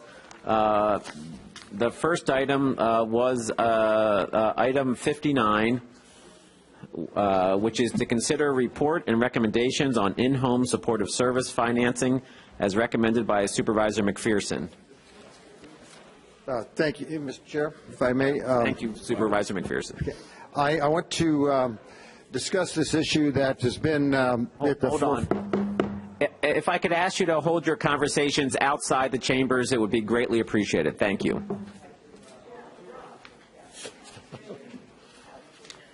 Thank you, Mr. Chairman. I just wanted to discuss the in-home support services program that is in the state of California, and of course we operate that as well in Santa Cruz County. We came to a shocking lesson to learn that the state the first year was going to drop its support of the system in essence, and it's complicated because there's different facets of it that are involved. But in general, let me just say that the state was, through the governor's office, the finance department said this isn't working anymore, and we're going to drop our support of this system, and the counties will have to take it over. It was going to be a $625 million hit on the state of California, and probably $3 million for Santa Cruz County. With that, the California State Association of Counties, represented by a supervisor from each county of the 58 counties, said we've got to get on this and look at it as how can we really ease the pain, if not eliminate it, and have the governor change his mind. Well, the governor did not change his mind initially. but through the work of the California Welfare State Association of Welfare Workers, as well as county administrative officers, we said, let's meet with the governor and see how we can alleviate this problem. Because this was going to hit on July 1st, and we had nowhere else to go, because we have more than 500 people that receive this service. In essence, it's a family member or somebody who's hired to go and help somebody at home, which is much more of a comfort level than having somebody go to an assisted living place. And there's not enough assisted living places to send these people who are getting treated at home in this county and throughout the state of California. So it's not financially feasible. It's not really comfortable for anybody. But with that, and I am a member of the executive committee of CSAC, and we said, how do we address this as strongly as we can? Thankfully, the governor's office did meet with us through several negotiations and has changed his mind, and it gives us some relief for a couple of years. And I want to say in the interim that there was a group of a handful of county county administrative officers throughout the state, and our Susan Mariola was one of them, who really set down a formula that, again, is very complicated, but to say, how can we get through this and ease the pain? Well, an agreement has been made that was included in the governor's May revise of the California state budget for 2017-18. It was just announced last week. And in essence, we are giving a few years of relief for not having to put in this $3 million for Santa Cruz County. But after that, it's going to be more difficult, and we need to get ready to be prepared to negotiate how we can do something in the future that's going to be that'll meet our needs that we have and that we can afford it. So we're going to have to start budgeting for that possibility, in my opinion, through this next budget cycle as we go on, even though we seem to be in pretty good place for the next 2 years. I think at this point I'd like to have our County Administrative Officer, Susan Mariola, to give her take on it. She was up there in some separate meetings in Sacramento. But the long and short of this is that a literal disaster for those who are very much in need of some care. It's been averted for 2 years, and I think that I want to say I'm very thankful for that. I want to let the governor's office know that. But on the same point, I want to say that in the 2 years from now, when we go into the 19, 19, and 20 budget cycle, we're going to really have to see how we can afford to do this for some people who need some real serious care. Ms. Mariola. Yes. Good afternoon, board members. And again, let me start by just thanking Supervisor McPherson for his tremendous role that he played on the executive committee, working with the CSAC staff. Matt Cate and his team really did a Herculean job of coming up with various options for the State Department of Finance to consider. It was a difficult process because it was a difficult problem. Essentially, there was a maintenance of effort program that was put into place that was intended to save money in the program going forward, and it did not accomplish that for the state. And as a result, the state had the ability to undo it. The finance director just had to make a determination, and then the program would revert to the way it was. So instead of having a maintenance of effort, which essentially gives us a lot of certainty about what our numbers are going to be, we would go back to a 65-35 cost-sharing ratio. Now, the issue in-home support is that the demographics of the program are really changing significantly. There's increases in the number of baby boomers that are making their way through the bubble, and that those individuals require greater assistance in the aging population, that there are increasing numbers of younger disabled people who are eligible for the program, and we have anticipated increases in minimum wage, which is going to dramatically increase the cost of doing business, combined with the changes that were made at the federal level to the Fair Labor Standards Act that relates to the amount of overtime. So all of those factors are driving up the cost of this program enormously. So there have been interests on the part of the counties, the state, and the labor partners to try to figure out what we're going to do going forward. And I think this proposal with the 2-year reopener or look-back period that we have is going to be able to give us a little bit of guidance on how to address those issues going forward. And certainly for this administration, there's a commitment to try and address some of those issues. But let me remind you about the features of realignment, because the programs that are realigned programs are entitlement, some of them are entitlement programs, and in-home supportive services is one. It's a program that once you've been determined that you are eligible to receive it, then the county must provide that service to you. It's not optional. We can't change how we deliver the service. We can't give you less of it if we don't have the money to do it. We're just required to pay the share that we are required to pay. You'll remember that the $623 million translated to about $3 million for us locally, which is a substantial amount of money and would have been exceedingly difficult for us to try to come up with in the context of preparing this year's budget. So what the proposal is that the state has offered and that we believe is worthy of acceptance at this point is that they would put in $1.1 billion over the course of the next 4 years, that we would retain the MOE, but the MOE would be an escalating amount. It would start at 0, go to 5%, go to 7%, and then we would have that reopener that I mentioned after year 2. There's also provisions for an economic adjustment if the economy doesn't achieve certain performance, that we would be able to reduce the amount of the maintenance of effort accordingly. So we have both upside protection and some downside protection, and again, the expectation is that we will have costs. Now let's talk about how those costs are going to be financed. What the state did is put their money in, and then what they said is that the realignment growth that occurs in the county would go to this purpose first. So it's not taking any money away from a program. There's not a program that's going to get cut to pay for these services. Instead, what they're doing is taking away the growth that might otherwise be available for services, and that money would be allocated to this purpose first. Now, again, that's the same structure that it would have been had we returned to the 65-35 model.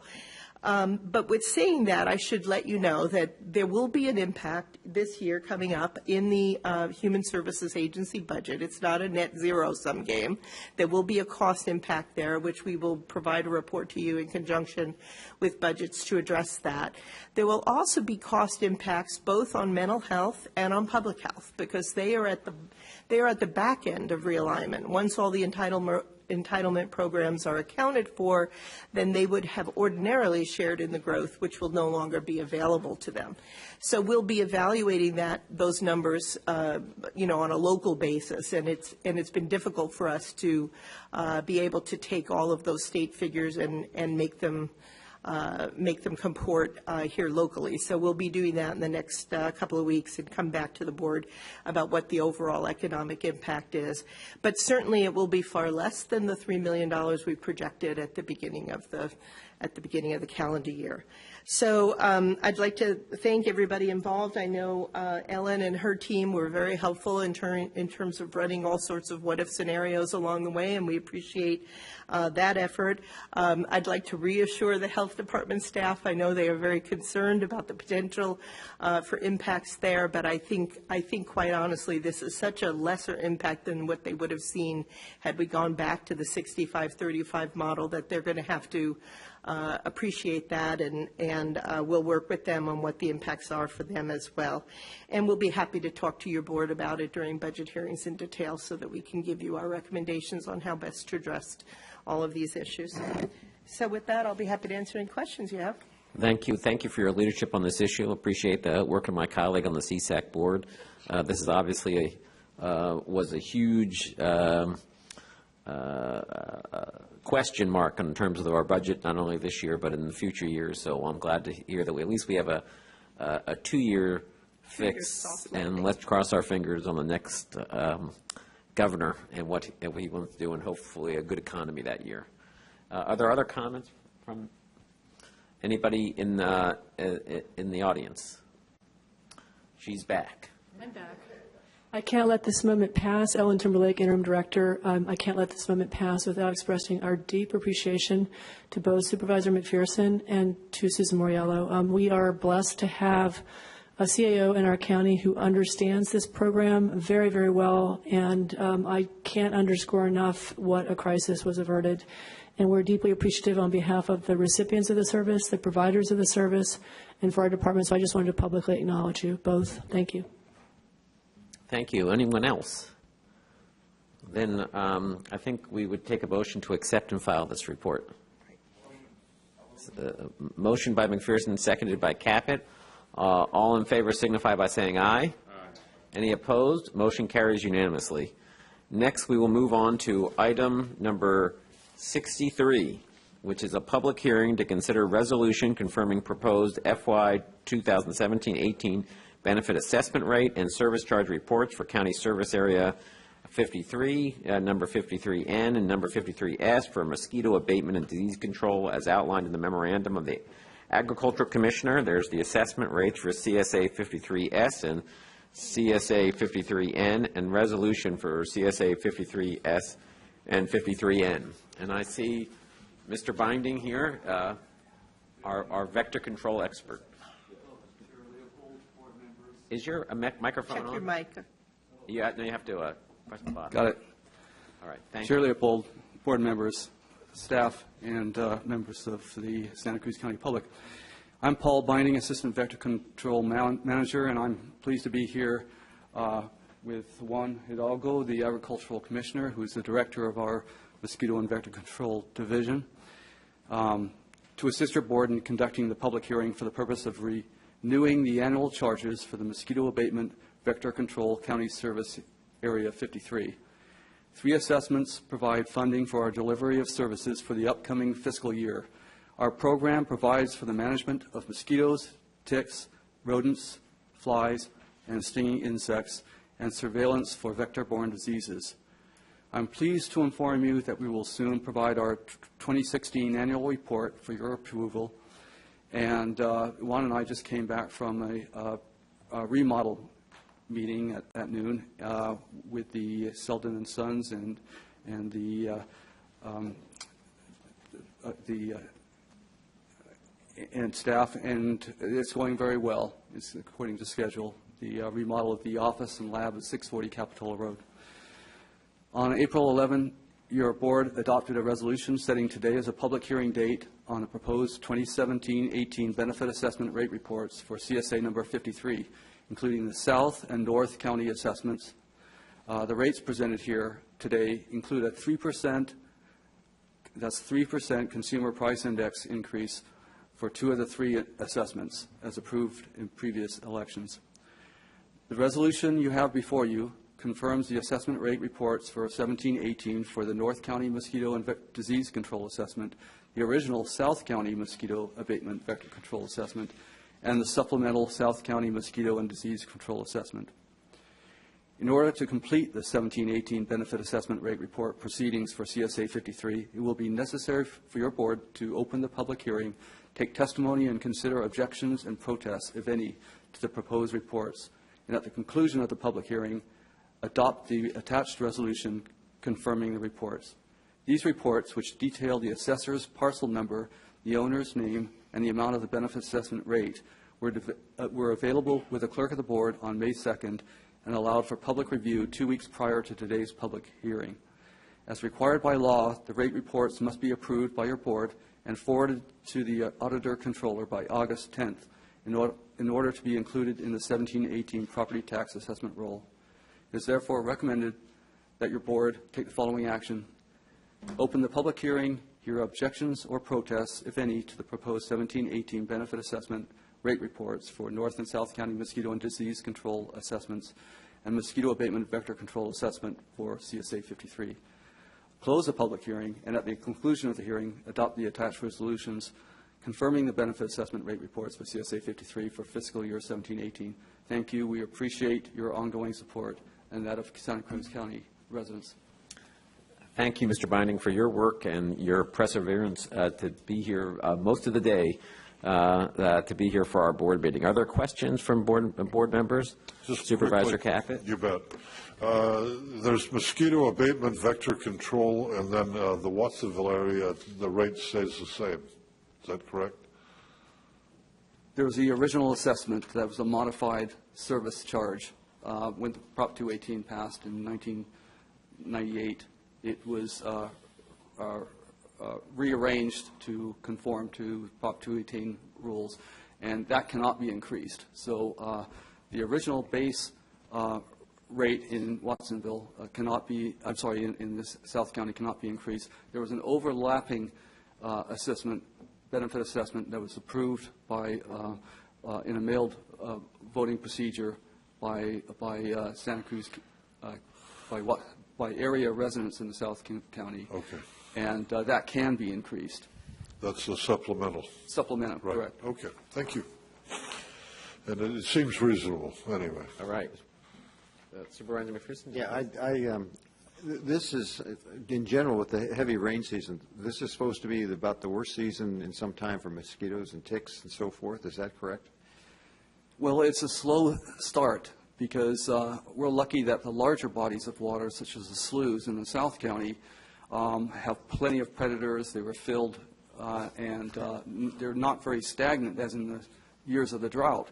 And so all the mosquitoes will be towards the end of the year as those water subsides. But there is a lot of floodwater, ponds, certainly ditches are all filled. And now that they're stopped flowing, we're very extremely busy. Ticks and tick-borne diseases have really, nationwide, there seems to be, well, there is more concern. There's environmental factors, and certainly there's some imbalance in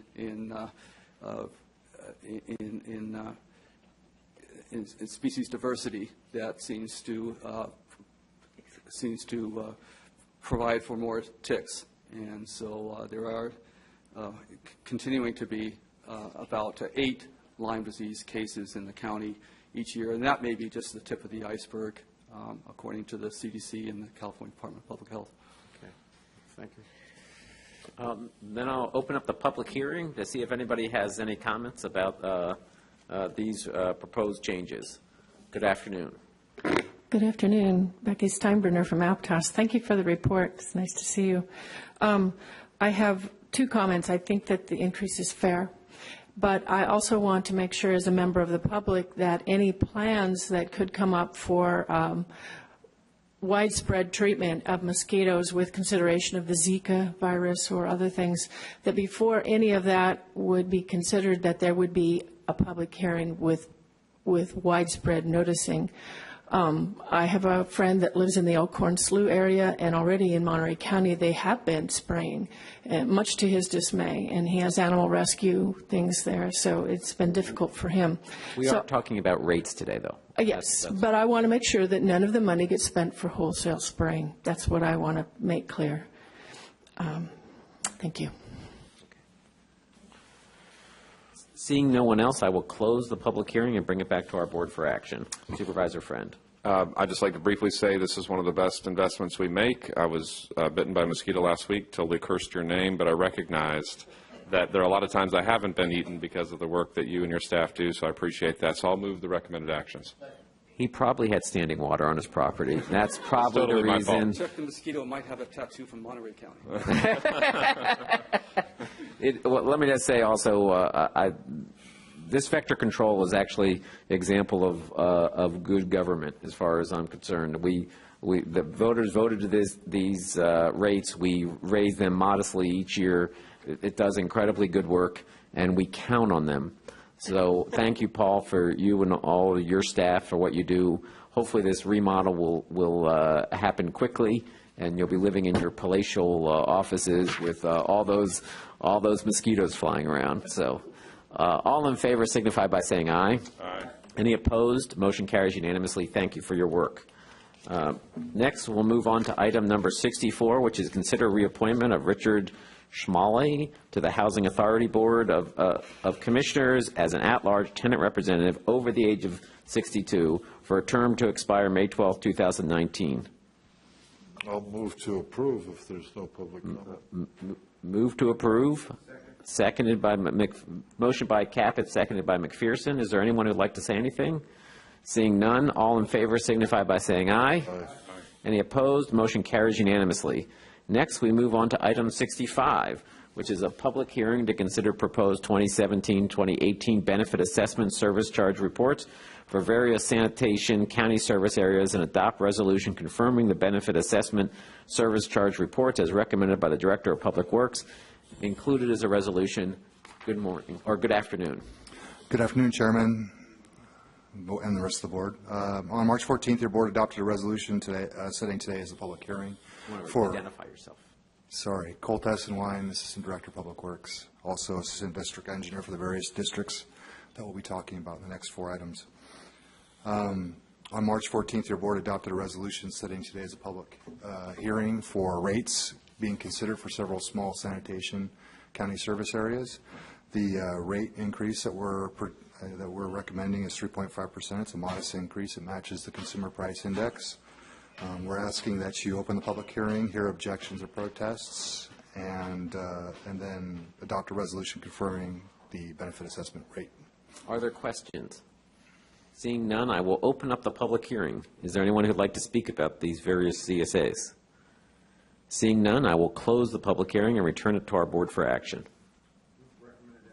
Second. Motion by McPherson and seconded by Friend. All in favor signify by saying aye. Aye. Any opposed? Motion carries unanimously with Supervisor Coonerty being absent. Next, we'll move on to item 66, which is a public hearing to consider the proposed 2017-2018 benefit assessment service charge report for various county service areas and adopt resolution confirming the benefit assessment service charge report as recommended by the Director of Public Work. There is a resolution confirming benefit assessment in attachment A. Back to you. Oh, Ms. Ducey. Mr. Chairman, members of the board, on April 18th, you adopted a resolution setting today as a public hearing for various landscaping and road maintenance county service areas. We'd like you to open the public hearing, take any testimony and comments, and then close the public hearing and take action on the attached resolutions. All right, that is a short and sweet report. Is there any question from board members? Seeing none, I will open the public hearing and ask if anybody has any comments. I see one. Becky Steinbrenner, resident of Aptos in County Service Area 33. I support this, but I want to ask that payments in the future be made more timely. Our community did have a problem with our provider, Earthworks, being paid, and this is dangerous for the smaller CSAs because we're pretty much down to one contractor that's willing to bid on these smaller jobs. And as of a month ago, Earthworks had not been paid for work that they had done last fall. So if this pattern continues, Earthworks won't be bidding anymore, and that puts the CSAs, the small ones, even though we bundle our work together with other CSAs, it puts us at risk for not being able to get competitive bids and get work accomplished. So thank you very much. Thank you. Is there anyone else? Seeing none, I will close the public hearing and bring it back to the board for action. Motion by McPherson, seconded by Friend. All in favor signify by saying aye. Aye. Any opposed? Motion carries unanimously. Next, we'll move on to item number 67, which is as the Board of Directors of the Davenport County Sanitation District, public hearing on proposed ordinance amending district code establishing the 2017-2018 water and sewer service charges as recommended by the district engineer. There is a water service ordinance underlined and striked out, a water service ordinance, and a notice of public hearing. Thank you, Chairman Leopold, members of the board. Again, Cole Tessenwein, Assistant Director of Public Works. On March 21st, your board set today as the time for the public hearing to consider the attached ordinance establishing changes to the water, sewer, and service charges for Davenport County Sanitation District. As you've probably already seen, read, there's a little bit more than a modest increase. There's a 5% average increase to the water service, no individual greater than 5.1%, so the variation is kind of small in there. It's right about 5%. for everybody, and we're not asking for any increase to the sewer charges. There's a number of recommendations. We're asking that you hold the hearing and consider an adoption and concept of the attached ordinance. We ask you to direct the clerk of the board to place the attached ordinances on the next available agenda for final adoption. We're asking that you set Tuesday, June 6th at 9 a.m. or thereafter as the date and time for a public hearing on the service charge report, and to direct the clerk of the board to publish the attached notice of public hearing once a week for 2 weeks prior to the public hearing in the newspaper of general circulation. All right. We usually prefer you to do it all in one breath, but it's okay. Thanks. Is there any questions? Seeing none, I'll open up the public hearing and see if there's any comments. Seeing none, I will close the public hearing and bring it back to our board for action. Motion by Coonerty, seconded by McPherson. All in favor signify by saying aye. Aye. Any opposed? Motion carries unanimously. Next, we'll move on to item number 68, which is as the Board of Directors of the Freedom County Sanitation District, public hearing to consider proposed ordinance amending District Code establishing 2017-18 sewage service charges as outlined in the memorandum of the District Engineer. There's an ordinance underlined in strikeout, and a notice of public hearing. Thank you, Chairman Leopold. Members of the board, again, Colt Essenwein, Assistant Director of Public Works. On March 21st, your board set today as the date of public hearing to consider the attached ordinance establishing changes to the sewer service charges for the Freedom County Sanitation District. Now, the increase in this district is at 9.1%. It's much more than a modest increase. It's fairly high, and that's due mostly to increases in costs for treatment at the City of Watsonville sewer plant and some SRF loan paybacks to the new trunk line project there in Freedom. We're asking your board to take the following actions. Open the public hearing and hear the objections or protests, if any, on the proposed 2017-18 Freedom County Sanitation District service charges. We're asking you to consider adoption and concept of the attached ordinance F-22 establishing the 17-18 sewer service charges. And we're asking that you set Tuesday, June 6th at 9 a.m. or thereafter as the time and date for a public hearing on the service charge report. And then we're asking you to direct the clerk of the board to publish the attached notice of public hearing once a week for 2 weeks prior to the hearing in a newspaper of general circulation. Please. Very good. Very good. Are there any questions? Then I will open the public hearing and see if anybody has anything to add. Seeing no one, I will close the public hearing and bring it back to our board for action. Motion by McPherson, seconded by Friend. All in favor signify by saying aye. Any opposed? Motion carries unanimously. Next, we'll move on to our final item of the day, which is 69.1, which used to be item number 12, which is prove the appointment of Chief John Jones to continue as the alternate member representing special districts on the Treasury Oversight Commission for a term expiring March 31st, 2021, as recommended by the Auditor, Controller, Treasurer, Tax Collector. You pulled this item, so take it away. Thank you. Becky Steinbrunner and Aptos.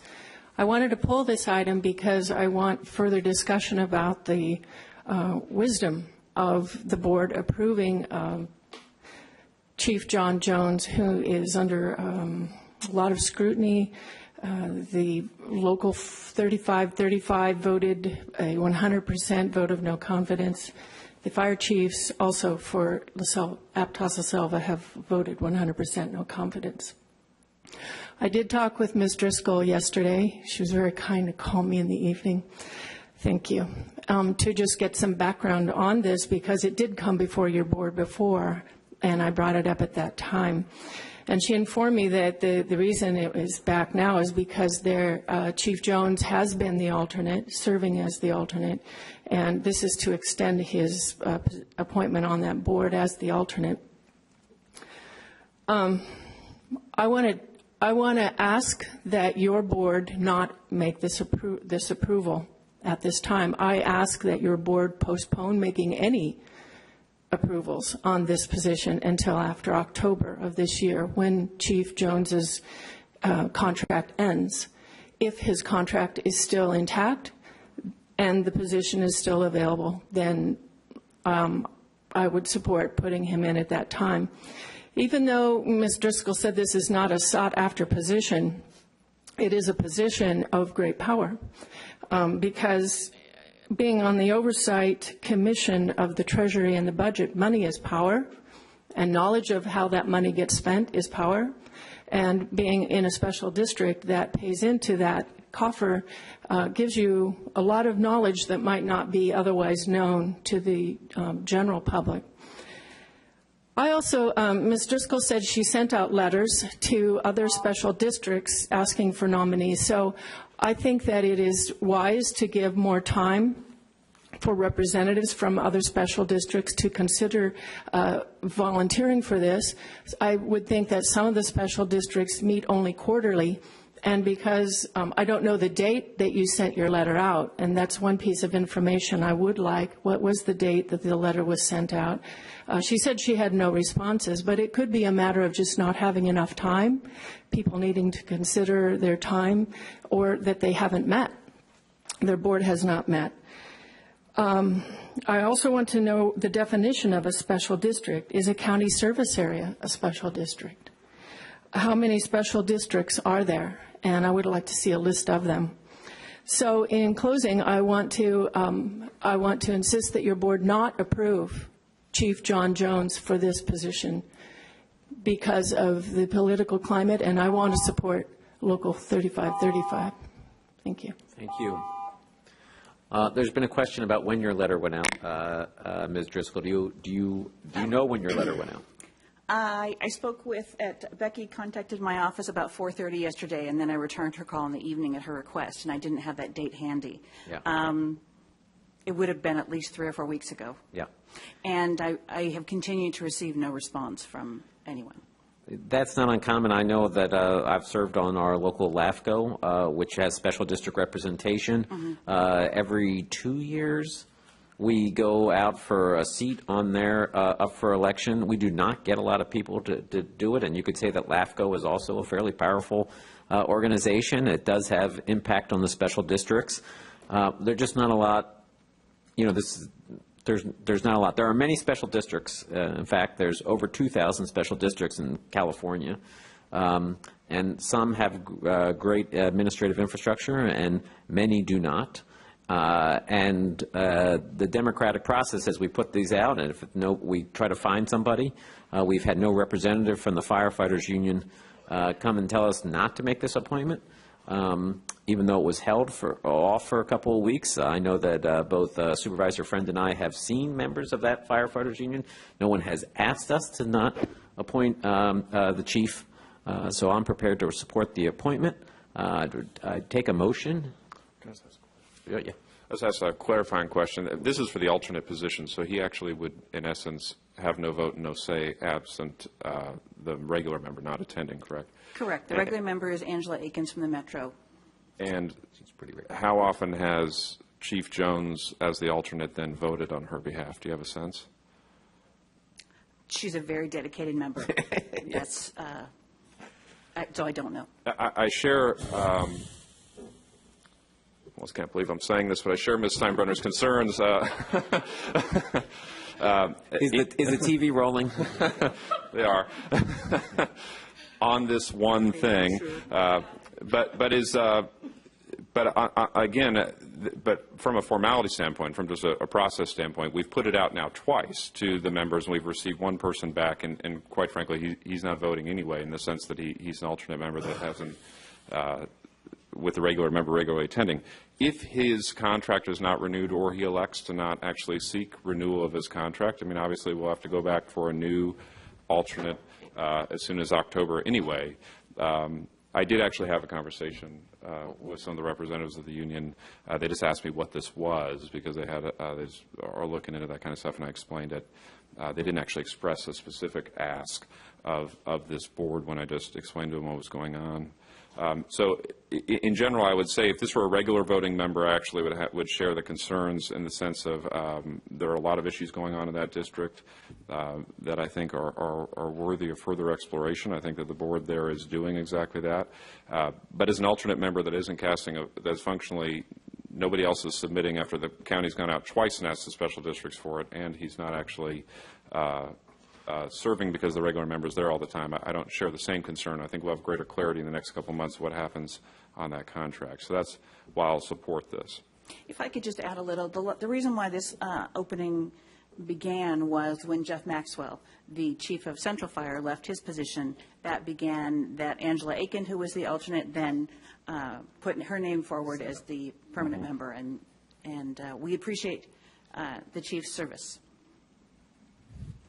Now would be an appropriate time for any action if people wanted to make a motion. Motion by McPherson, seconded by Coonerty. One last element of clarification. The code, I'm sorry, the code, this is a statutory commission. Sure. The code section specifically says that a representative selected by a majority of the presiding officers of the legislative bodies of the special districts. That's for the regular member, but the alternate is just somebody that anybody who applies, just so I understand the difference between the regular member and the alternate. So I would add a little bit more to that. A representative selected by a majority of the presiding officers of the legislative bodies of the special districts in the county of Santa Cruz that are required or authorized to deposit funds in the county treasury. Recognize, so that's a smaller group. My point, Yes. but my point stands that I read that, sorry, Counsel, I read that to actually mean that those bodies would actually have to nominate the regular member. Am I mistaken in thinking that? A majority of those bodies would? I think that's reasonable. Okay, but the alternate member, the way I read in code section below, which deals with alternates, the alternate members, it sounds like it just is nominated by you. Is Correct. that correct? Okay, but you sought out people that were interested in it, and we only received one response over two different requests out. Correct. Okay. All of our 5 alternates mirror the other chairs. Okay, thank you. And I'll comment real quick. I've had contact just last week with a meeting out at Casserly Road. There were a number of CAL FIRE representatives there, and none of them had any, mentioned any objection. Yeah, well, yeah. I mean, I don't want to go too far afield Right, here right. because it's late in the day. But there's a motion on the table, and I'm going to call the question. All in favor signify by saying aye. Aye. Any opposed? Motion carries unanimously. And with that, we end the May 16th meeting of the Santa Cruz County Board of Supervisors. We will be have our next meeting on May 23rd. I appreciate Community TV for their service. Thank you.